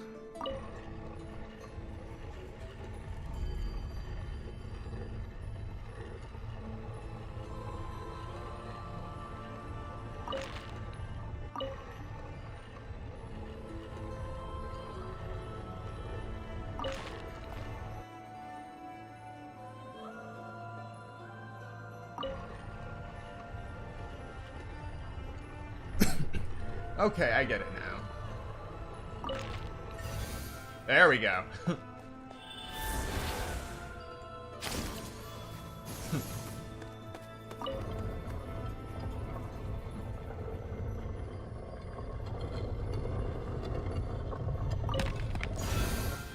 Excellent.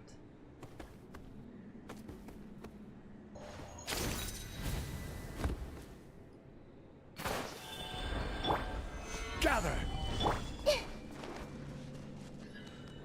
A minute.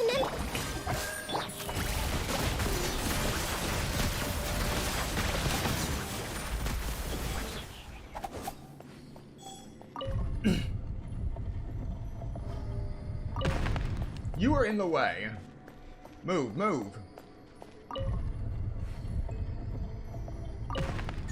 There we go.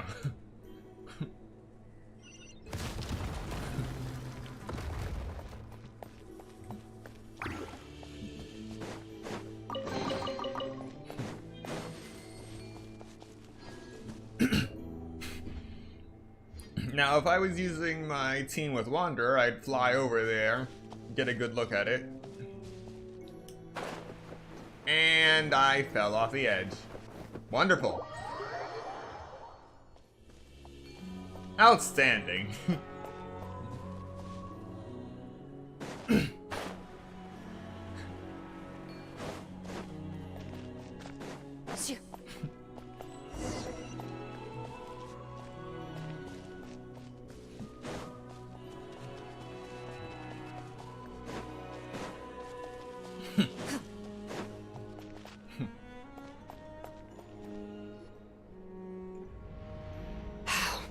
This must be it. There they are. Oh, the captain's here too. Perfect. Looks like they focused their defenses over there. Oh, they're here. Huh. I thought the Pyro Archon would choose a frontal assault. It doesn't matter. They're too late anyway. Stop! It's too late. We need to turn it off! I won't let you do this!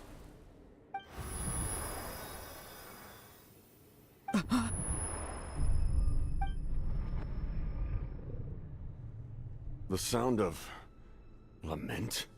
What was that sound? It was like a piercing cry. Now's our chance to turn off the device.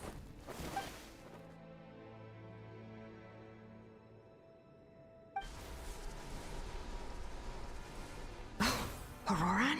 How did he just... His movements have gotten a lot faster. Was Auroron always this good in battle?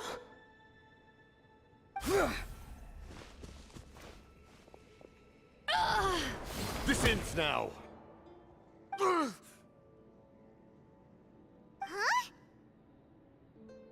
Something's wrong.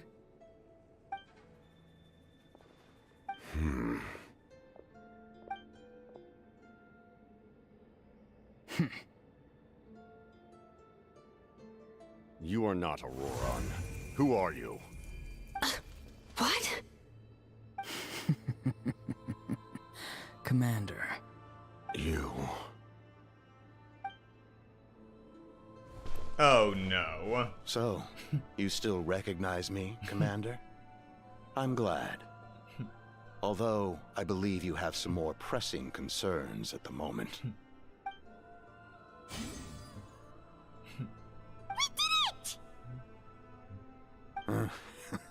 You see?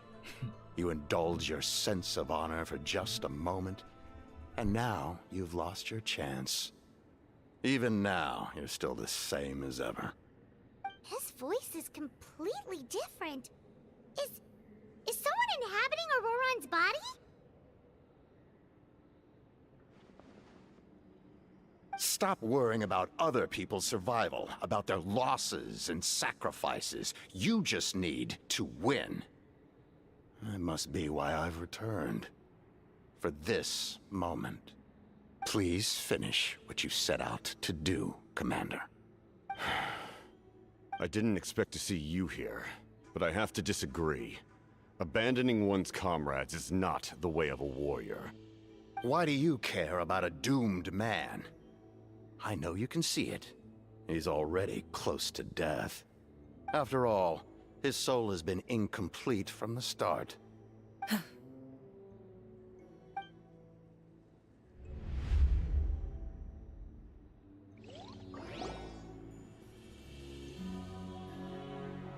Oh, someone said I'm close to death. Is it because of that noise just now? The piercing cry came from underground when I activated the device. What's down there? Natlan's ley lines must be hiding some kind of secret.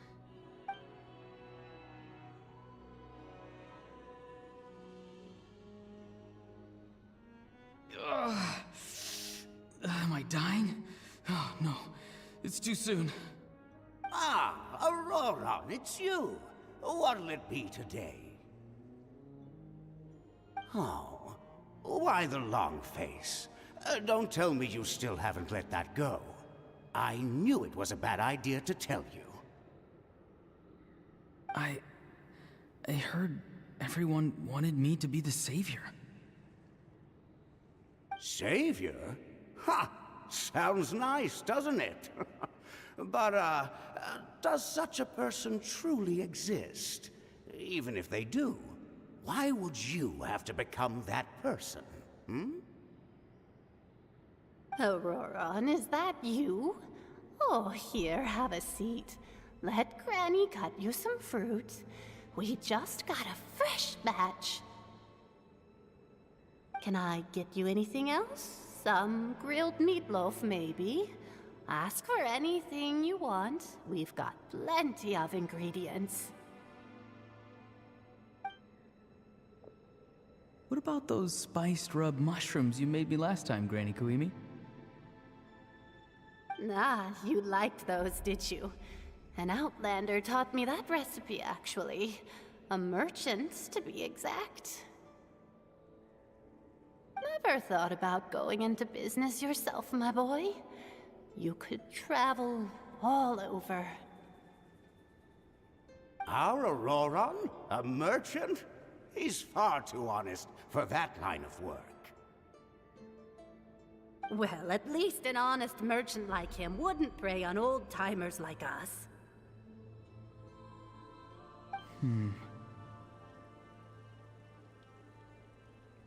Everyone said a true savior does not really exist, but then why did my birth open the door to the possibility? Why give people false hope? Maybe I don't need to sacrifice myself, but surely everyone is born for a purpose. So, what's mine? If I had succeeded back then, would the world have become a better place? What's the meaning of my existence?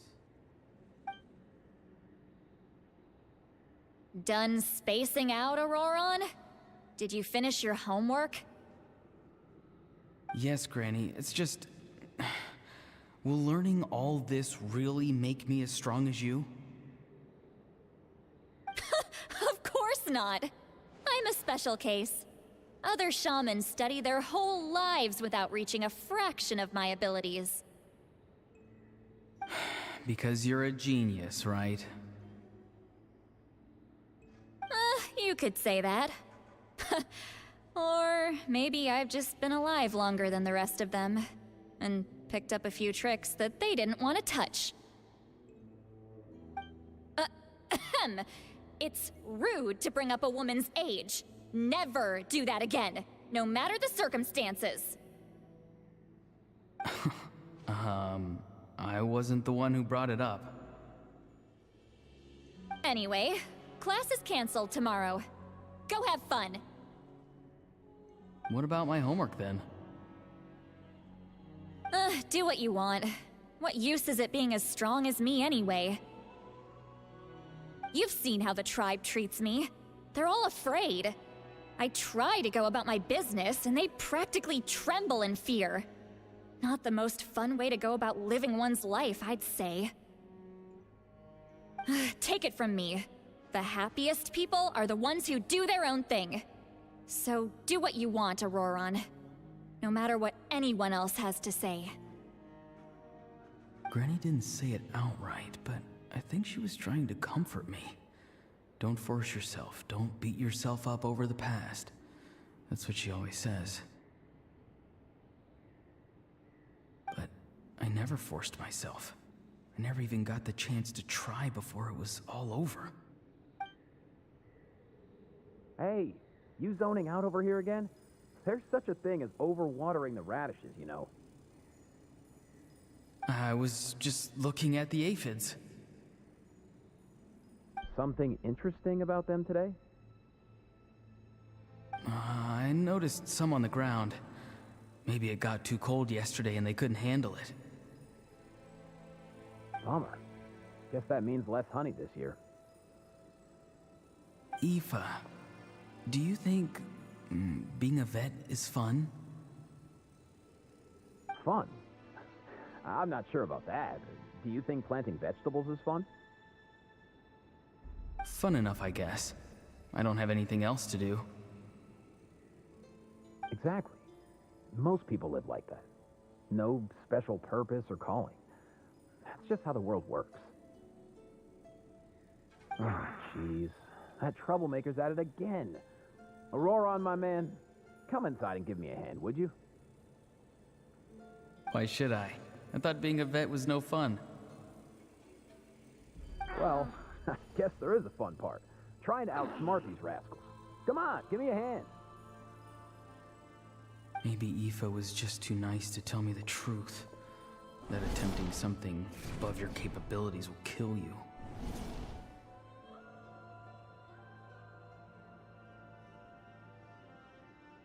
My soul is unstable. I only survived because I had people to help keep me in one piece. A part of me has always been missing. That's why the other spirits said I was close to death, but... Why struggle? It's a miracle you were even born. Just close your eyes and wait for death.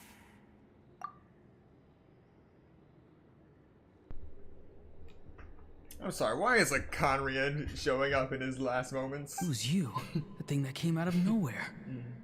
Thing? I'm a warrior. Far stronger than a weakling like you. I'm not weak. There's just a limit to what I can do. And that's exactly why your fantasy is so ridiculous. You really think a useless thing like you can save the world? Useless? Savior? Ha! Sounds nice, doesn't it? But, does such a person truly exist? Even if they do, why would you have to become that person? Hmm? Exactly. Most people live like that. No special purpose or calling. That's just how the world works. Take it from me. The happiest people are the ones who do their own thing. So do what you want, Auroron. no matter what anyone else has to say. But I don't want things to end here. Auroron? It's all right. We'll take things from here. Every time they marched into battle, I had to stay behind. Don't worry. With the Archon on our side, the Abyss doesn't stand a chance. All the best warriors are fighting on the front lines. I want to do my part too. Both of us are bound to disappear. But your end will come sooner than mine, because you've been broken from the start. Once your soul shatters into pieces and dissipates into the wind, I will take temporary control over this body. I will serve my commander until the end. No. No, this isn't right. My life can't end like this. I still haven't done anything important with my life. My end will not come first, and I'm not giving up. I can't die here, no! I won't die here!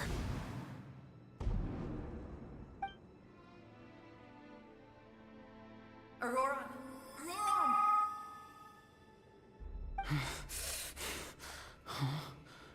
That voice.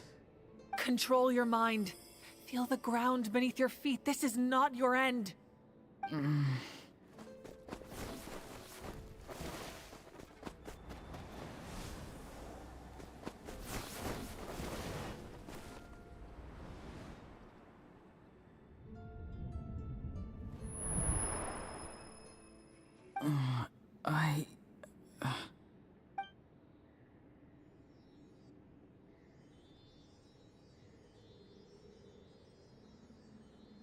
His eyes are open! He's alive! I'm sorry, was that a ceiling? Well done. You managed to do the impossible. Uh-huh. What do you mean? Don't try to talk. Focus on holding yourself together.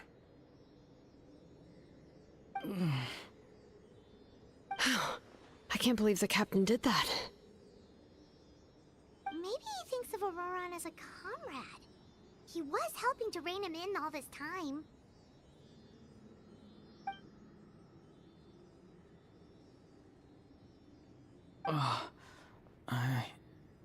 I'm fine now. Damage to the soul is a tricky thing. The pain almost consumed you for a moment, but you managed to hold on to yourself. That's no easy feat. The worst appears to be over. I'm sorry for causing so much trouble. We can talk about that later. Our plan. It failed, didn't it? I'm sorry. We were so close. You saved my life, and now the debt is repaid. Auroron, I never thought you actually wanted to sacrifice yourself in that ceremony. But you never gave up. Have you come to a conclusion on what it is that you truly want? I just want an answer. A reason why I exist and why everyone always did so much for me.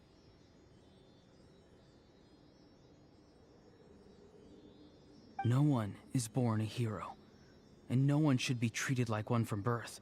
I had a chance to do something important back then, but I failed. All I want is to find some more ways to make up for that. The answer you seek now lies before you. An ancient name coming down like a vision.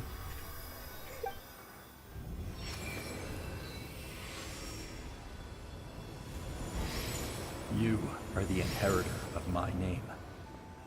The hero from the Masters of the Nightwind, who shall fight for this generation.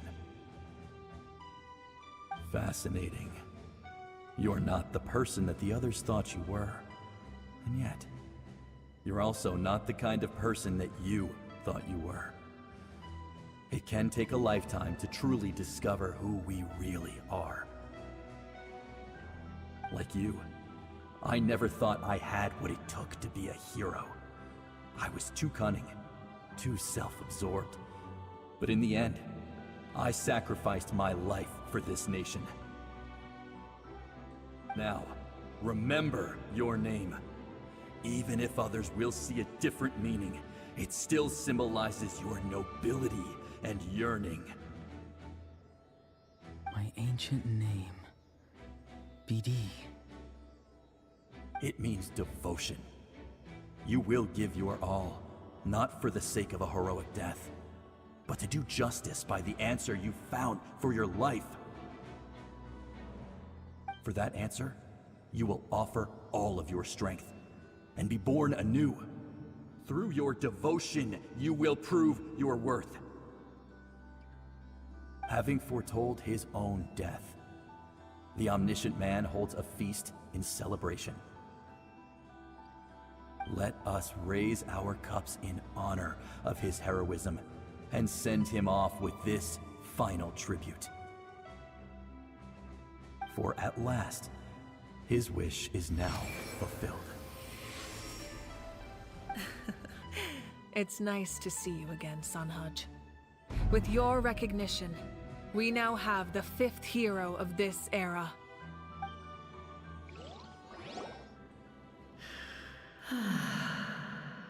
I am happy to see your plan advance one step further. It seems that my cry did not cause irreversible damage. What is that voice? Just as I thought. The Lord of the Night has awakened.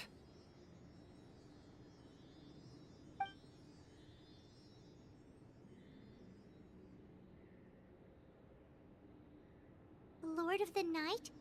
As in the one who rules over the Night Kingdom? Okay, so that's what that screech was. I preside over a realm of souls.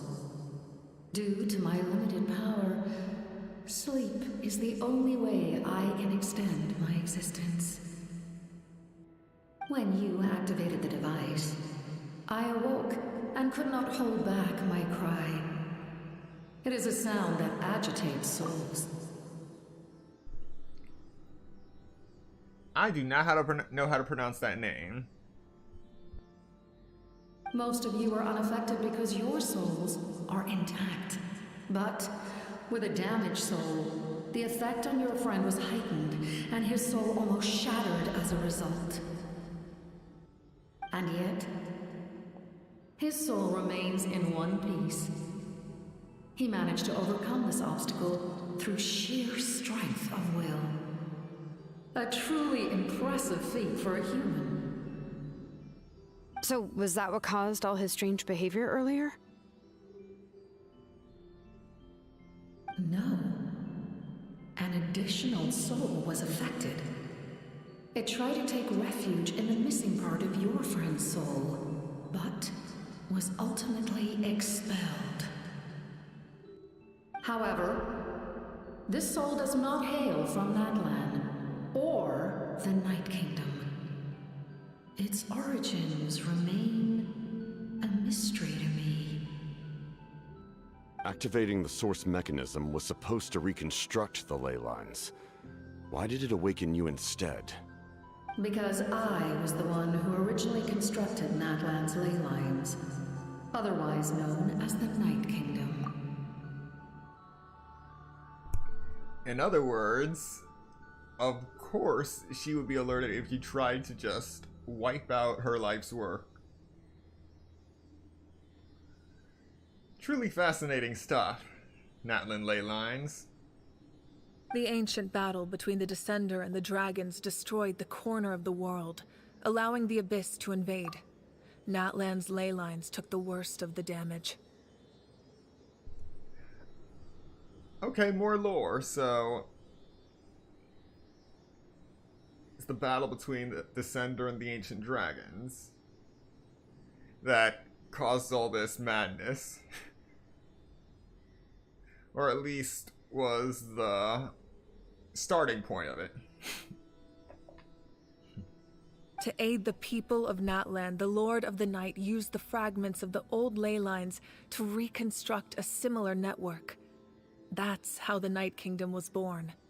The first Pyro Archon, Xilonen, strengthened that realm and established the rules that aid our fight against the Abyss. The Ode of Resurrection and the Pilgrimage, both of which are practices that survive to this day. Oh, right! You said before it all came from the power of the heavens. The ancient dragons tried to use this device to strengthen the ley lines by imbuing them with power. Back then, this method was rather ineffective. They lacked the skills to navigate the intricate structure of the ley lines. And now, the structure of the ley lines has also completely changed. I am the only possible vehicle for the power generated by the device. It was an incredibly crude and painful method, but I managed to absorb some of that power. Now, I can speak to you like this and provide you with aid, such as rebuilding the ley lines once more, at the cost of my own existence. But why would you make that kind of sacrifice? The people of Natlan worship me and call me their lord. In the ancient past, before we died out, we were also known by a different name. Angels. But adventurers like you are probably more familiar with our devolved form. Seelies. So, the Lord of the Night is a Seelie. So Seelies are angels.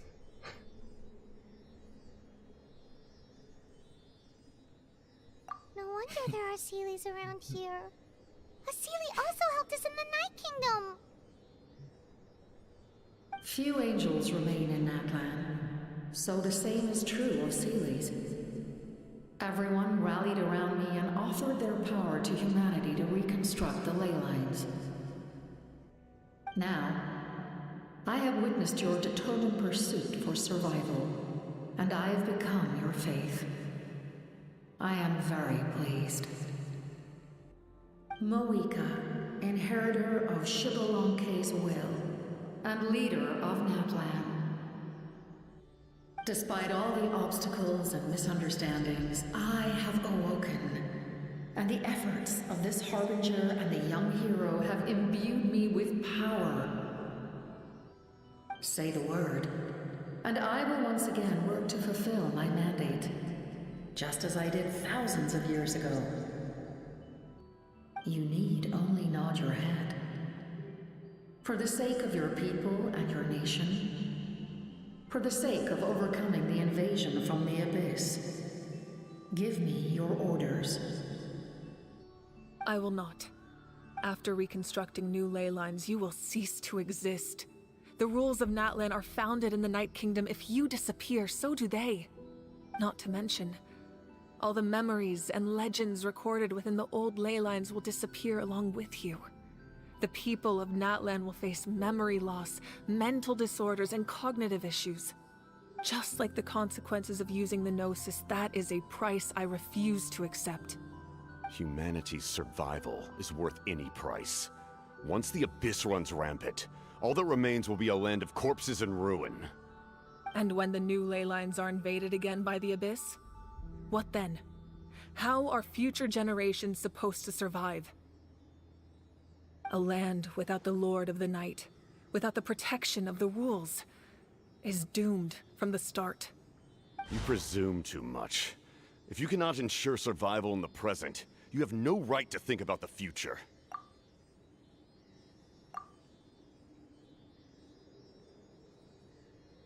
What will it take for you to realize that? How many hundreds or thousands will have to die? The situation hasn't gotten that dire yet, has it? Why? Because I am a survivor of Conria. I've witnessed the devastation and terror of the Abyss with my own eyes. Conria? That's right. My family, my comrades, my homeland, We're all lost to the abyss. It is an unforgettable pain. One that no amount of time could ever dull. Not even 500 years. You've experienced something similar, Mawika. You should know exactly what I mean. You're right. The pain, the regret, the catastrophe. They all haunt my dreams to this day. If I could go back, I would reject all false hope. I would do whatever it took to ensure their survival. You have that chance before you now. Why do you refuse to take it? Because we don't have the right to make that decision. We love this world because it contains everything we hold dear. Everything that has happened here has moved us, shaped us, and turned us into who we are today. Giving up our memories and history would mean rewriting everything. The people of this world would then become fundamentally different beings, their physical bodies the only connection to their former selves. Even so, given enough time, a new civilization would inevitably flourish. If you believe in humanity, you should trust in their ability to create a new future. Or, history could repeat itself. The Abyss could invade once more, and it would all be for nothing.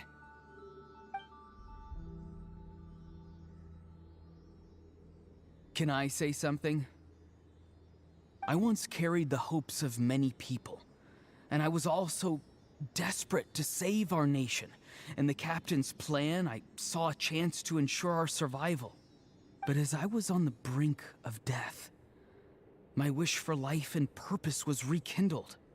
I've been very fortunate to be well cared for by all the people in my life. I refuse to forget that.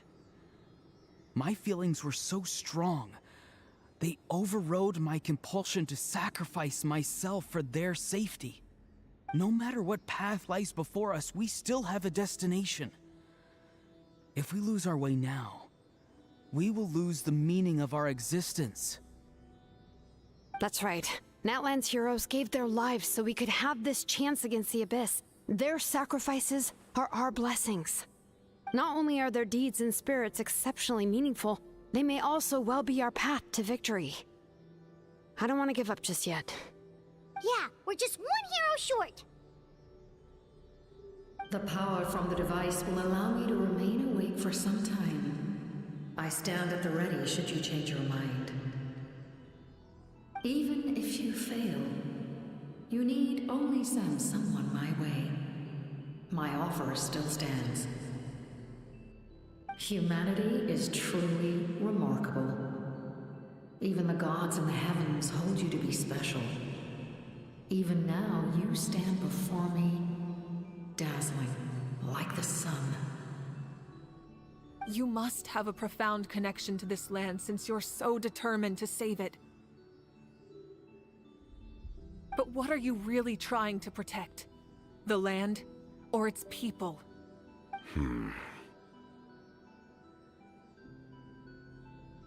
Pretty sure he wants to hear what you have to say, Traveler. I want to win. What about you? Fine. I suppose we can wait. Now that Auroron has inherited the memories of his forebearer, there's only one hero left. Your plan does have the potential to generate the best outcome. In the meantime, you shall have the aid of all the Fatui under my command. Thank you.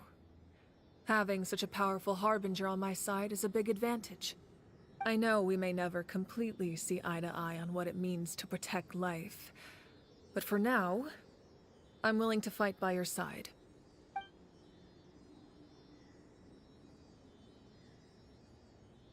All right, we should let everyone else know about the plan. They're probably still at each other's throats outside. Good idea. We need to explain the situation. I have a few more questions for the Lord of the Night. Oh, guess we'll stick around then. I'll update everyone outside. Let's meet back up at the stadium.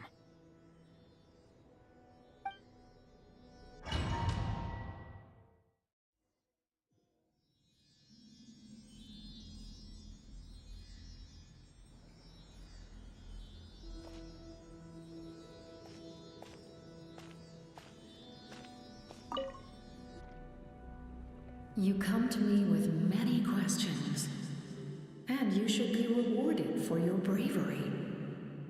Ask, and you shall have the knowledge you seek. So we can ask about the power of the heavens, the loom of fate, elemental energy in the abyss, and the ancient name. Alright.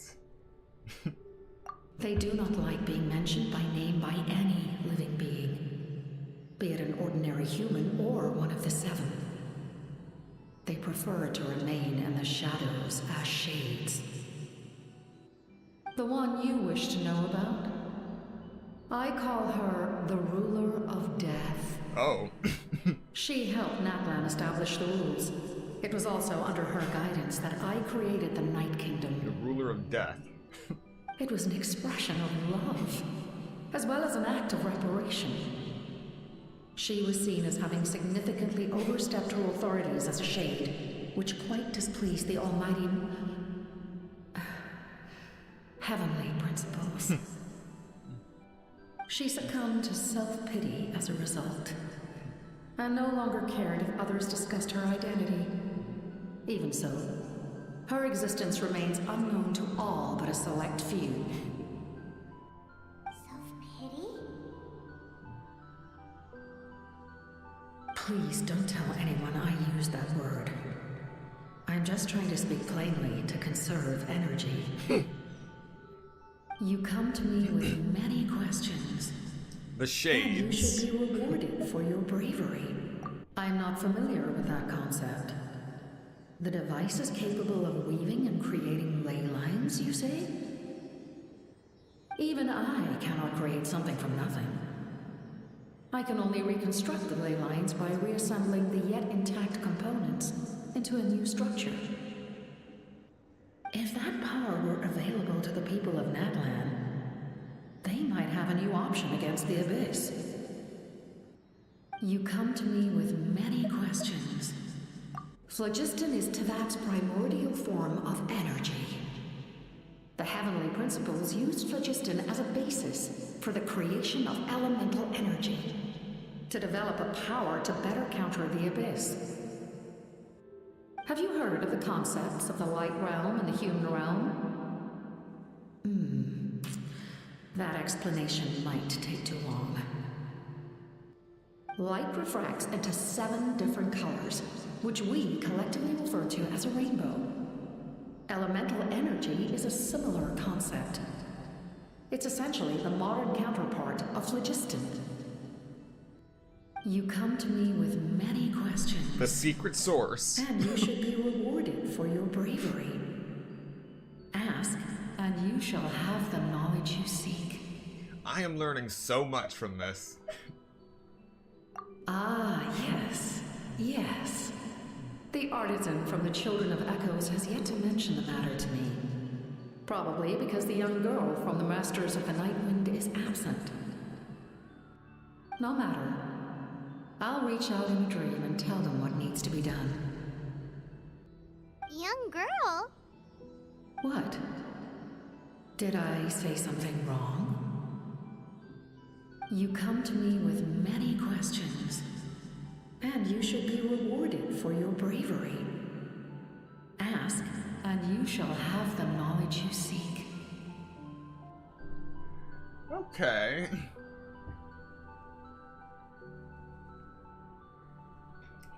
This actually... The thing about elemental energy being offshoots to phlogiston ties in with another thing that I have been looking into about the elements and also how they react to each other. I ended up creating this little chart and everything for fun on how it works, and essentially the current relations of elements to elemental reactions can actually be displayed in a hexagon in a perfectly symmetrical diagram. However, and that would give you the 6 points and 1 element at the center. However, if you try to flip that from 2D to 3D into a tetrahedron, which has 6 vertices. So, 1 element for each vertex and an element right at the center. There is no way to make a symmetrical diagram of that because the elements of Cryo and Dendro are completely inert.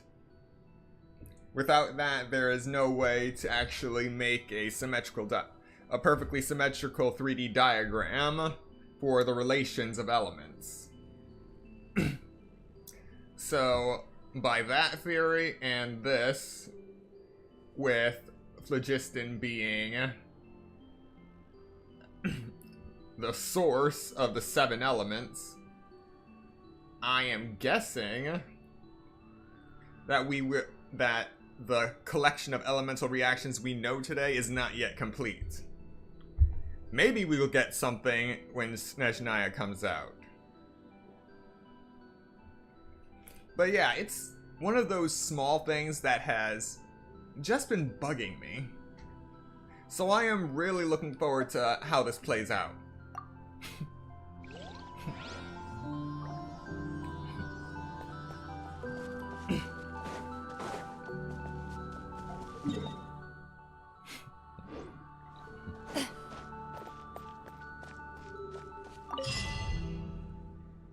Hero for the Dawn Records. I think that's what it said. Ah! The captain says a group of us need to stay behind to guard the source mechanism. It's extremely important. We'll stay here. Of course, you're free to come and go as you please. Oh, how lovely! Yeah, I can't go back in.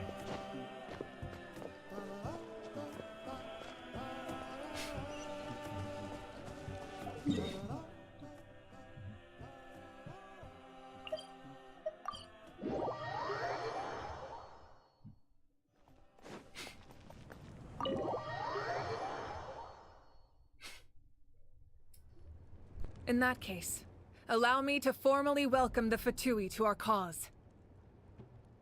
We now face a common enemy. It's time to put our differences behind us and look to the future. As for Auroron, his actions may have been out of line, but I don't intend to punish him right now. I'd rather give him a chance to prove himself. A magnanimous decision. We're back! Whoa, seeing the 2 of you chatting like this, Paimon almost feels like she's dreaming. This may be an unexpected outcome, but a favorable one nonetheless. Now that we're all here, I have some questions of my own. Tell me, how did you discover the source mechanism? We weren't getting any closer to obtaining the Gnosis, so I had my men scour Natlan for a different option. Auroron helped as well. We tracked down 3 scholars, Aberawa, Bosomtwe, and Kushtal, and combined the results of their research to locate this ancient device. I've never heard those names before. Seems like my own investigation failed to locate some critical personnel. I'm just not sure how I missed them. Strange. Perhaps they simply live in seclusion. In any case, their results speak for themselves. That's true. Now we have another option at our disposal. Compared to using the Gnosis, our current plan will buy us some time. And if all else fails, we still have this plan as a last resort. Even though executing it will come at a heavy cost. But that means making everyone forget their past! We should definitely try to avoid it if we can. Oh, actually, speaking of the Gnosis, how did you know what it could do? That story begins with the Cataclysm 500 years ago. I failed to save Conria from the rampage of the Abyss. When the situation became unsalvageable, I fled to Natlan with the remainder of my platoon, only to find that Natlan had fallen victim to the same tragedy. I defended this land for quite some time, and, in the process, met the chief of the Masters of the Nightwind, Aizu. I'm sure many people viewed Conria as the cause of the tragedy, but Aizu was kind to me all the same, and even helped me in my time of need. From that moment, I made it my mission to aid Natlan. In battle, a warrior fights to win. Even though my homeland was lost, I was already committed to this fight. Together, Aizu and I fought many battles and overcame countless hardships. However, he was unable to escape his fate, and, in his final moments, told me the secret of the Gnosis. So it was him. He recommended using the Gnosis on several occasions, even before the tragedy. But I turned him down each time. You knew him, and you fought for Natlan all those years ago. Why don't I recognize you? It must be the mask. Even without the mask, my past appearance is long gone. Even with the curse of immortality, the flesh still rots. Wait, do you know someone named Dainsleif? That problem doesn't seem quite so extreme for him. You've met him already? Yeah, a bunch of times. Sounds like you know him too. During the Age of Conria, all I knew was his name. The last time I saw him in person, he was traveling with the princess. He carries a degree of pain and hatred that far surpasses my own.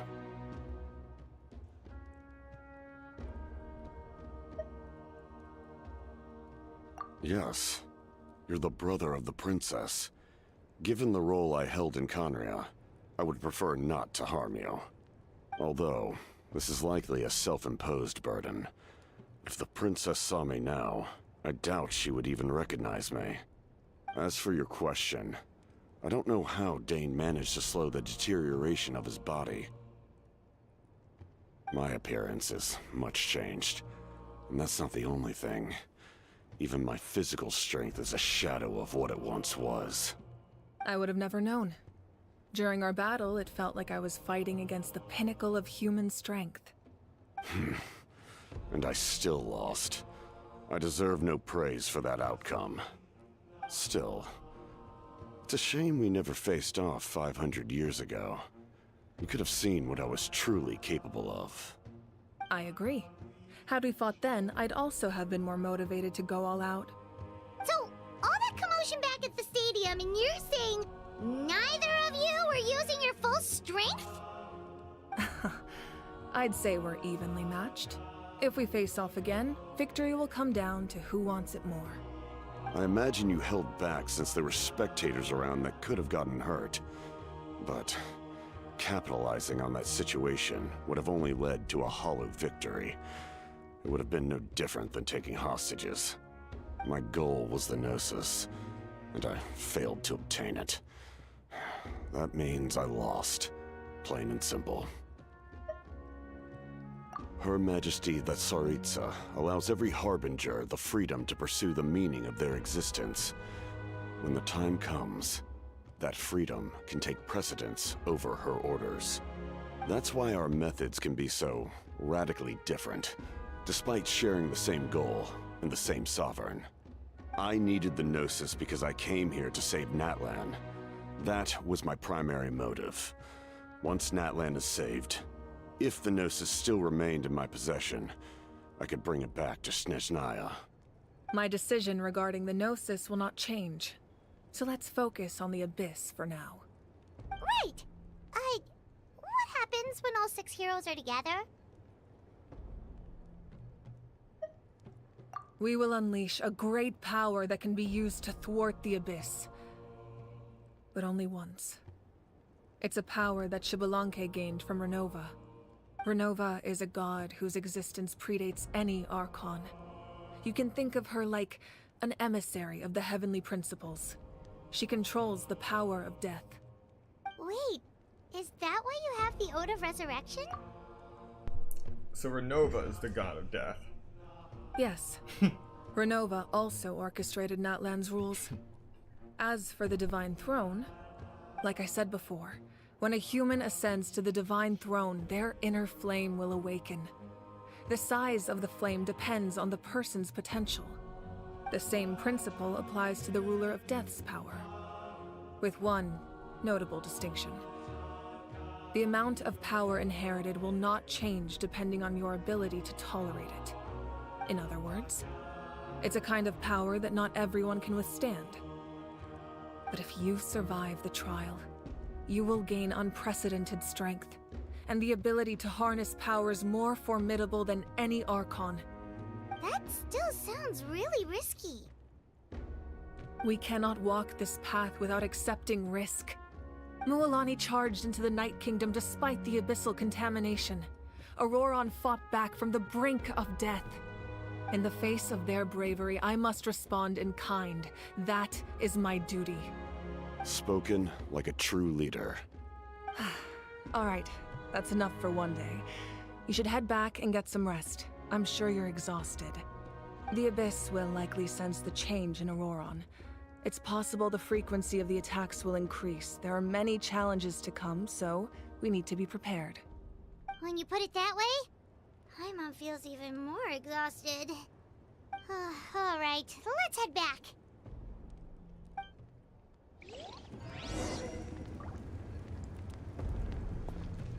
Now that we're working together, we'll need to coordinate our efforts. I'll leave a portion of my forces for you to command. That will definitely help relieve some pressure. You're sure they won't object? It's an order. I will make that clear. Excellent. I appreciate your trust.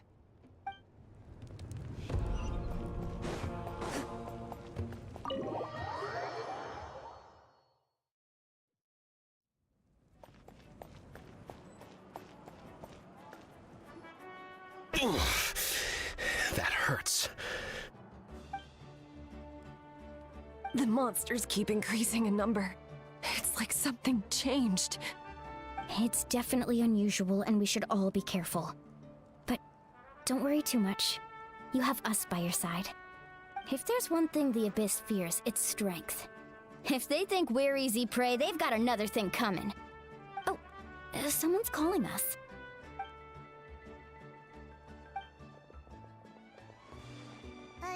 Something wrong, Traveler?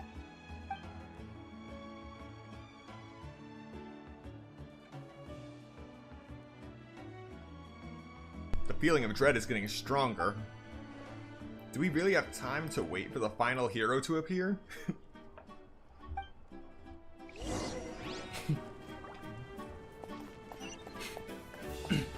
Wait, what? Oh.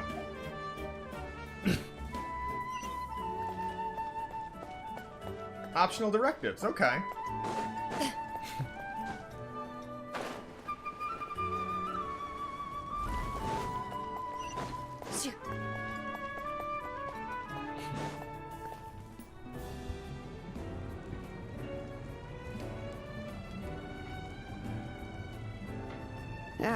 Nope. We can't give any of these to our soldiers. They were not tempered correctly at the forge. Well-made weapons and shields are vital for the survival of our people. I know we're under a lot of pressure, but we can't compromise on quality. Listen, I'm not blaming you. I know this isn't your usual standard of work. Why don't you all just take a break and I'll take care of the pieces.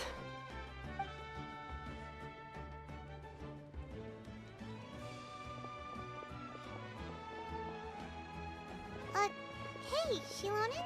Is something wrong? Nothing I can't handle. Just some rushed defective goods, that's all.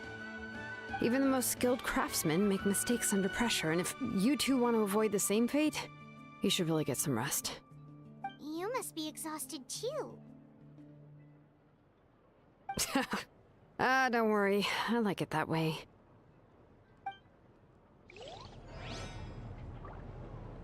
You should head back and get some rest. I need to fix some things here first.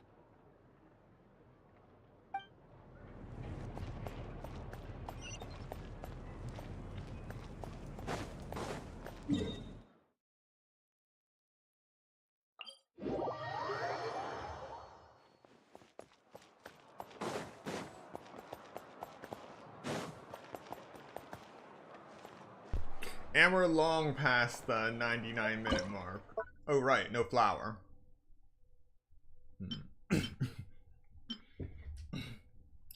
You know, now that I've maxed out flour, I should look into working on something else. Let's see. 20 minutes, no. 15, no, no. Already done. Spice only takes 1 minute at a time, but in order to do 99, I need 198 horror fruit.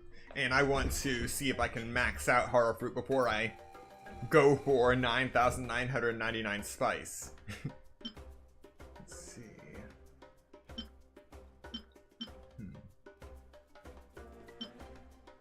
I'll think about it later.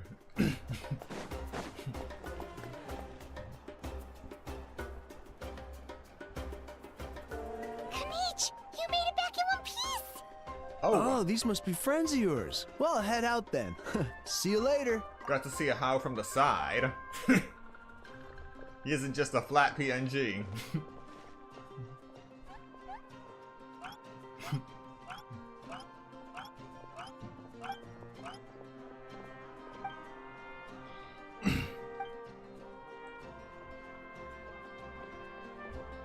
It's still weird not having the voice lines here, but... Yeah, a lot happened while we were in the ruin.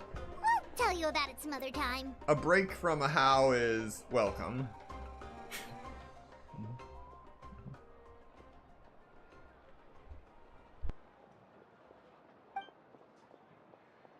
We won't keep you then. Let's talk later.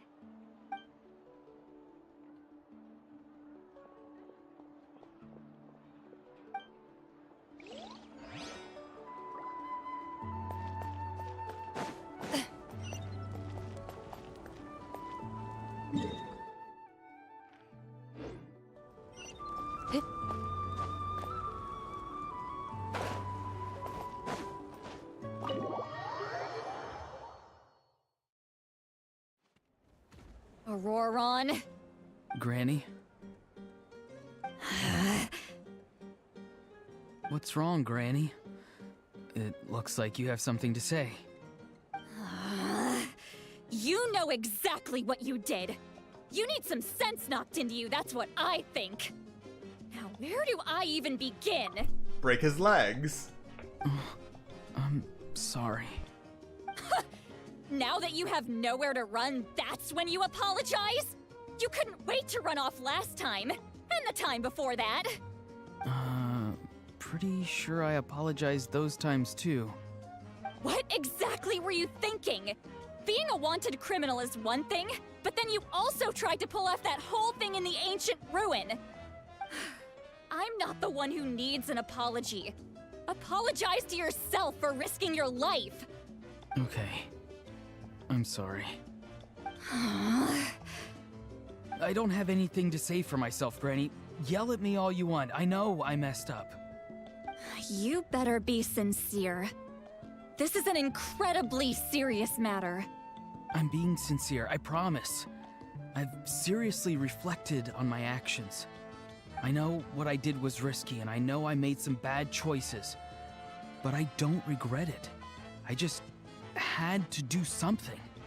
Not because I thought I was special, but because I wanted to help Natlan as much as I can.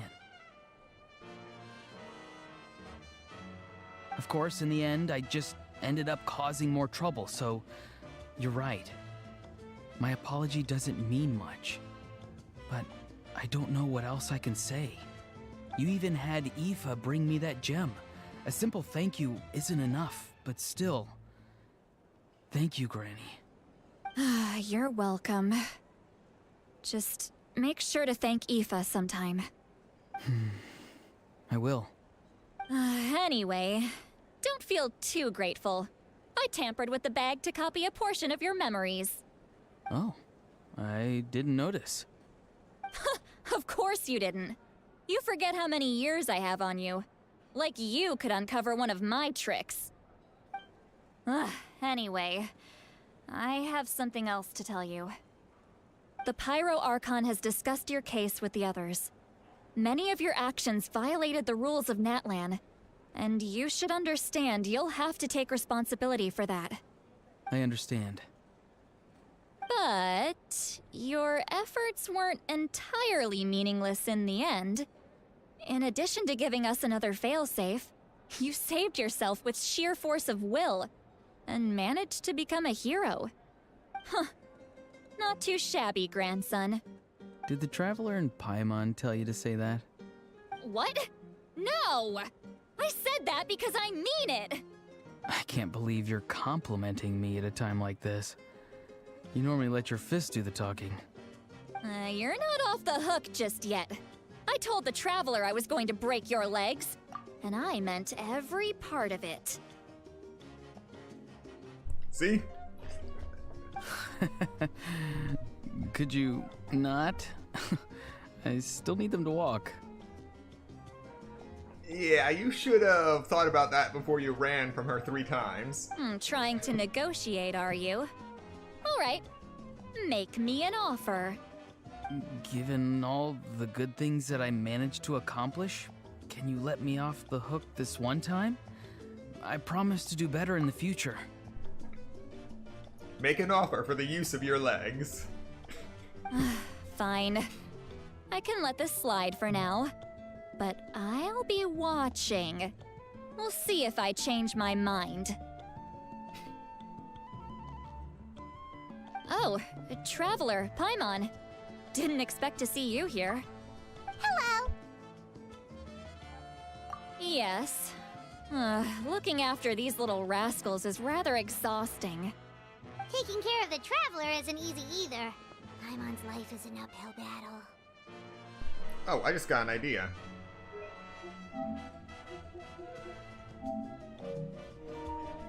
For later. I'm gonna use that 5 minutes of the scene. Traveler, Paimon, I want to thank you for your help back at the ruin. Just don't do anything like that ever again. I won't. Let's get together sometime. If Auroron really wants to thank you, he can treat us all to a tasty meal. Sounds great! We'll be there!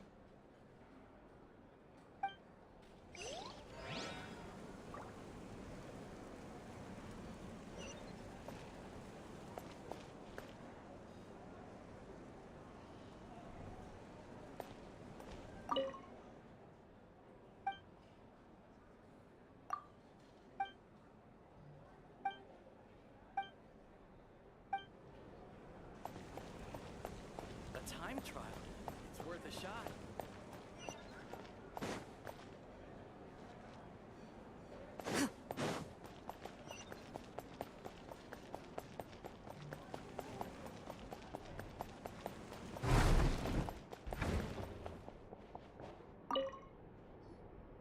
If you're done for the day, we should get some rest.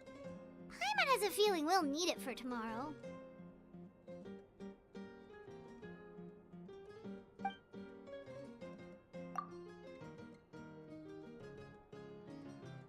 You ready? Yep. Let's go meet the Lord of the Night.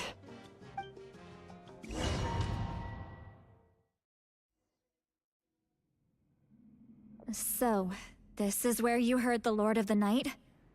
Guess that means she really has awakened. Hopefully we made it before she falls asleep again. Fret not. I'm still here. For a weak life form, falling asleep is no less taxing an exercise than staying awake. I'm sorry for disturbing your rest, but there's something we didn't have the chance to ask you earlier. We need to forge a new ancient name for the Traveler. But we ran into a problem. He's not from Natlan, so there are no records of him in the Night Kingdom. I see. Malwika must hold him in high regard. It would seem the two of you are not simply here on her orders. So, what say you? Do you believe this traveler to be deserving?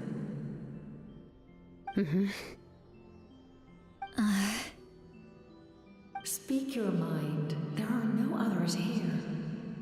You are both my children, both children of Natlan. I would hear your opinions on the matter. He is special. He saved Kachina and devoted himself to helping us avert this disaster. Natlan owes him a debt. But that debt has not been repaid, and with an ancient name, we can at least guarantee his safety. Even though that guarantee will come at the cost of your own life? Yes. So, it's true. Forging an ancient name consumes the life of the craftsman. Forging an ancient name is an act of creation. It involves taking disparate concepts throughout the Night Kingdom and condensing them into a heroic epic. But it takes time for the new concept to be integrated into that realm. If the ancient name is like a seed, then the life of the craftsman is the outer shell, serving as its protection. Once that process is complete, the seed will sprout, and having served its purpose, the outer shell will gradually disappear. Forging an ancient name is no easy task, and creating one for an outlander makes it even more challenging. Still, if you're here, that means your mind is set. Yes, because I believe forging this name will be well worth it. We don't know how long we'll be able to hold back the Abyss or what the final price of averting this disaster will be. If giving up my life means that all the people of Natlan can have a future, then the sacrifice is practically negligible. Even when I'm staring death in the face, I don't think I'll regret this decision. I bear the name Baraka. This is a part of my duty. I understand. The chance may be exceedingly slim, but you still want to seize it, because this could be the final step to victory. And you, Xilonen, the anxiety you feel, it's because you saw something, yes? Something you were not meant to see. So, you know about that too? What is she talking about? I've had concerns for a long time. Malika's plan needs too much time, and too many things can go wrong. The Masters of the Nightwind have a ceremony that can be used to glimpse the future. It's just... using this power on the Pyro Archon has always been seen as a taboo. And you did it anyway? What did you see? Death. How? A key part of Malika's plan is using the 6 heroes to release the power Xbalanque obtained from the Ruler of Death. Considering its origins, the price of using that power is death. You're saying Malika is going to die in this war against the Abyss? Yes. I can't just ignore what I saw. That's why I need the Traveler's power. I need the power of a Descender. Don't forget, Xilonen. Even if it may seem like someone is fated to die, the nature of death and fate are different. Fate indicates what will happen in the future. The time, manner, and place are all predetermined. But death is different. Death is a rule. The ruler of Death's power will allow Malika to triumph over the Abyss, but she must offer her own life in the process. The ruler of Death cares little for the time and manner of a death. She simply guarantees that it will occur. Fate may be able to influence the timing, but that is all the Traveler can change. Wait, you're saying we might be able to change when she dies, but not the outcome? I cannot help you with this, I'm afraid. It's beyond my capabilities. Malika knows about all this, doesn't she? Yes. I imagine she has long accepted this eventuality. Well, I can't. She's so strong. She never gives up, never rests until a problem is solved. She's not the type of person to just quietly accept her death. The Traveler shares that quality. That's why I think this gamble is worth it. Together, I know they can overcome the impossible. Be it fate or death. We shall have to wait and see, but I will curb my expectations. My time is running out. It is my honor to witness humanity in this moment of absolute determination. We won't forget your contributions. Once we deal with the Abyss, we'll find a way to keep you alive. Thank you for saying that, but there is nothing you can do. How many years of life are enough? 10? 100? 1,000? 10,000? The Night Kingdom will disappear. The humans will continue to fight against the Abyss, and in the end, all will cease to exist. When you consider all of that, extending my life is meaningless. That's what makes us different. Even if our end comes tomorrow, humanity will still do whatever it takes to survive today. Exactly. Times like these always fill me with admiration and reinforce my commitment to the mandate I shoulder. My creator was right in esteeming you as special above others. Here. This is my gift to you and an extension of my will. It can record the Traveler's experiences in this land, whether from the past or the future. With it, you can forge the ancient name you desire, and the Traveler will also become a hero forever recorded in the memory of Natlan. Thank you. We're sorry to ask this of you when your strength is already all but spent. Really. Thank you so much. Your thanks are unnecessary. This is the least that an angel can do. Time for you to leave. It's getting dark.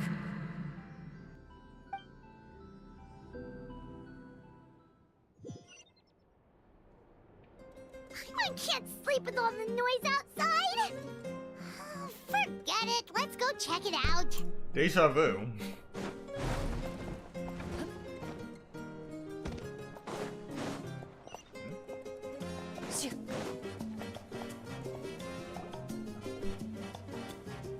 Xilonen, Lolly, is there a reason you're up so early? We went to see the Lord of the Night, and she gave us this. Like I said before, I couldn't forge your ancient name because there was no record of you in the Night Kingdom. But with this, we can finally record your deeds. Just keep it with you during your time in Natlan, and eventually it'll be full of your adventures. Really? Let Paimon see!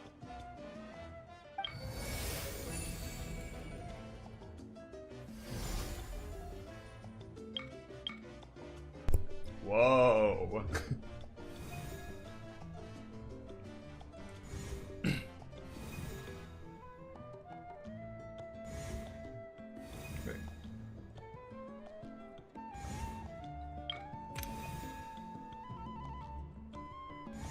Bidi. Utabiti.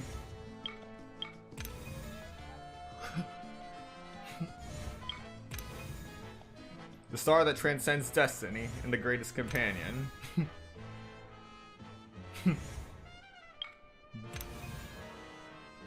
Words of Malito. Malipo, who was baptized in fire. Everything comes at a price.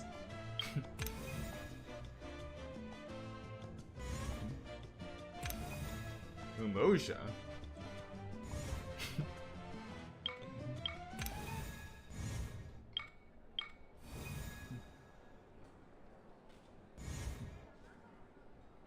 Whoa, it's the two of us! And a sun in the middle! Oh, and that must be... Kachina? It's not a concrete medium. It reflects the Lord of the Night's will, and shows what she wants you to see. Oh, in other words, don't worry about his form. When you want to check the contents, just take it out and have a look. Sounds convenient. It's also super light and doesn't take up too much space. This is a really awesome gift. It didn't come at a price, right? Oh, yeah. We'd feel bad accepting something like that. Oh, yeah, don't worry, you two. It's, you know, like you saw yesterday, aiding humanity is the Lord of the Night's mandate. She would have willingly reconstructed Natlan's ley lines at the cost of her own existence. She wouldn't ask anything in return for this. Exactly. Just take it. Well, if you say so.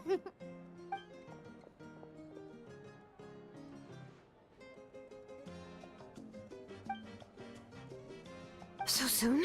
We just fought them off. We can figure that out later. Let's go!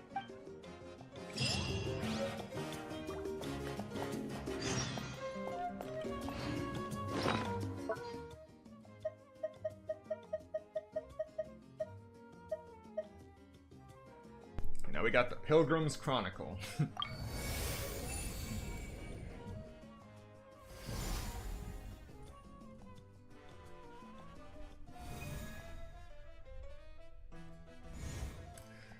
Still no idea why it just closes automatically like that, rather than waiting for me to actually read it.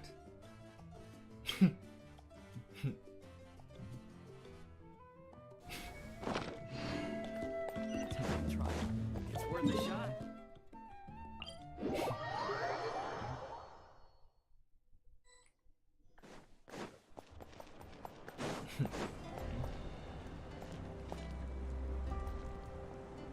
Well, this is interesting. Enter battle.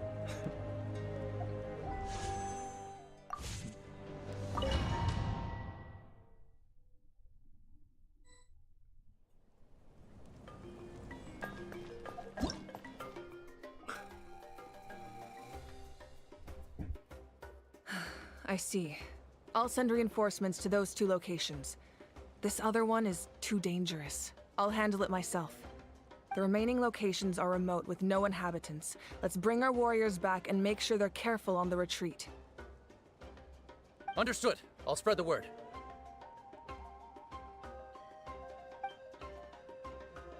We're here. What's going on?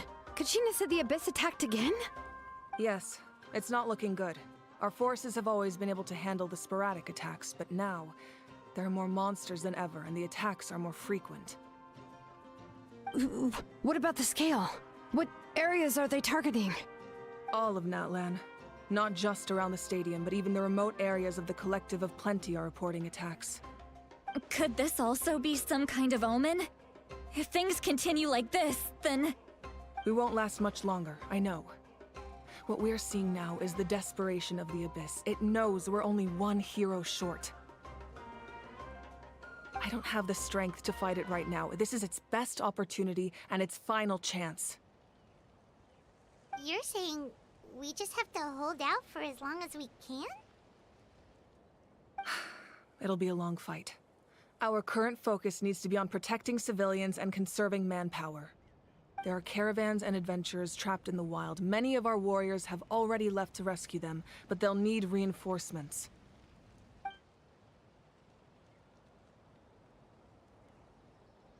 All right. Xilonen, Kachina, head to the camp near the Children of Echoes. Lali, you're needed in the Masters of the Nightwind. As an important figure in the plan, Auroron will stay here. Your tribe is too far from the stadium. Understood. I'll leave right away. I prepared a hot air balloon to take you where you're needed. Messengers from the Scions of the Canopy are traveling all around Natlan. Update them once you've completed your mission, and they'll compile the information into a battle report. As I receive intel from the various regions, I'll plan your next move. All right, no time to lose. Let's go!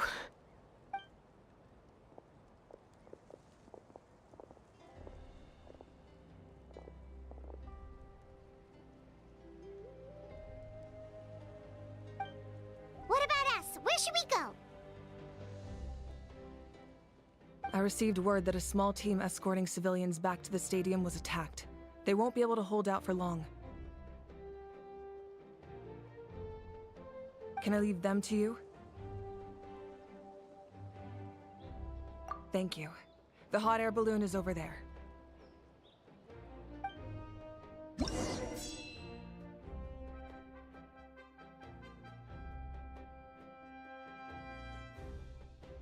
Oh, we got a new map here. Abyssal corrosion level, 18%. Outdoor rescue, all hotspots that require reinforcements are shown here.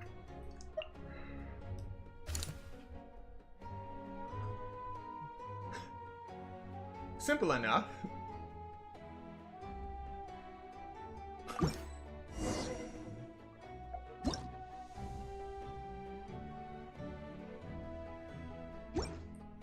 Oh, I need to take the hot air balloon. No teleporting. Let's go! And we're off! Hey, this thing is pretty convenient. It's not only fast, but also saves us a lot of energy.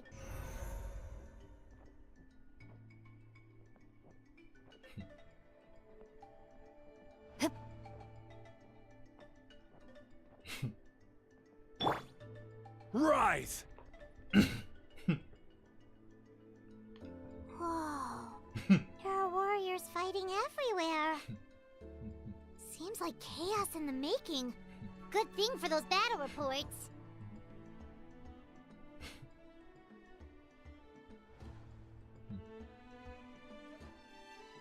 Ah, they got a Rift Town surrounded.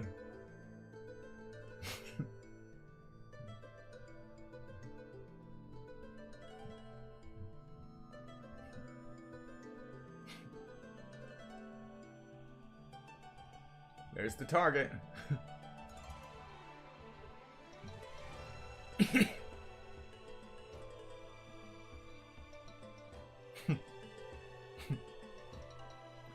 Just look at them burn.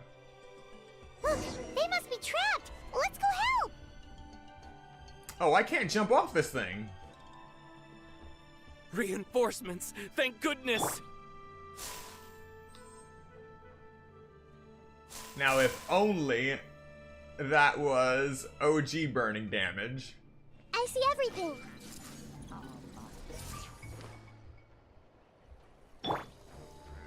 Shower me with praise! Wait. I'm stuck in here now. Fine.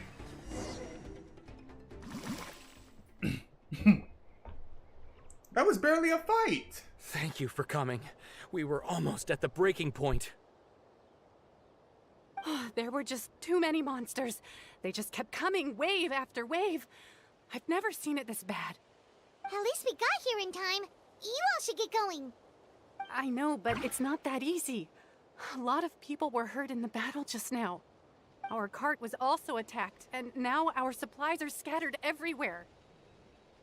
That's not important right now. We need to focus on getting out of here alive. I know, but these were medical supplies. What if they need them back at the stadium? It's them! Over here!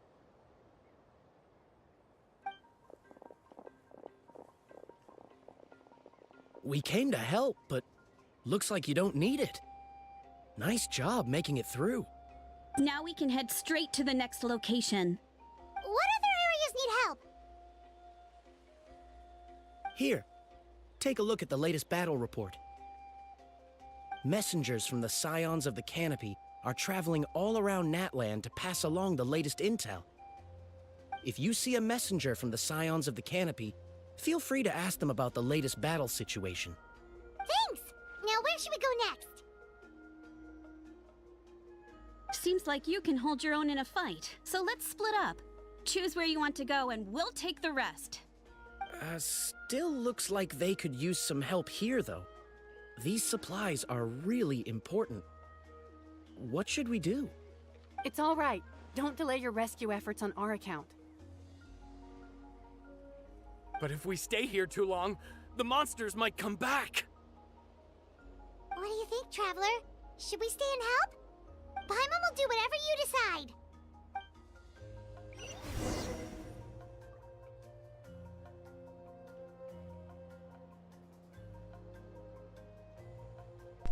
Wait, there's a death counter?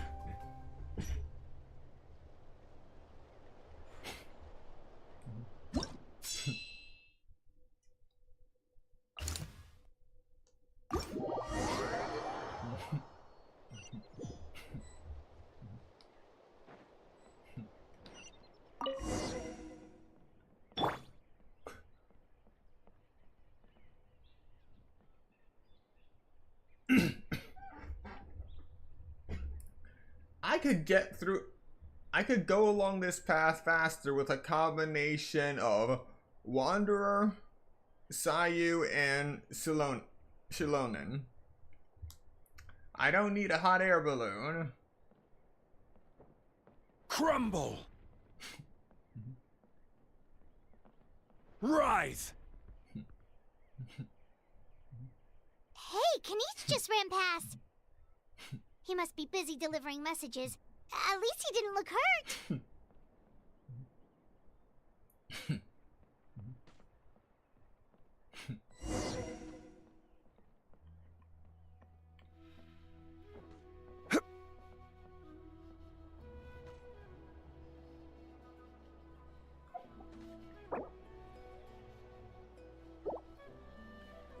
Alright, let's fight. This is it. Looks like a battle is in progress. Let's go help them. How much longer are these things gonna keep coming? We're reaching the breaking point!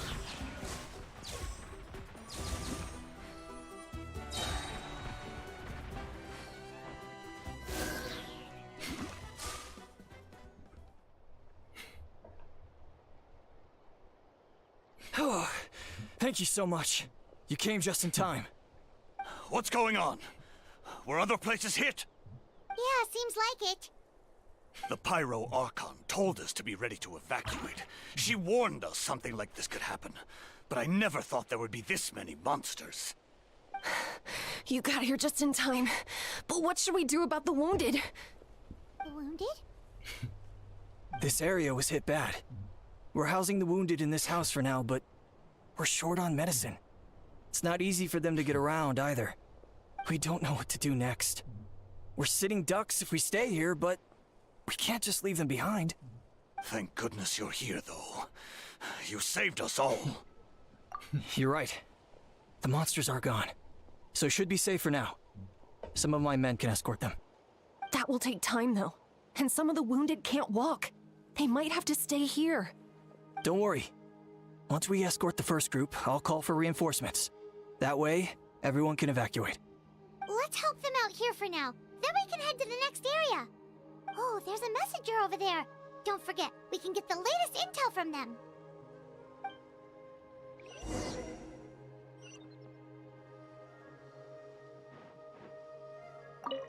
Thanks for your help.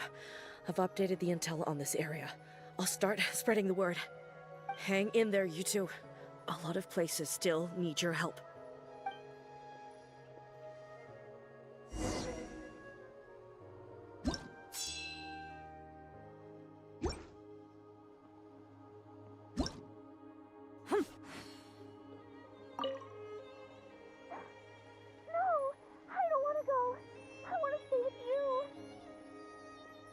Mommy can't go with you, my dear. She's hurt. Still, it's going to be okay. These nice people are going to take you to safety. Then they'll come back for me. No! I won't go!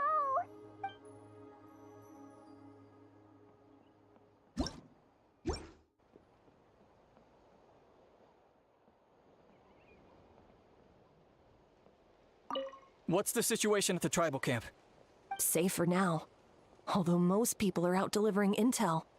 If the Abyss launches a large-scale attack in the meantime... Then it will fall to us to protect the tribe. What? You scared? Not a chance.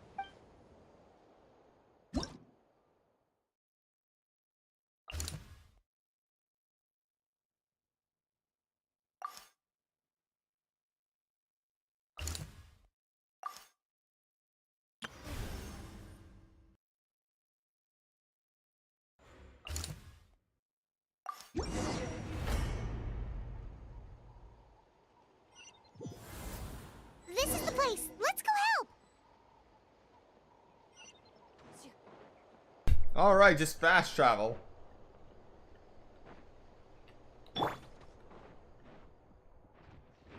This is order. Grow, grow, grow! Yeah. Shower me with... Loaded.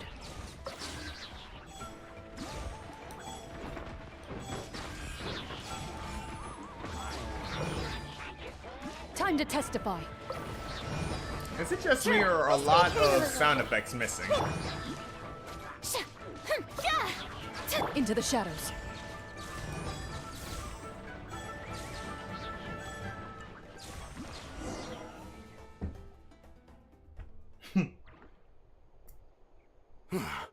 Thank you for coming. We finally have time to catch our breath. Fairly stable for now. We've stationed ourselves here to act as a buffer. What about the monsters that suddenly appeared?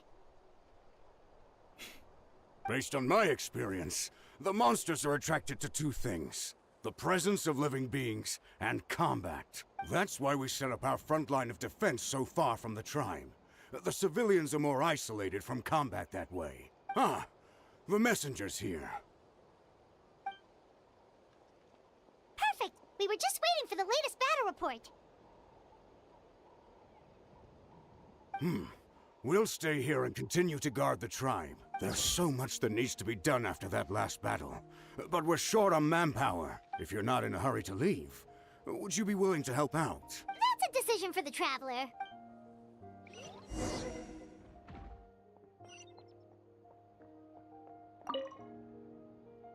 Ah, by the way, I think I know where some monsters might be.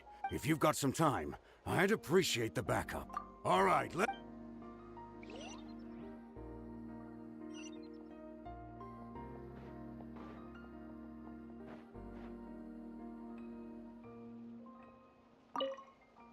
Here's the current situation. If you have the strength.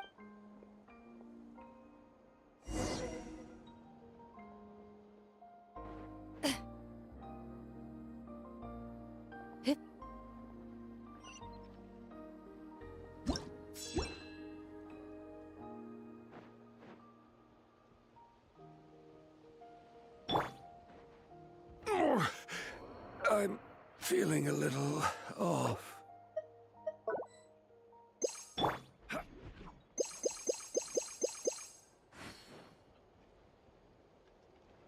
Solidify!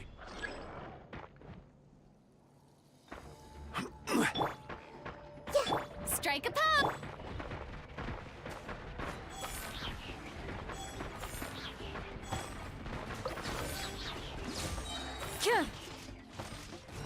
Where evil lurks, shoot on sight.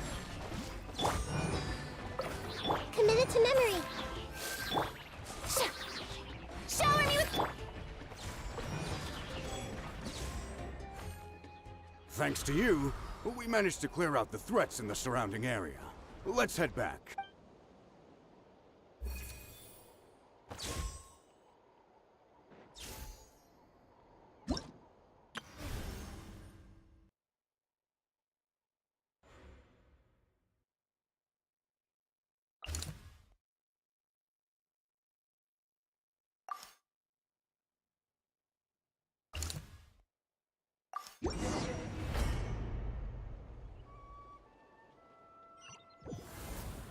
Wow, there are so many people here? Looks like it really is getting too dangerous for people to stay out in the wild. Guess that means the situation isn't getting any better. Well, we'll just have to keep fighting.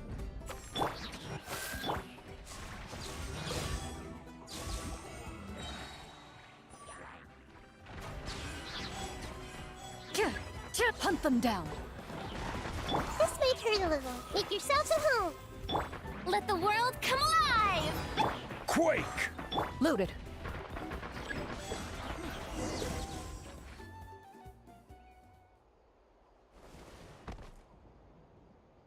Oh, Kanichi, you're back!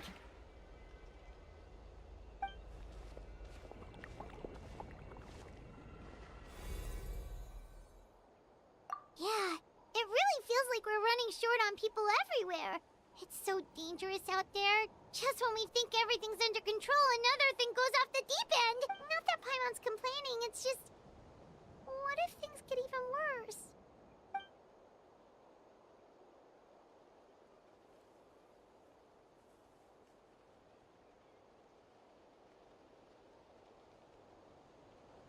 Okay, that's enough out of you!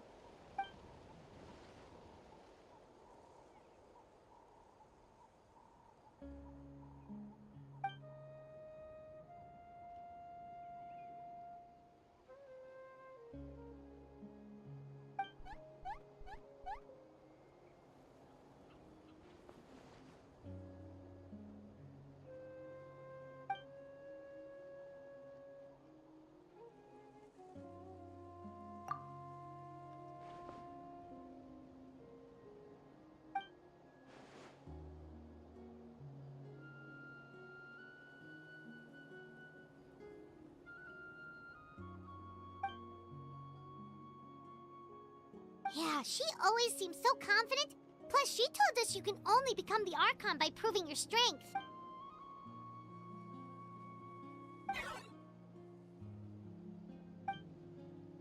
Good idea!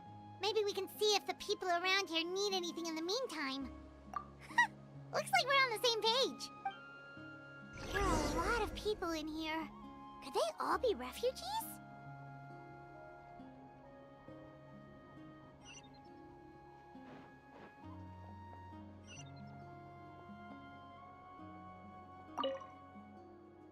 Ah, it's you two! Oh, I'm so glad you're all right. Hey, you made it back! Sure did. Dargo made sure we got back safely before rushing out again. Plus, we managed to deliver the medical supplies to the stadium. I really can't thank you enough for your help.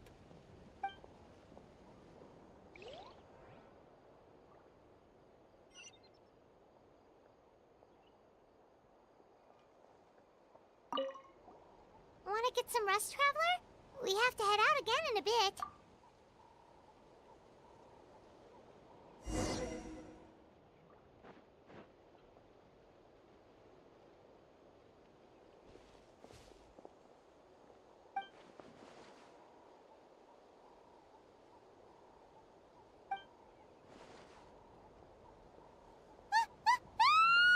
What's going on?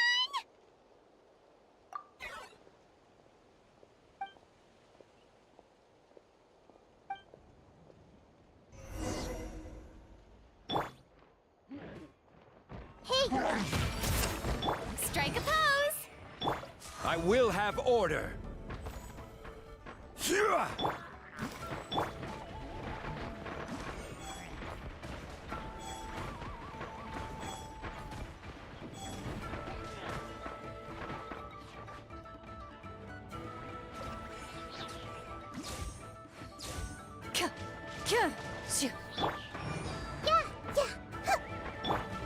Shower me with praise!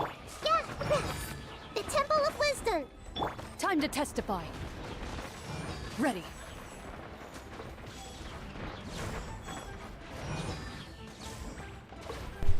Oh, give it a rest already! They just keep coming!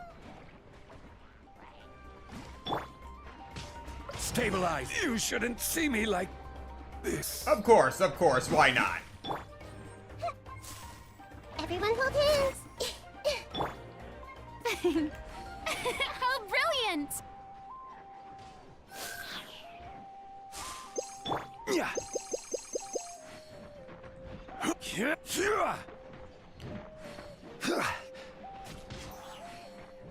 Loaded.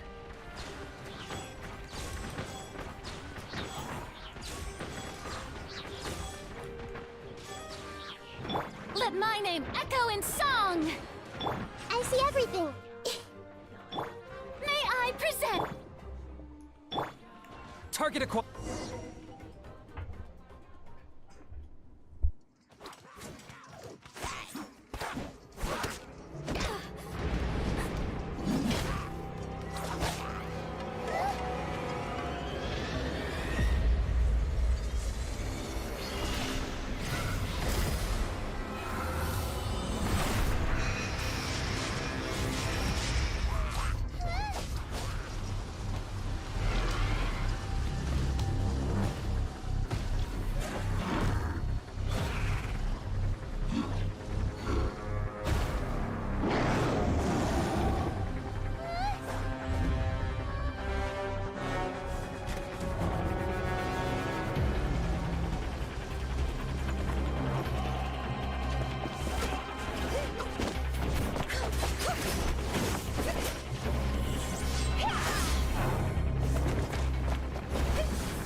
Thanks. The situation is grave. Hold this position. Keep the people safe.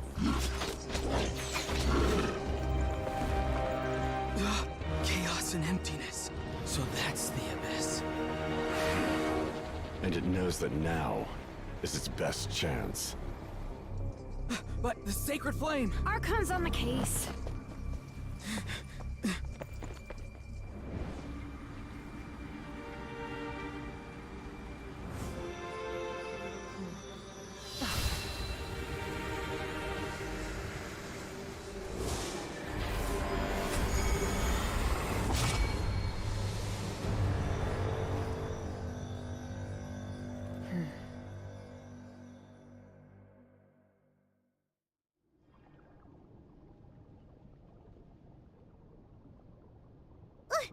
What was that?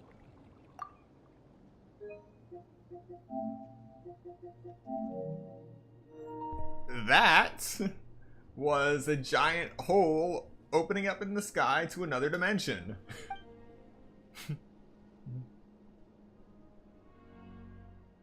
You seem very happy about this. Laugh all you want, it's gonna eat you too!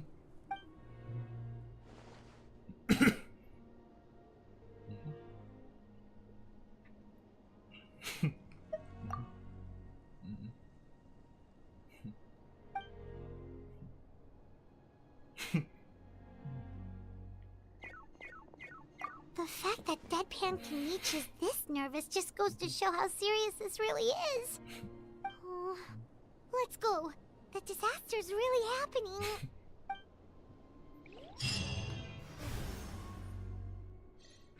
Oh geez.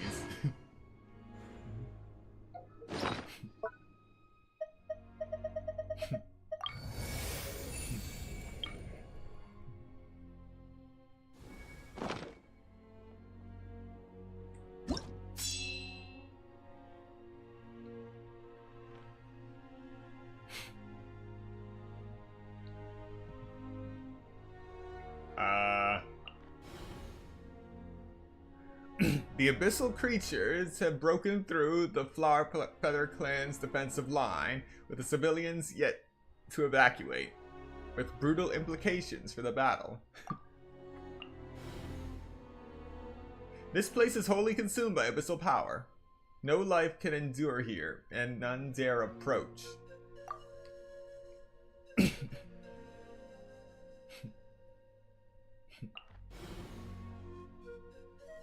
Abyssal power spreads from this place to all of Natlan. The monsters here are endless, their attacks inexorable.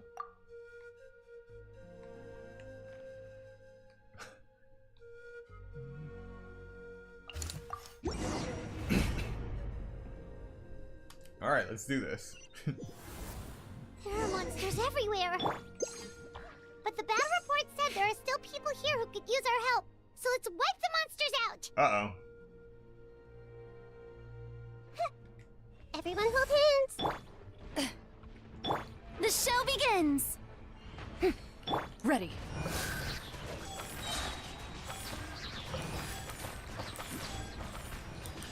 Hunt them down. Make yourselves at home! Order guide you. Grow, grow, grow! Yoo-hoo! Loaded.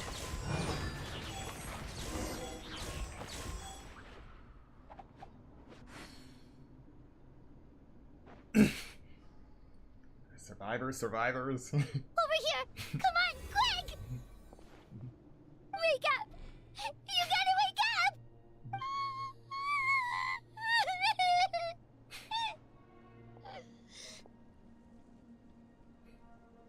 Oh no! Were we too late? No! Don't come any closer! It's okay, sweetie. They're not monsters. I think they're here to help.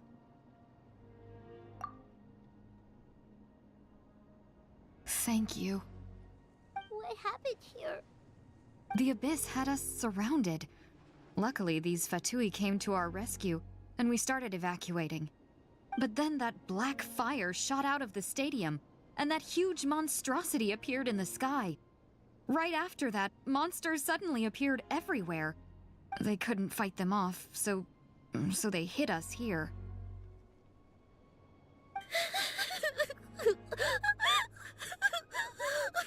Right. You need to get to the stadium. Come on, we'll take you. Thank you. You saved our lives. We're forever indebted to you.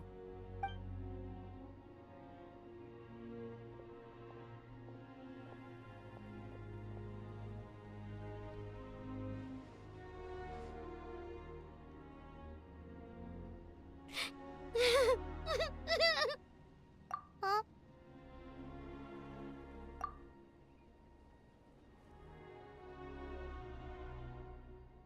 Yeah. I'm on nose, it's just... It hasn't fully sunk in yet. But anyway, right now, let's focus on getting them to the stadium. With any luck, there'll be an update waiting for us there. If not, we'll just have to play things by ear.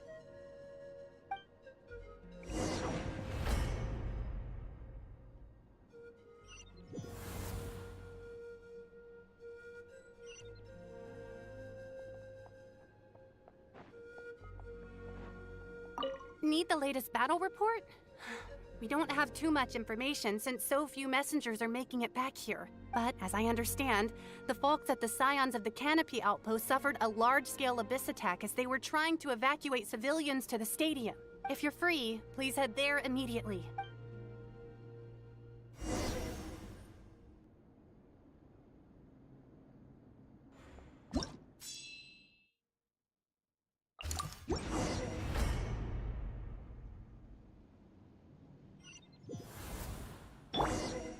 Solidify! Look! Someone's still fighting!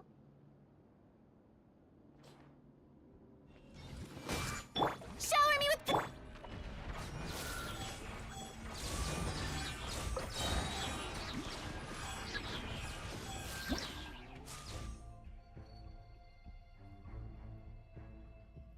What?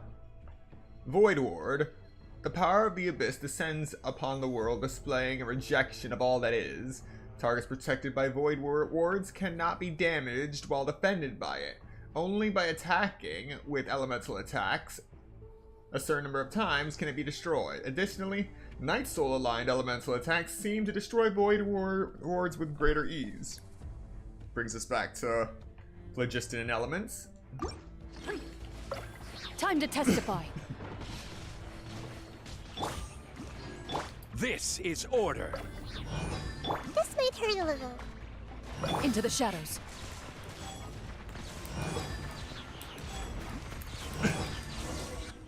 Wait, what did it just turn into? It's you. You came. After you left, some of them started evacuating the civilians, while the rest stayed behind to keep guard, but they're all dead. I'm the only survivor. We're done for now. The Abyss will attack again any minute. And then I'll be a dead man too. The last few civilians holed up indoors won't stand a chance. Hang in there. We'll think of something. There's gotta be a way out of this. Like what? None of the civilians have any combat experience. There are old people, children, wounded.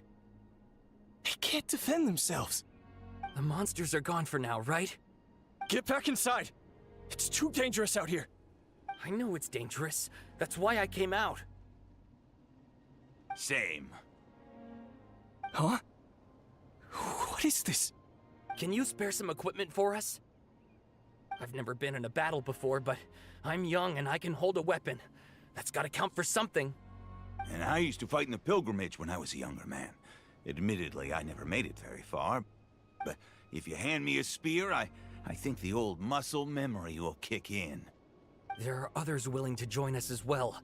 I persuaded them to fight. We can't let the blood spilled by our warrior brethren be in vain. We can't watch on as our heroes lose heart. And we can't let them fight alone. We don't have much equipment left.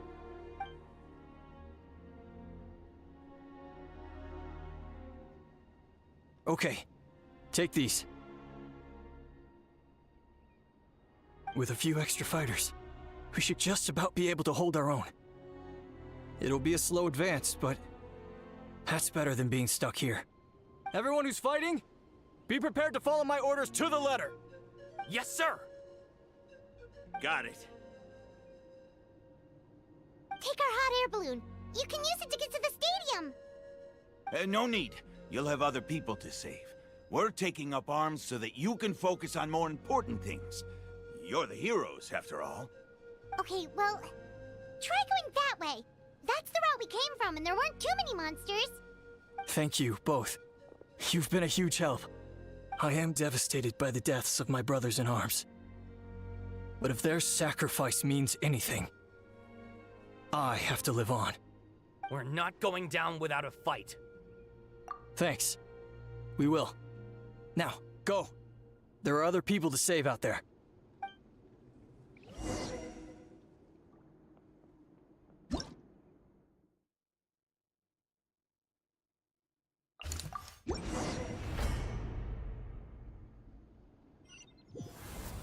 Monsters everywhere you look, and... oh no. Looks like there's a Saurian corpse. Yoo-hoo! Loaded.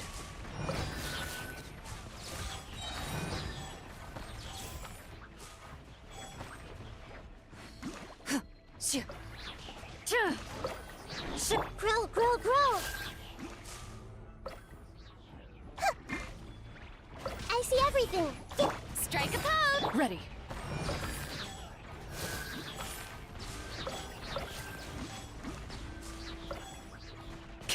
Where evil lurks, shoot on sight. This might hurt a little. Yeah, yeah. Yeah, yeah.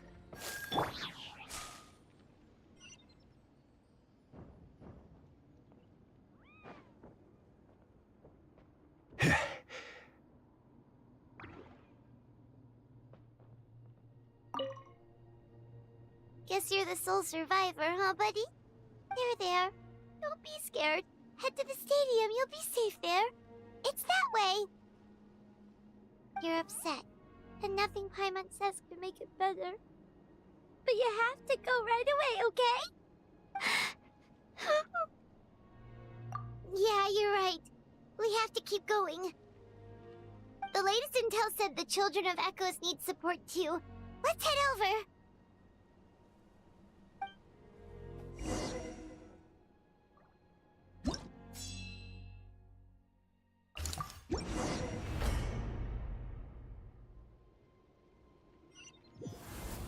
These warriors are struggling! Quick, let's help them!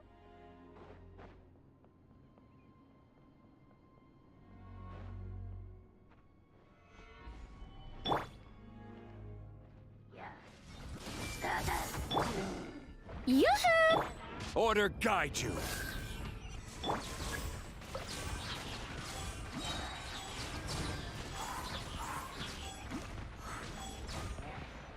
Time to testify. This is order. Yeah.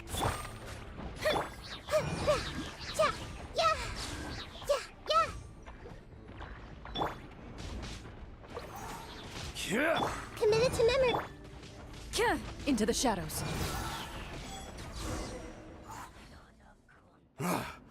This is the second time you've had to come to our rescue. I'm a little ashamed. Thanks to your efforts last time, we managed to fend off the abyss here, even after whatever that was appeared in the sky. But at this point, I think we're gonna have to cut our losses. This base is as good as gone. Yeah, everyone needs to stick together. Best to regroup somewhere else.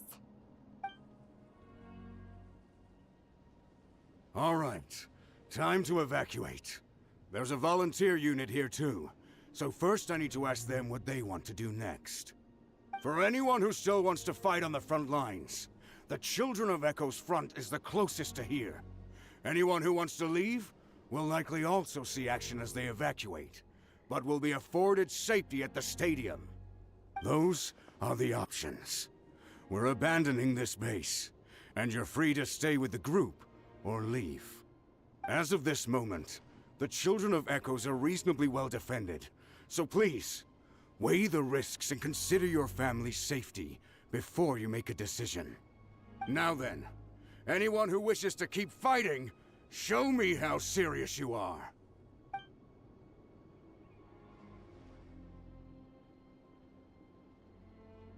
Did I not make myself clear? But if Natlan is destroyed, will there still be a home for us to return to? If anyone wants a future, it's on them to go out there and grab it. Period. No one wants to be that person who sat back and hoped for the best while other people were giving their blood for our nation. Very well.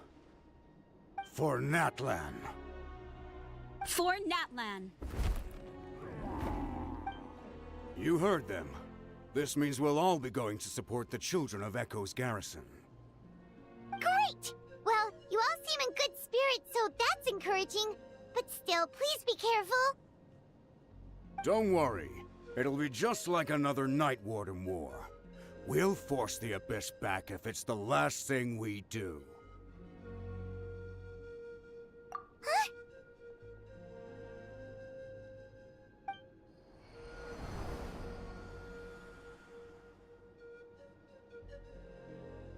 Shoot! That creepy Abyss thing is raining down a dangerous-looking substance again! That's over towards people of the Springs territory. From what I've heard, their defenses have been substantially weakened by the Abyss invasion. Then let's head over and check on them! Alright, we're gonna take a quick break just before the next fight. Be right back.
Alright, let's get back into this. Gotta say, the Natlan Archon quests have been keeping me busy. We are up to 5 hours in this mess now. Abyssal corruption is at 54%.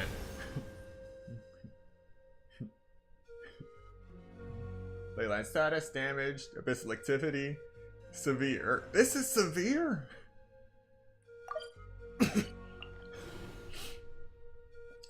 This place is wholly consumed by abyssal power. No life can endure here, and none dare approach.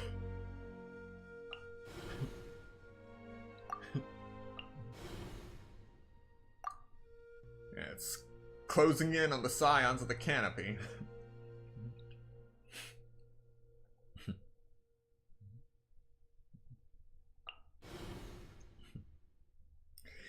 You rescued the few little ones who survived, and whether they be human or Syrian, burn with a desire to defend their home.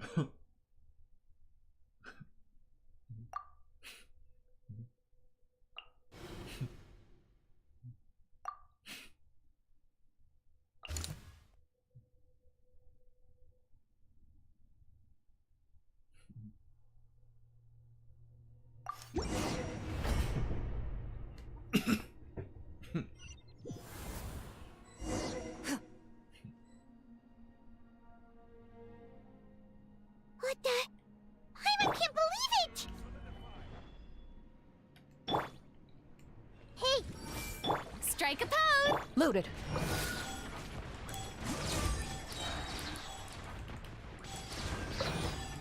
Where evil lurks, shoot on sight. What is this?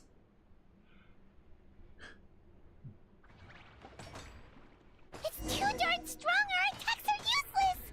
Oh, why isn't anything working? At this rate, the Abyss is just gonna keep sending more and more monsters. The next wave will be here soon. We need to get out of here. Let's check the area for survivors and hurry! There's just one battle report left, and it gives a long list of places where the dangerous substance has been dropping. This is the first report we've had in ages, which means the messenger's job has become all but impossible. But there's nothing we can do about that. Our priority is to get to the next affected zone. Even if we don't find any survivors, maybe that strange substance over there won't be as rock solid as here. There's a chance at least.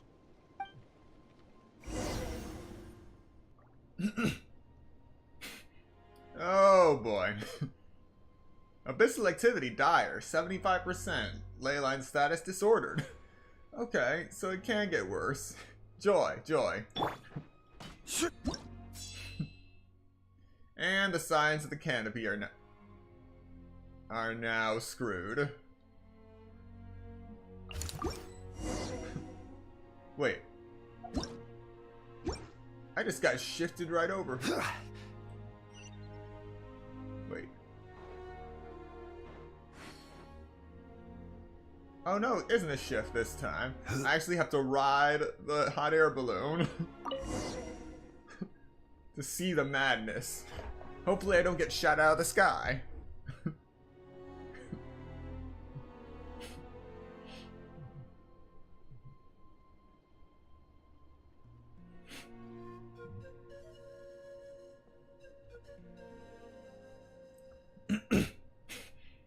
There's another one.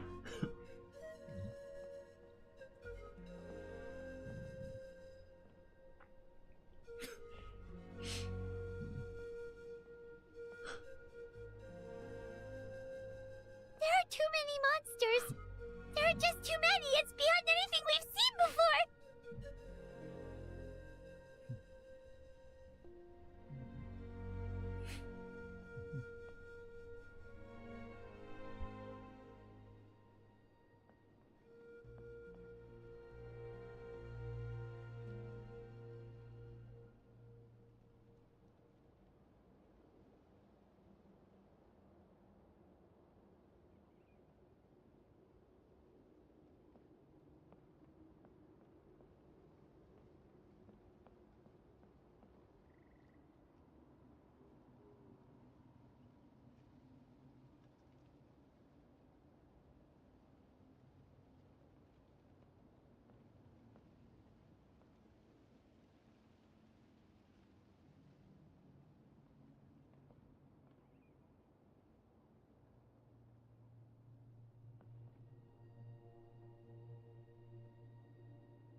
Oh boy, it's deathly quiet right now.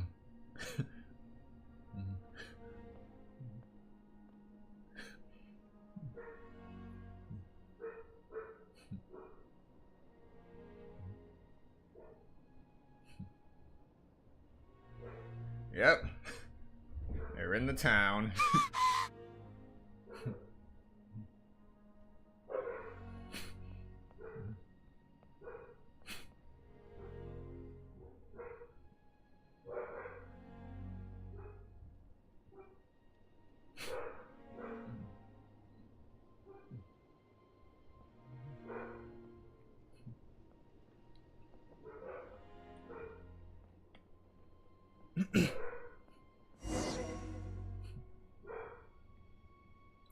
Wait, are you kidding me?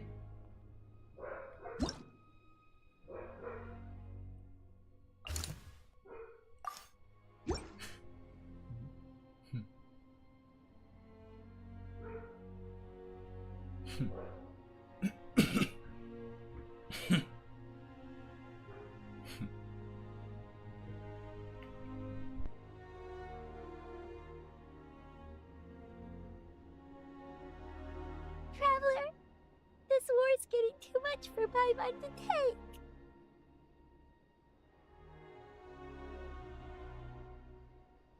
Okay, let's do this!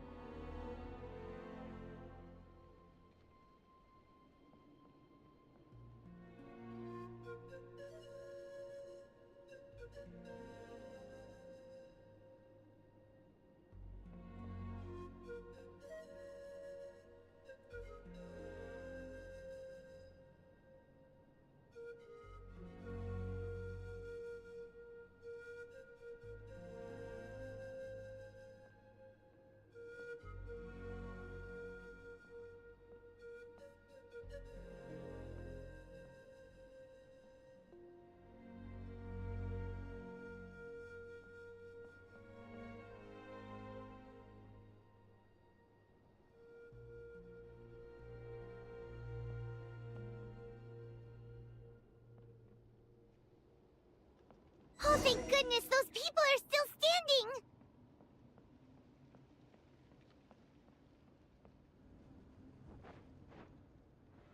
Solidify! Hey! Yoo-hoo! Into the shadows.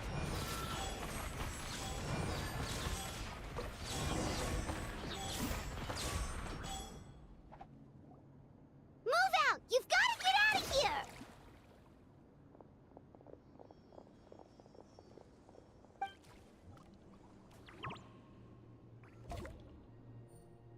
Still no luck, huh?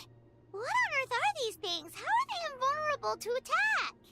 Yeah, at least with regular abyssal pylons, anyone with a vision can destroy them. But this thing, no one's seen anything like it before. It's like a part of that sky demon's body or something.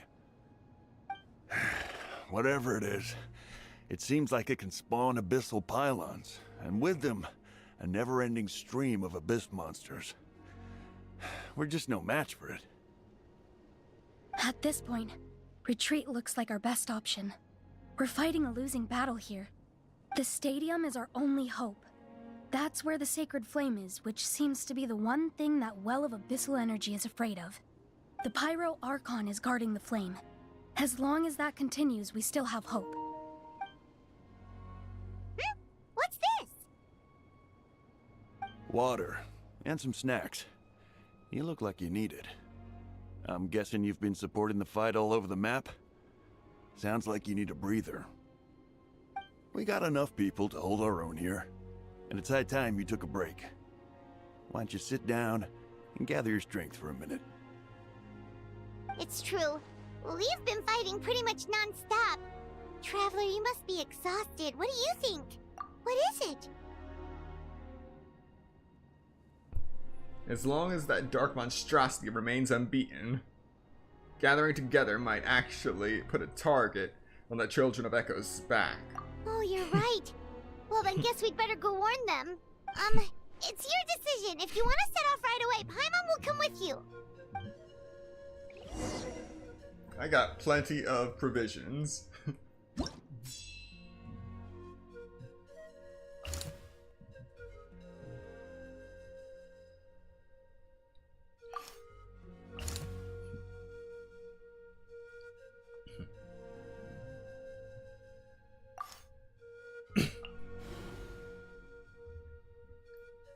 The immense power of the Abyss has taken on some ineffable form. It now hangs up on high, staining the skies of Natlan black, spreading endless calamity upon every inch of the still-breathing land.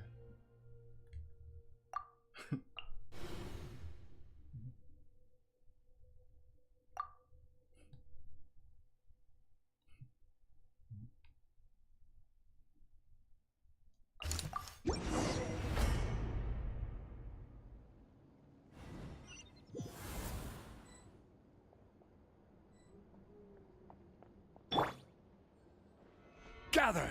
Oh no, the monsters have already stormed in!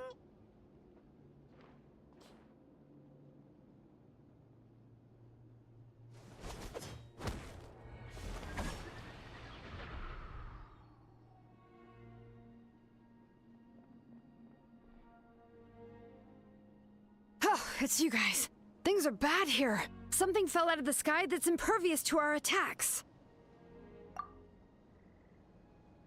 It's a good thing you did, otherwise we might not have made it in time. Kachina, he and I can deal with the remaining monsters and abyssal pylons. You should go catch up with the rest of the group before your parents start worrying about you. Stay safe, Kachina. Come on, let's get this done.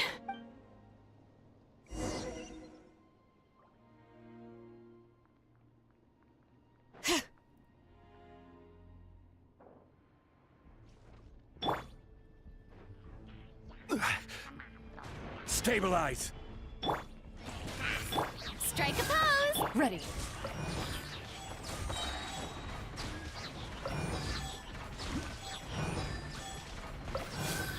Time to testify. Order guide you!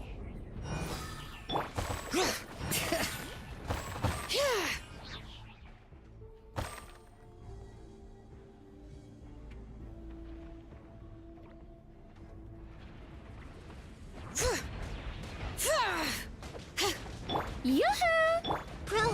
Loaded.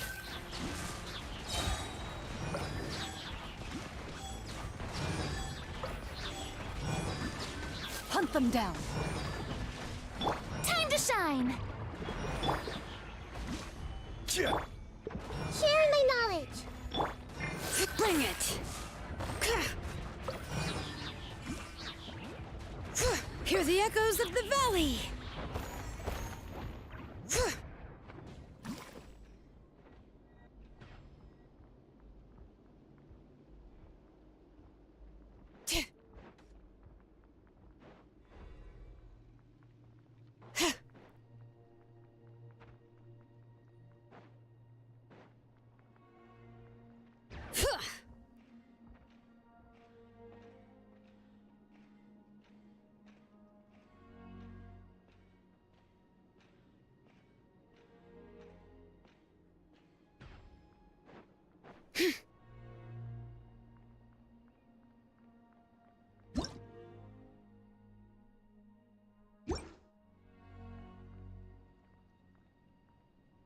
Am I missing something?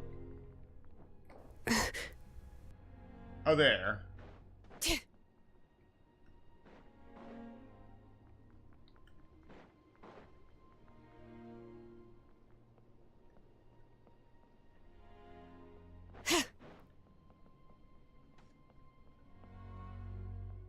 How am I supposed to get over there if I can't jump down?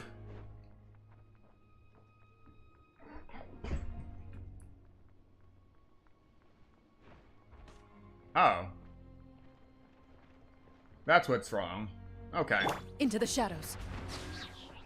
There we go. Going down, I guess.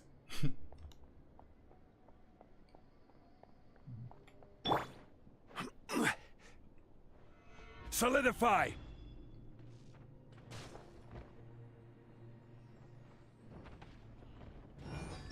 Everyone hold hands. Strike a pose! Loaded.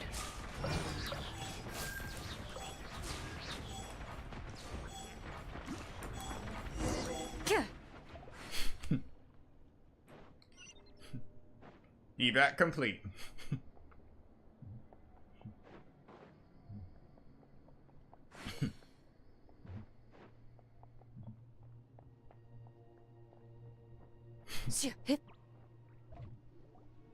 Yep, that's everyone.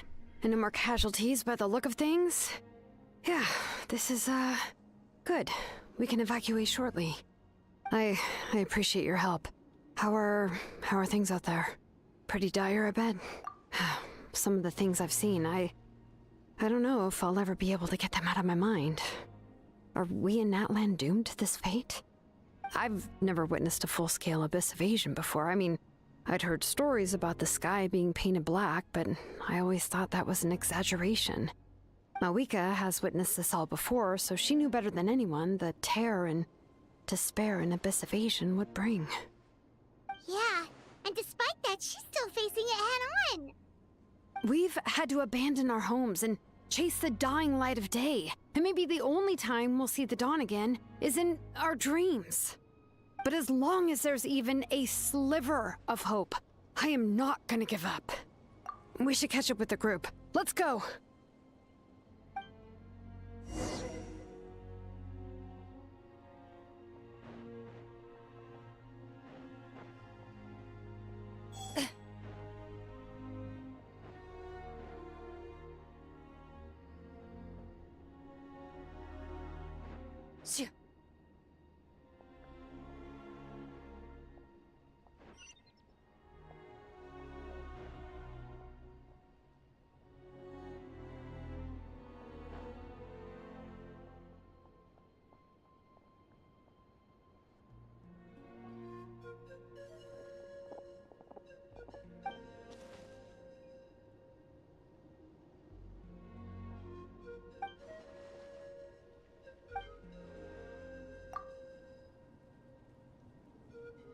What?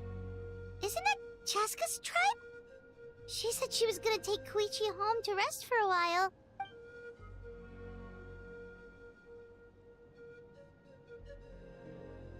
But how, right? Everyone's struggling just to defend themselves. There is no spare manpower. At this rate, it won't be long before even the stadium is indefensible. And with everyone congregating at the stadium, the Abyss forces will start converging there, too.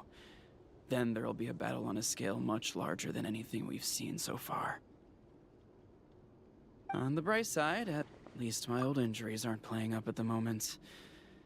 It means I can actually join in with the fighting.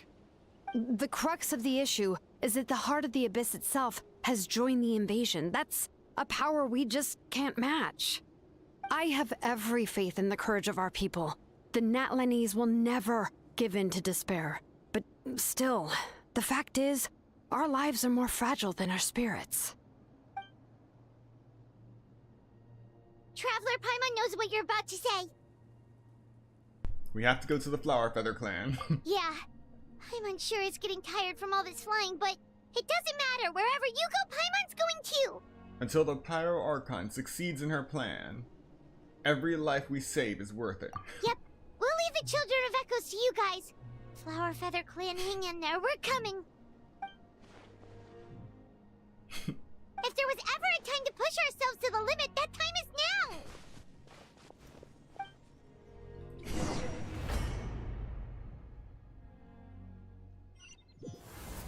Wait, over there! It's Chaska and Koichi! Traveler! Over here! Hurry! Into the shadows.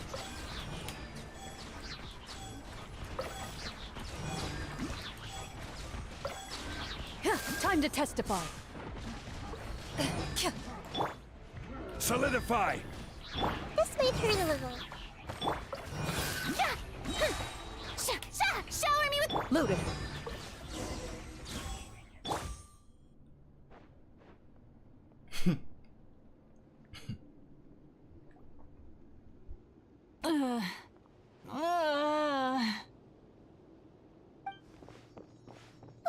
What happened to her? She's covered in abyssal energy!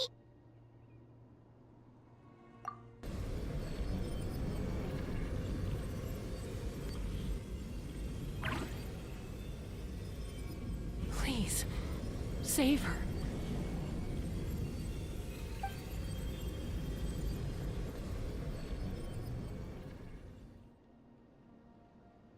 How's that, Koichi? Any better now? Koichi! Koichi! Chaska, I used to think Mom and Dad were crazy for adopting you. I was the younger sibling, but I always felt like it was my job to help Mom and Dad take care of you.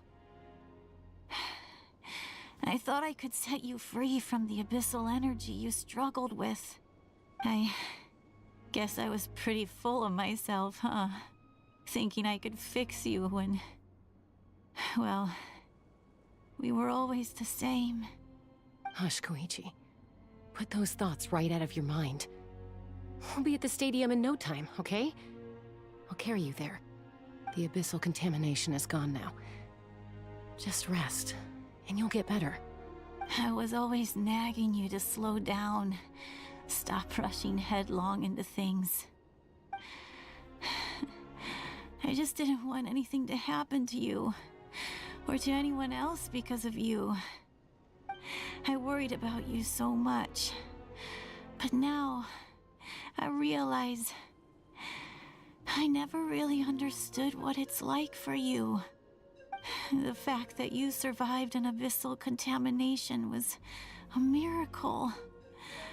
But it also left you in a constant state of agitation.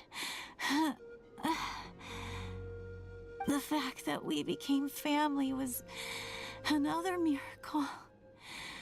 But with me worrying about you all the time, it feels like I just agitated you even further. No, absolutely not. Nothing could be further from the truth. Do you hear me? All you ever did was love me. Same goes for Mom and Dad. I've always known that. And I feel terrible because I really did want to get along as a family. It might take me some time, but I'll find a way to make it work. I'm so sorry, Koichi. I never meant to make you feel this way. It's okay, Chaska. No need to apologize. You didn't do anything wrong. No one did. It's nobody's fault that things didn't turn out great. I get it now. So, no nagging from me this time. You keep forging ahead, sis. Never slow down, and never hold back. Spread your wings and fly free, like the fiercest kukasaur in the sky. Show the world who the bravest flower feather warrior is. Because that's who you are. And that's the sister I'm proud of.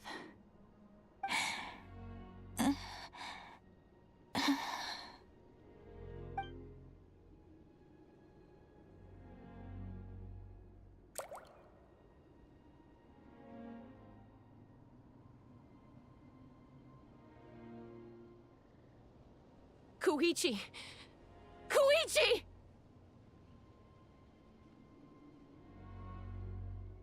Koichi?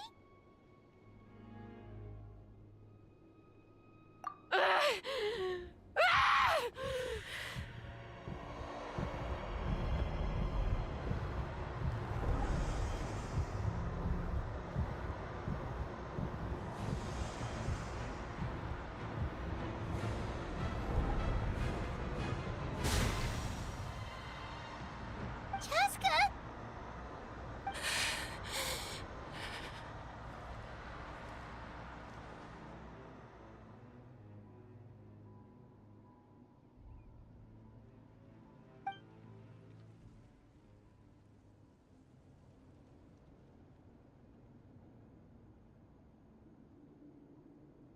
What happened?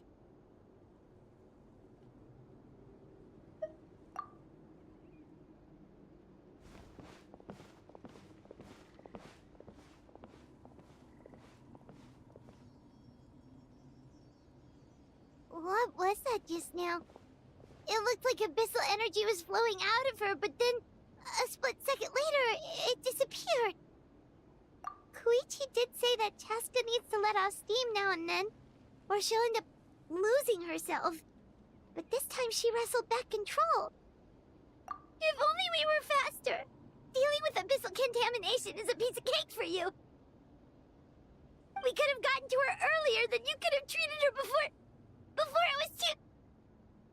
Wait, what's happening to Chaska? how unfair life can be. She's had the odds stacked against her from the very beginning, and each step forward has been an agonizing one. Maybe she would have been better off embracing her pain. But her journey goes on, and one question looms large in her mind. If she could rise above the layers of pain and ascend over the dark clouds of her mind, what then would she find? Maybe the glorious light of the sun, or maybe a dark, empty void. There is only one way to find out. She needs to spread her wings and soar to new heights. That is the true meaning of life. My life's suffering shall be my epitaph. To remember the pain I endured. And finally, transcended.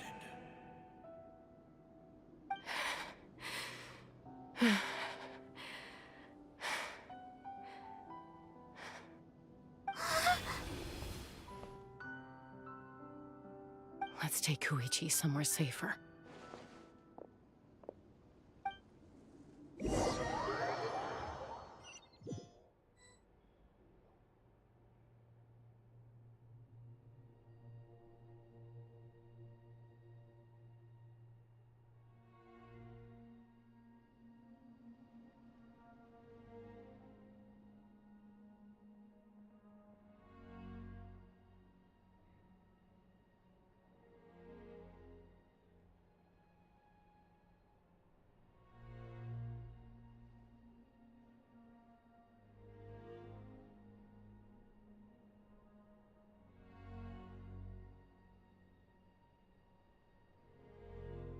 Please, take care of Koichi for me.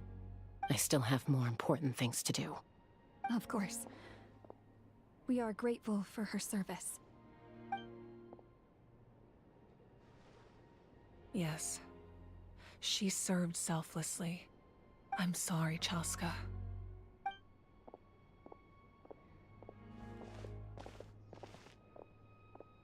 It's all right. I'm far from the only one going through this right now. Koichi wanted to be a hero. And in my heart, she always will be. If we want to honor what she stood for, not to mention her sacrifice. Archon, we need to hurry.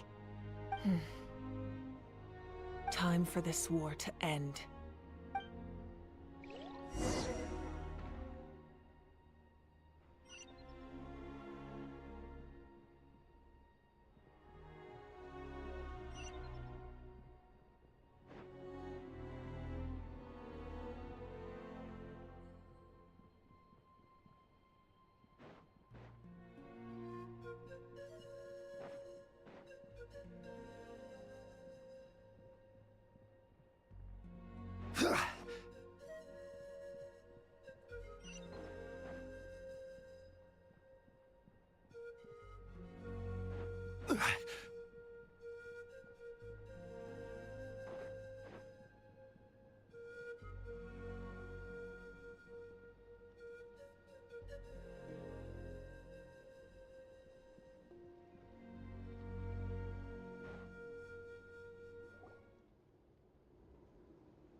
Everyone, are you ready? A bitter war lies ahead. Our victory begins in each of your minds. So ignite the spirit of victory for me. May no further lives be lost, and no one else may to suffer the loss of their loved ones. As long as blood still runs through your veins, even the tiniest spark of steel against stone can ignite a flame.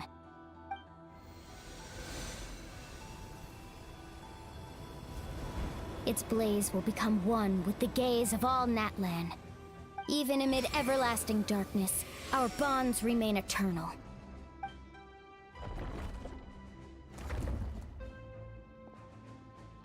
Stone engraved in echoing peaks. converge, disperse, and ashes be reborn. For flames born anew, and the blazing dawn. A hero scaled the volcano to seize the sun. Anointed with flames, she shone with the light of 1,000 stars. Now, guide me in my first step. Having foretold his own death, the omniscient man holds a feast in celebration. Let us raise our cups in honor of his heroism, and send him off with this final tribute. For at last, his wish is now fulfilled.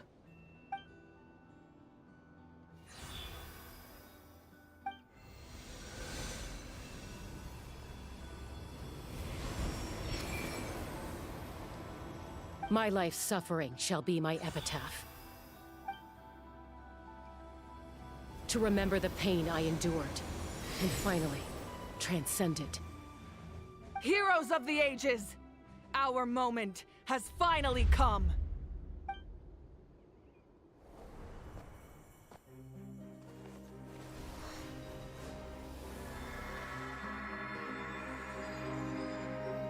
We unite as one! Baptized by the Turnfire. Bearing an ancient blessing. Knowing true power. And accepting a fate of devotion. We embrace the transcendent flame. For Natlan! For Natlan!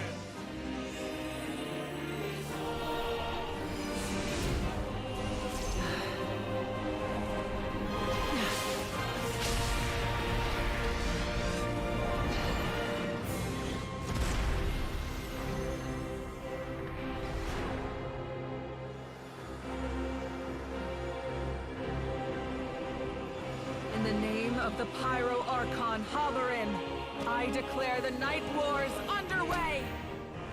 The Ode of Resurrection will guard all life till the war is over!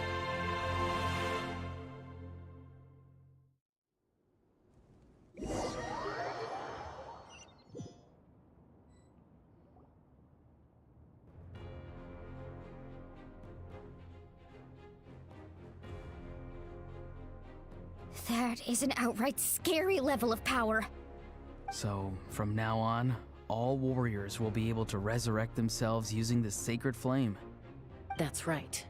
No more casualties. It's time to wipe the enemy off the face of the earth. And to reclaim our lost territory.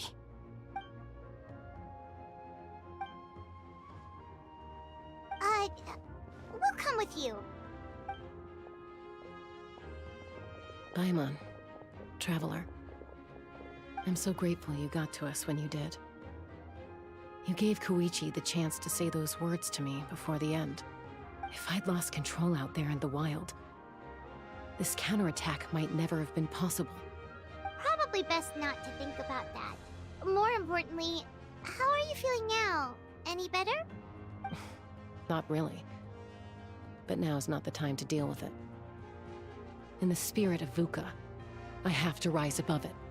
The conflict and suffering in me are there to test my character. My struggle will make me stronger, and make me the person Koichi believed I can be. Alright, let's go show the Abyss what human beings are made of. They'll be sorry they messed with Natlan after we're through with them.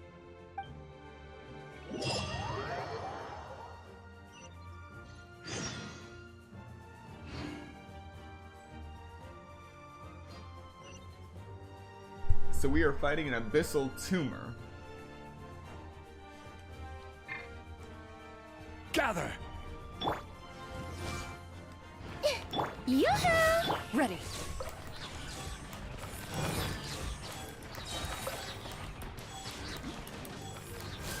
For Natlan!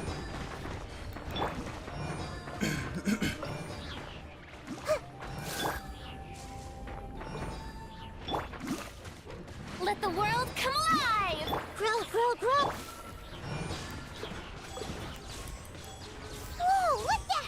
Aerial support from Moika? Look how powerful she is now. It's borderline unfair.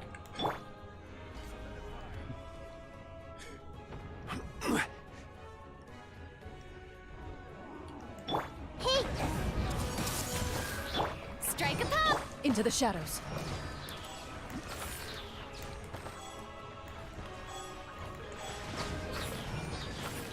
Time to testify. Committed to memory.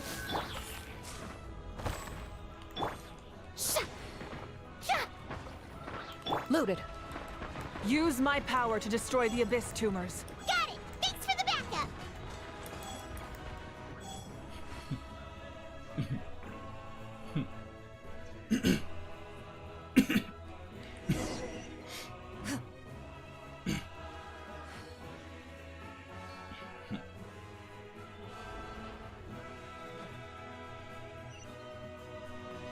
Now we're off in Did you guys style. see that huge fireball?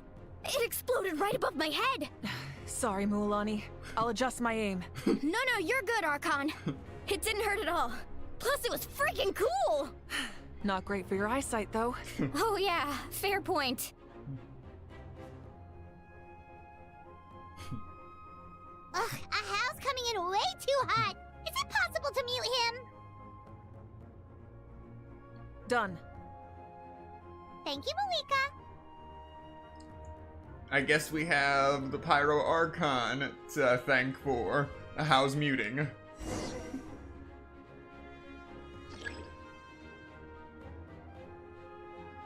What do you mean I've left the area? You sent me there. Backup has arrived. All right, give him hell.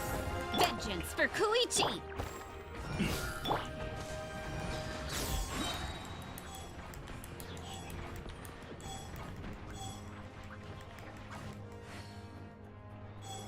Where evil lurks, shoot on sight. The enemy ranks are thinning. Time to double down. Use the Pyro Archon's power and show no mercy.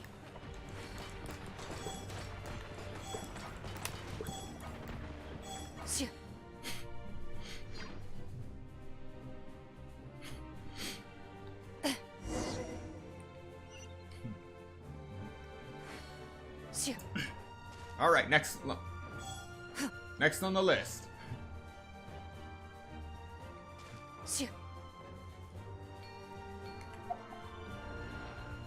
Huh.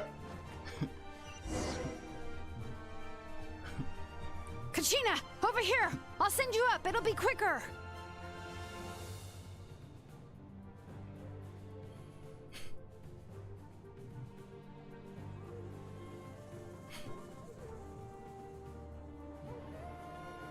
Okay, everyone's safe. Granny, please go on ahead with the others. I just need some more time, I promise. I won't hold things up. Oh, Roron! Leave the vegetables and aphids behind, you dimwit! It's too dangerous!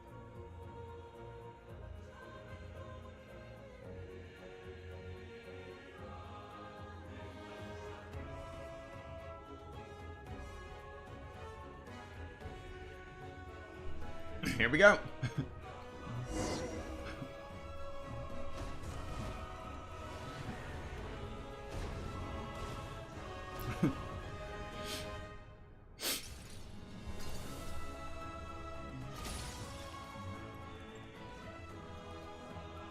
Hey, you're back. That sacred flame has got me pretty fired up. I'm ready to butcher a whole army of monsters. Everyone, death is now off the table. So charge! Let's give him...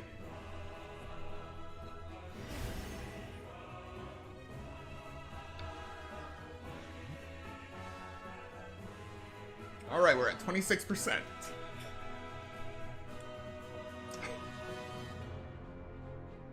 Leyline status dented. Abyssal activity strong. The Children of Echo's territory is secure. All monsters down. All good here at the People of the Springs, too. We crushed it! Masters of the Night Wind are also safe. Should I go support the Flower Feather clan? Things are still pretty rough over there. I'm already en route. No need. I just dealt with it. Already? But you were just at the stadium! Yeah, well, you have no idea how long I've been itching to bash some heads in. Oh! Fair enough. Ian-san, what should we do about the Collective of Plenty? Your home's a long ways away from the stadium. Oh, no need to worry. I just heard from Veresa. She says they're safe now. Yeah! Their only game plan was to outnumber us, and that ain't gonna work now that we have the Ode of Resurrection on our side!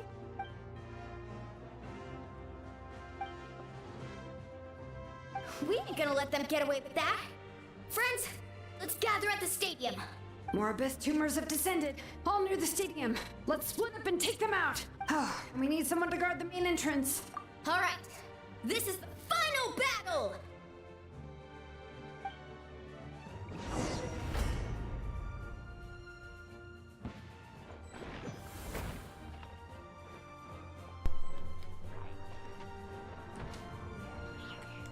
I see everything! Shower me with... Ready.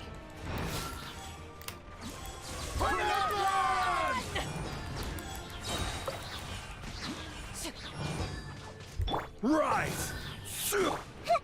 Everyone hold hands! Time to testify.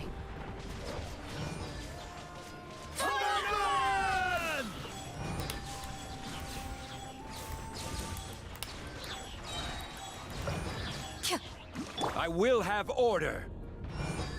Strike a pop! Make yourselves at home!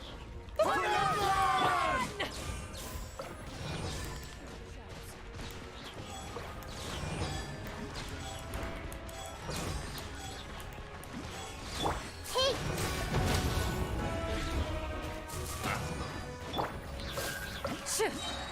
Hunt them down. Loaded. Okay, for a second it seemed like the sound effects came back. Just for a split second while I was frozen. Order. Committed to memory. Sharing my knowledge. Into the shadows.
Did she just punch a hole through the false sky?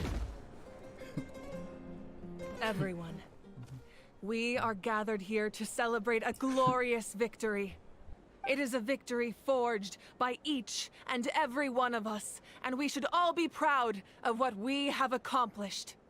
We emerge victorious from another crisis to declare, our beloved Natlan is saved! Woo! All right! I must caution that this war is not yet over. We have not destroyed our enemy, merely driven them further into the depths of the Night Kingdom. But the Abyss underestimated Natlan's forces, and they have suffered a devastating defeat. It will be a long time before they are able to pose a threat to us again. After making some preparations, I will launch my final counterattack. I shall strike them in their lair and wipe them out for good. Oh, man. Wait, Archon, are you saying you're going alone? Yes. The abyssal energy there is too strong. Contact with it would be instantly lethal to anyone else. I'm sure you're all still fired up, and you must be eager to take the fight home to the enemy. But I must ask you to temper your ambitions. I will return victorious, for all of us. It's kind of a shame that we can't join in with a final showdown. Please, look at the bigger picture. Thanks to every one of you, we have already secured an enormous victory. Tonight, we should celebrate to our heart's content. I guess if our lives are no longer at risk, things can basically go back to normal, right? That's good enough for me. Beats having monsters everywhere. When the time comes, I will gather everyone here again. Now, let us also remember those who gave their lives fighting for our nation. Once the last dregs of the Abyss are wiped out, I intend to give them the grand funeral they deserve. An ancient name could never record the many who we lost. But no hero of Natlan should be forgotten. If I may, let's have a moment of silence for the fallen.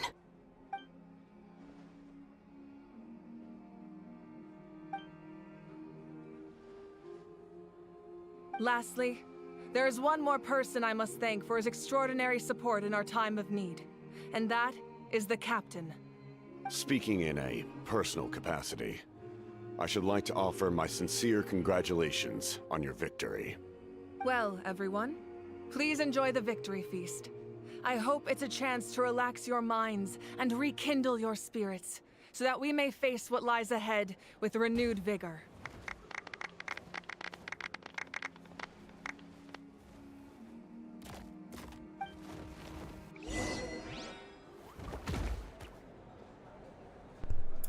The victor burns brighter.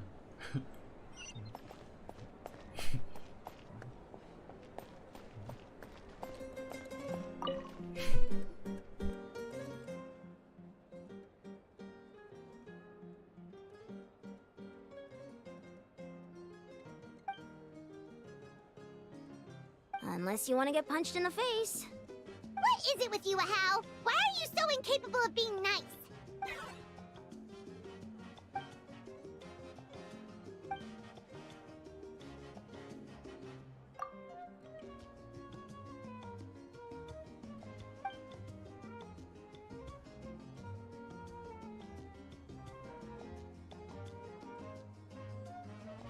The Collective of Plenty was the furthest from the Abyss's entry point, so they didn't have as many monsters to deal with. From what I hear, they got off relatively unscathed. But it might have been a different story if Chaska hadn't gotten there when she did. That's good to hear. All's well that ends well.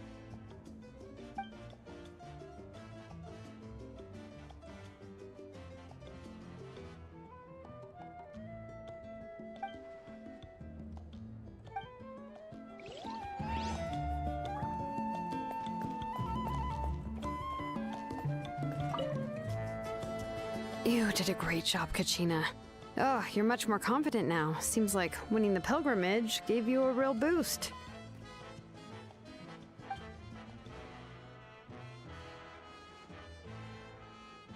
I spoke to your mom and dad. They were singing your praises.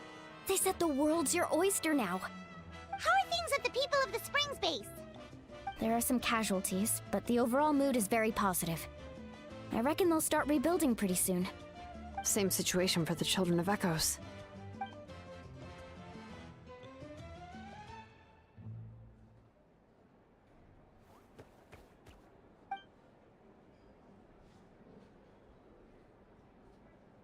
Oh, that's a great idea. Let's do it together. Let's hope that their sacrifice marks the beginning of a new age for Natlan. An age of unprecedented peace.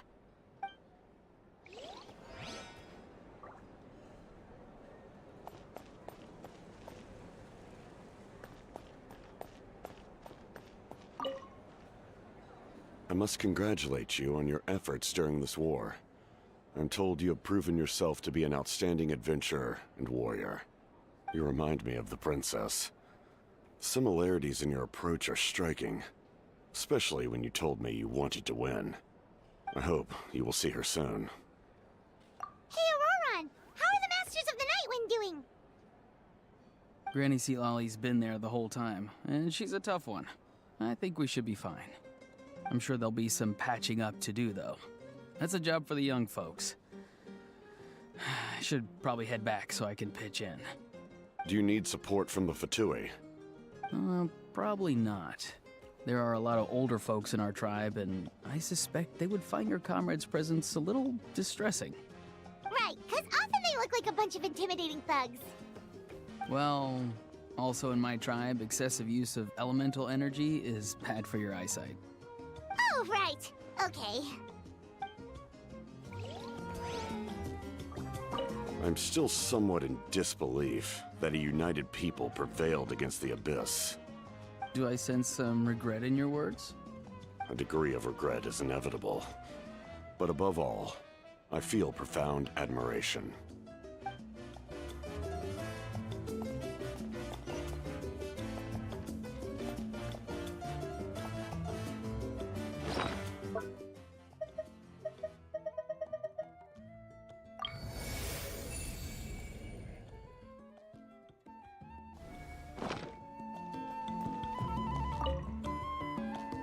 Ah, welcome.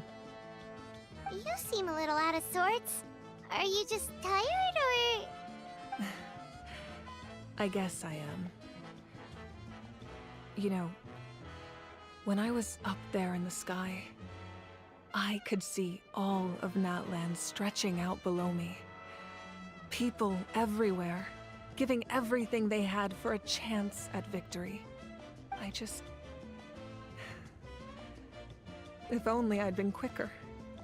Maybe they wouldn't have... And Koichi. Maybe she'd still... I'm sorry. Now is not the time for that. Fruit juice, right? Make it a large? True. My 500-year plan has almost come to fruition. Just one last step to go. Namely, my final battle against the Abyss. But battle is second nature to me, so I'm not feeling a huge amount of pressure. It was so awesome. The way you exploded that thing in the sky with one almighty punch! Are you always gonna have that kind of power from now on? Oh, that was the Divine Throne unleashing my full potential. And it was only temporary. I can't wield that power for any length of time. My body wouldn't be able to handle it. Likewise, the amplified power of the Ode of Resurrection was also temporary. From now on, it's back to ancient name-bearers only. Correct. We dealt the Abyss a critical blow. So for the time being, it's too weak to sustain regular invasions. I hope the people will be able to enjoy this period of peace. Or rather, assuming all goes to plan, eternal peace. We've had centuries of war with the Abyss, and it's high time we brought that chapter to a close. Anyway, there's something I've been wondering about. I know you've been at the center of some major events in other nations too, and fought many powerful foes. In this war, you were in the thick of it once again, dashing around tirelessly, supporting the fighting on all fronts. So tell me, what drives you to do this as a mere traveler passing through? Why risk life and limb for a cause that's not your own?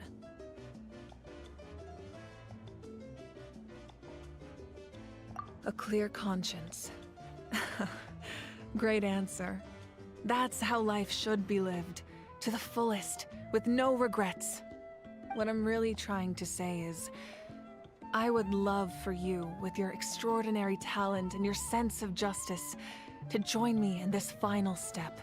You and I together, finally putting an end to the ever-looming threat of the Abyss. But I also don't want to take advantage of your good nature and readiness to help others. The final battle will be very dangerous, and you have the rest of your journey to consider. I'm sure you must be weary. Sleep well tonight. Let's talk again tomorrow in the speaker's chamber. I'll give you more details on the final battle, and then I hope to hear your verdict.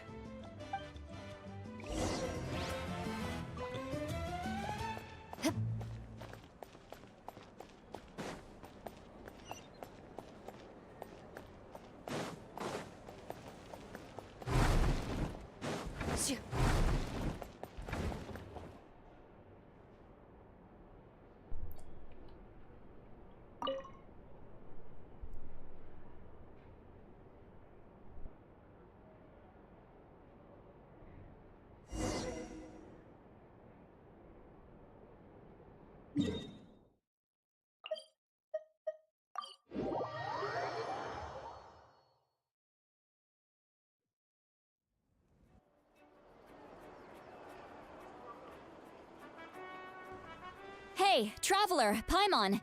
There you are. I've been looking all over for you. Oh, hey, Xilonen! What's up? Listen up. I have something really important to tell you.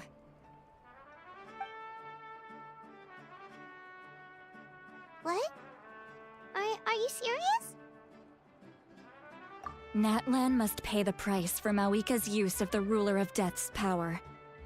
That price is death. And only Mawika's death can clear the debt. I had thought that the Ruler of Death might have a change of heart after seeing the people of Natlan come together and fight so bravely. But even now that the war's over and the threat to Natlan is gone, it looks like that death is still set in stone. I had to know your thoughts. I want to save her, but I can't do it alone. Okay, good. That makes me feel a little better. Thank you for standing up for us. There's clearly something special about you, so if anyone has a chance of defying the rules, that would be you. Oh, and please don't breathe a word of this to Mawika. I'm sure she's well aware of the cost of using the Divine Throne's power, but if she finds out that anyone else knows, it could ruin our chances to help. Got it. Mum's the word. Alright, that was the last major item on my to-do list. Now, since I've come all this way, I think it's finally time for a well-earned drink. Go easy though, yeah? Don't worry, I said a drink. That means just one.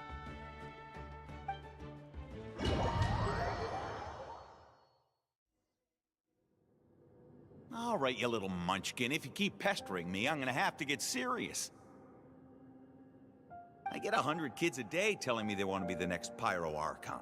Why should I train you? Nagging isn't gonna accomplish anything. No one can predict the future, and unless you have some exceptional jaw-dropping talent I'm unaware of. I can shoot those cornflakes in your kitchen from right here. Don't be ridiculous. You couldn't make that shot from all the way over here? Wait, hold on. You could hurt someone with that. Well, I'll be. You made the shot. The science of the canopy raised him tough. That's some real skill you got there, little lady. Maybe you really will be Pyro Archon one day.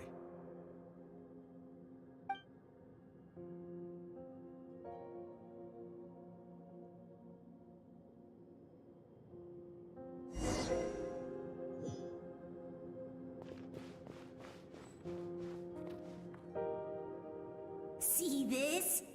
I'm the first one of us to get an ancient name. And it's not just any ancient name, but Mollypo. If you ask me nicely, there's still time to join my team for the pilgrimage, you know. No need to scowl. You lost and I won, it's no big deal. You want me to be happy for you when your turn comes, right? So cheer up. I'll get my own ancient name soon enough, and it'll be an even better one than yours. Oh, really? Well, good luck with that. What ancient name could beat Mollypo in our tribe? Unless... Surely you don't mean Kiangozi?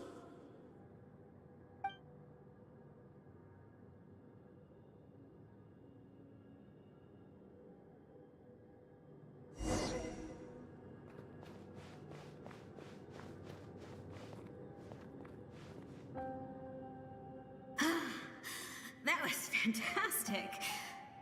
Can't believe I beat you in a wrestling match for once. Can't be more than a few days now until you're officially made the Pyro Archon. Imagine me trying to schedule a wrestling session with you after that. Excuse me, Pyro Archon, but would you be able to take a day off from running the nation to wrestle with me?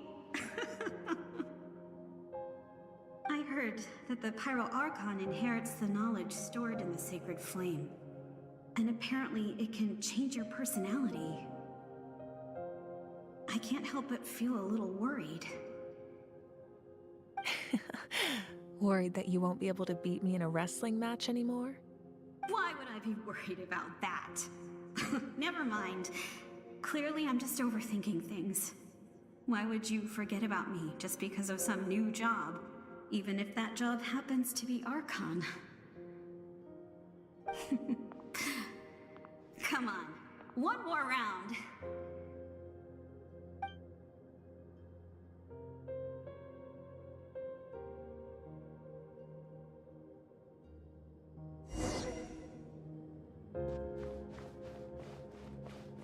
After the darkness will come the dawn.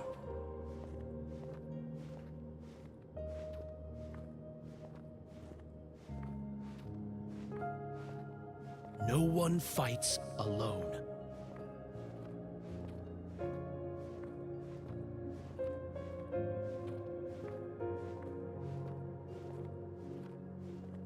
For Natlan!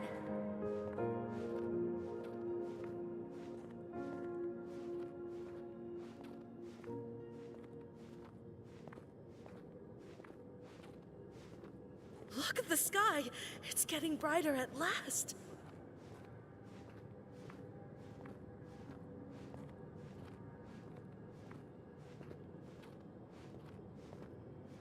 We walk the righteous path, and the Pyro Archon will guide us.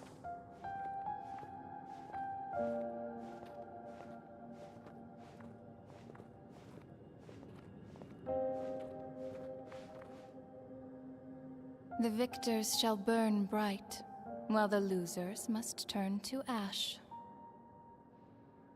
I have done what is required of me.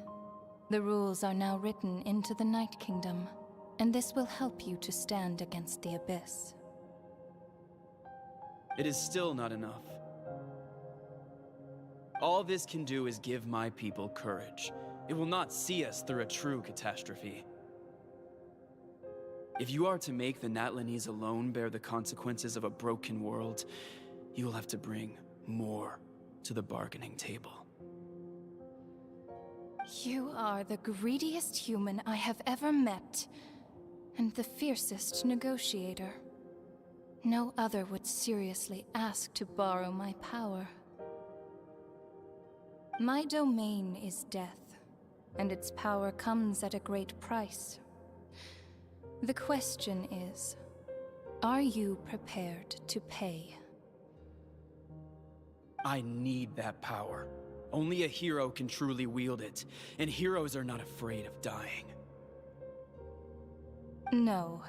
A fear of death is ingrained in all living things. If the wielder of this power cannot conquer their fear, countless innocent lives will be claimed in their stead. For only then can the price be paid. Those are the rules. Mine is a nation that will not yield to the Abyss, and it will certainly not yield to your rules. As their culture and civilization is transmitted through the generations and their faith grows, the people will go from strength to strength and reach heights that even I cannot dream of. Very well. I shall agree to help you. But I am merely a shade, and I do not have as much freedom to do as I please as you might think. Then what do you propose? Keep this a secret. If I am questioned about it, I will deny all involvement and claim that treacherous Xbalanque stole my power. That will not be a problem. Thank you. I am glad we could reach an agreement.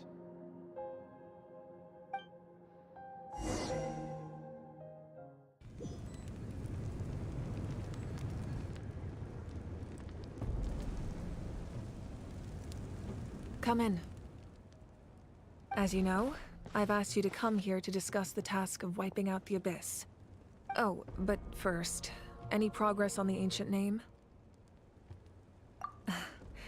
I'm surprised she was willing to help you, and by extension, me. I'm very grateful to her.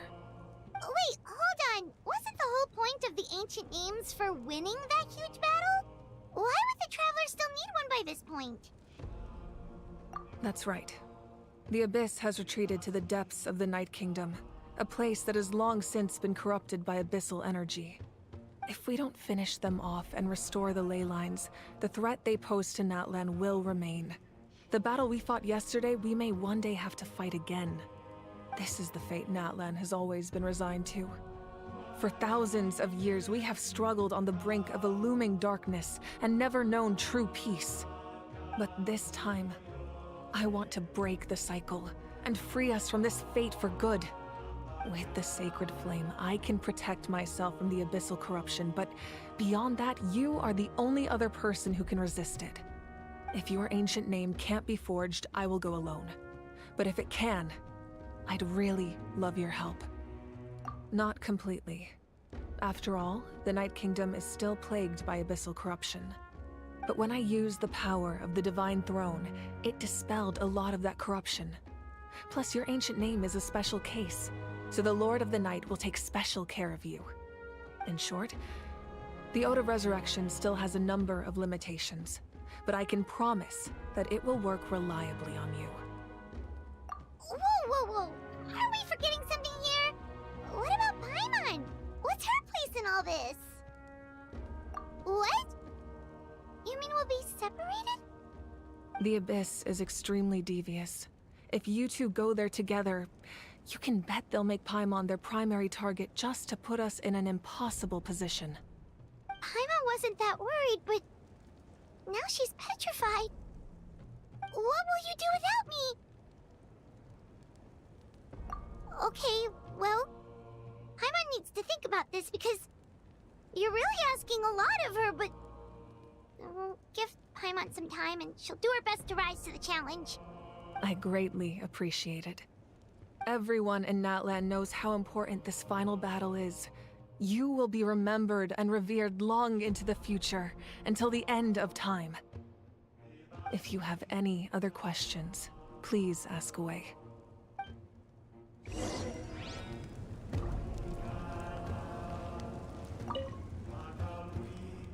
As I've said, if you have any other questions, please ask away. The work of rebuilding is underway, and people are flocking to join the effort. With everyone rallying together, I'm sure it won't be long before there's no trace left of the damage done by this war. The healing process, on the other hand, that's a bigger obstacle to overcome. Many are grieving, and there's simply no replacing the ones we lost. As the sun rises once more and we rediscover the ability to believe in the future, we must never forget their sacrifice. As I've said, if you have any other questions, please ask away. And now we get to ask about the false sky. False sky. I have heard this expression before, but I think this was the first proof of its existence. I think there's a lot of investigating to be done to understand what the fragments behind the sky are and why they were hidden in the first place. However, from what the Adventurers Guild tells me, neither the split sky phenomenon nor the fragments have ever been observed in any other nation. My guess is that the Heavenly Principles wants them kept a secret. I just hope they don't cause me any trouble over it. Oh, you should be fine. We did something much crazier back in Fontaine and we're still here. Well, that's good to know. Anyway, the line I'm going with for the masses is astronomical anomaly. And I don't expect much of a backlash. Meanwhile, we can look into it at our own pace. As I've said, if you have any other questions, please ask away. Yeah. They're no strangers to crimes against the Heavenly Principles. But yeah, that... inside that little rift of the false sky, it looked like a destroyed planet.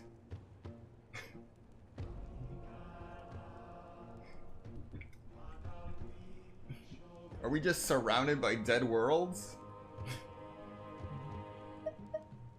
That wasn't their souls we saw, but a snapshot of them in time.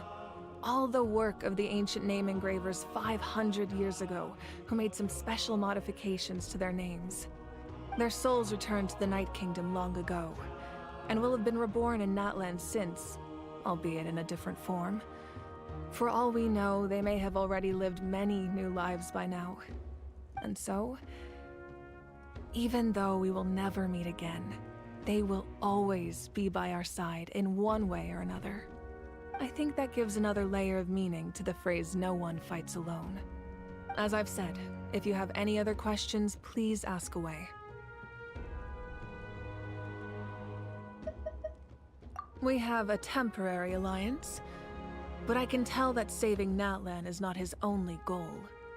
Yeah, Paimon still doesn't get why saving Natlan would be so important to him in the first place. Unless he's just a good guy who wants to avoid another Conria. But somehow Paimon doubts it's that simple. I wouldn't worry too much. Based on all the interactions we've had with him and knowing more about his background, I have a lot of respect for him.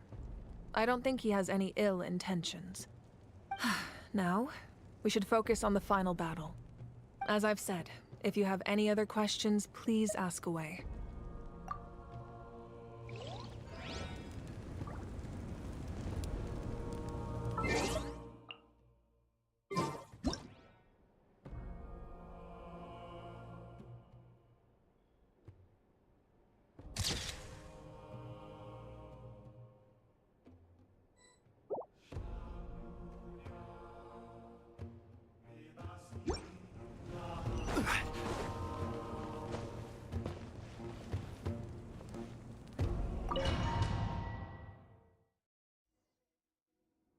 The Outlander with deep ties to this land. The power that the Pyro Archon used to strike back at the Abyss came from the Ruler of Death. From what I know of her rules, she will demand death in return. Okay, skipped a little something by accident. But that's what this is for. The Outlander with deep ties to this land returns. And this time, he is alone. Alright. How do you know this? I see. So, the Ruler of Death sent you on your long journey. Natlan still has a final battle to fight, and I too have a final foe to face. For the sake of those countless lost souls, and a hope for Natlan's future, I need your help.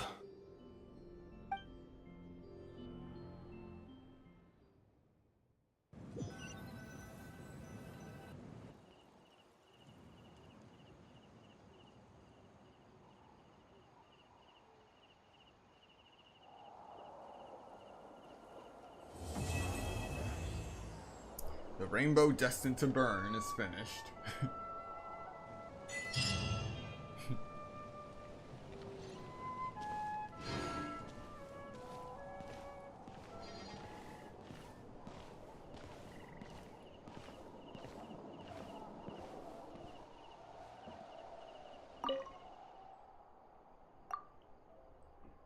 May the wild grant you peace, and may songs be sung of your life's journey. What follows is a list of names of the deceased, dense as a forest, written by those who mourn them. You see many a familiar name on it. Waita, Bichama, Bats, Tuluha?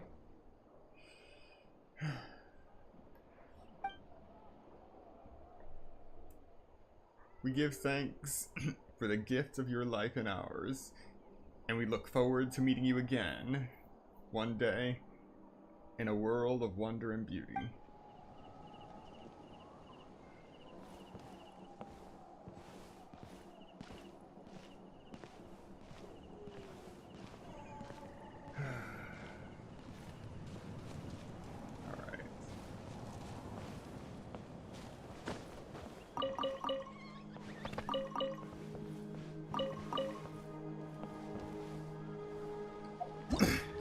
Looks like that is the end of the Archon quest.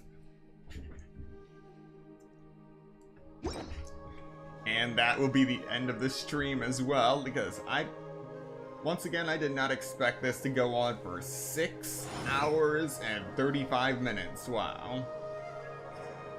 But anyway, thank you to everyone who came to watch this stream today.